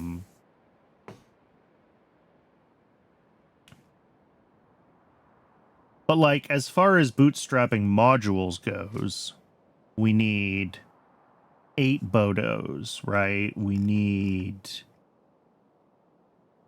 some Scrondrixes. All right. We need Dingrits. Yeah, and we need a dingrit in the building. So, like, we need a couple extras for the dingrits because we need them for the buildings. I saw that that was also true for the Arthurians. They're in their pens. Yeah. All right, but, like, all together, yes, bootstrapping this many alien life things is going to be annoying. But none of this looks terrifying. I mean, even if we use just the Mark II recipe with the Mark I modules on the Fanyots.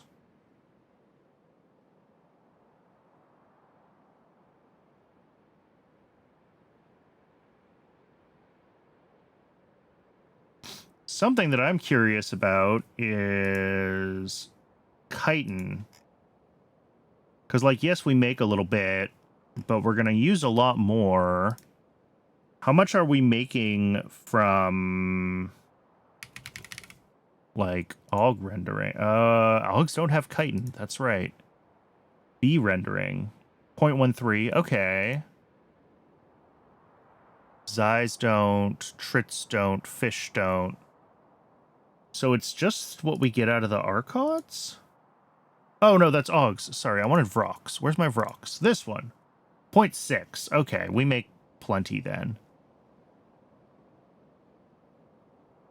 0.6 plus 0.13, so like 3/4 of a chitin a second, and we're going to be pulling 0.2. Yeah, not worried about it. I'm sure there's some that goes into... No. We're just voiding it all. We're not doing anything with chitin right now. All right. So I don't have to try to figure out anything new that I need to slaughter to make chitin. That's what I was concerned about there. Otherwise, like bedding, we're gonna have to scale up bedding. I don't know what it's gonna look like when all of these animals are at full scale, but we're gonna have to scale it up.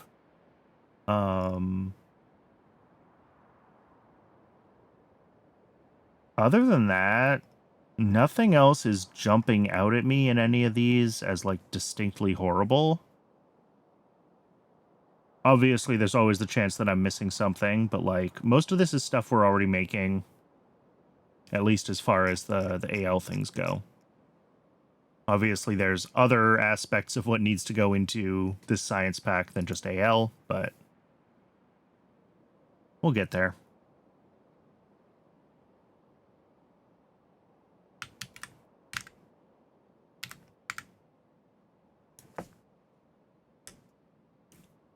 Well, I think I'm going to call it here for today. Next week, I guess we can probably start on bootstrapping Bodos. And we'll go from there as we kind of work our way through a bunch of the other available AL things. The AL stuff is a good chunk of the techs that are missing on the way to PySci 3. So once we have all of those things available, it's really going to be like, you know, magnets, tributyl phosphate, and acrylic that are really left. And we'll be able to get those done, I think, you know, while the AL stuff is bootstrapping and buffering. So the roadmap to PySci 3 feels pretty reasonable at this point. Yes, Astron. Most of the Mark IIs are only used as modules.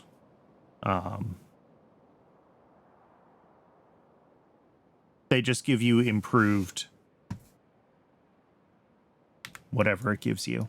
I don't know if it's just speed. Do they have a prod buff or just a speed buff? Yeah, just a speed buff. At least for Vrock Mark IIs.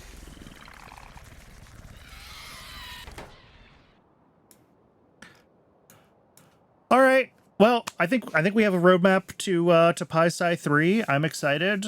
I haven't really been thinking about Pi Sci 3, so like seeing that we're a lot of what we've been doing as far as some plants and animals, the Mark 2, 3, 4 are used for other things. Okay.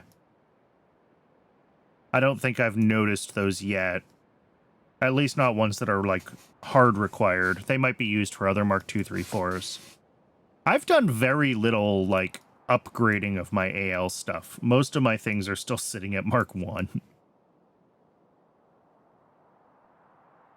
Like, Religias are still all Mark 1. Yeah. Moss, seaweed. The reality is that because they give you a speed buff, but not a... You need Phaology for Religio Mark 2? Alright. But, like, because the better AL modules are just... They work as speed modules, like...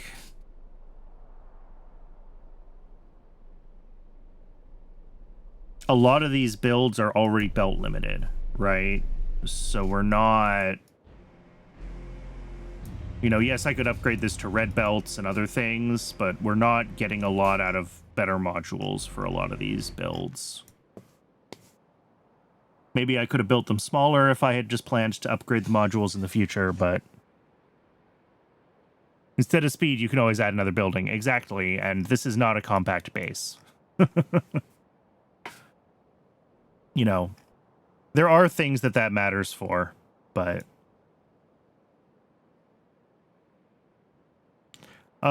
Should save on electricity, because electricity use is per tick, right? And unless... Because the speed modules don't upgrade electricity energy use, just speed. Yeah. Yeah, for Bodos it will matter because it saves on energy input. Effectively saves on energy input. And that means fuel rods for Bodos. For everything else, it's electricity, and I don't care.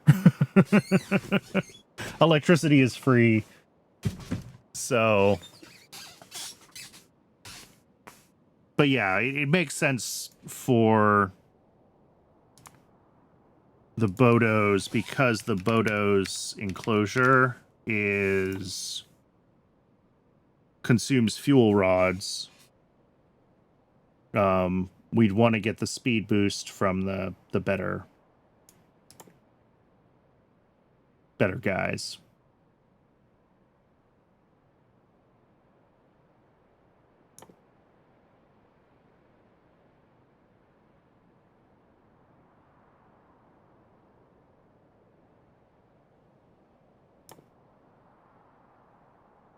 Oh. I should really just do this, huh? Like, just straight up spore productivity. Yeah, if you're using fixed size city blocks or things like that, or if you're building compact because you just want to build compact, it definitely can matter. I would not disagree with that. But I think the way I've been doing my base and, you know, maybe at some point I'm going to start to regret the round trip times for some of these trains, but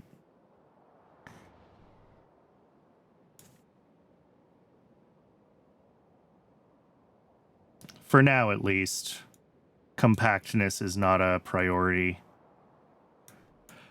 Anyway, all right, I'm gonna get going. I'm on the hook to make dinner tonight, so I can't stay up all night playing Factorio. I gotta go cook. But I appreciate everybody coming in. If you find this on YouTube and want to watch live, there's a link to my Twitch down in the description, as always. And I'll see everybody next Tuesday with more pie. Thanks again.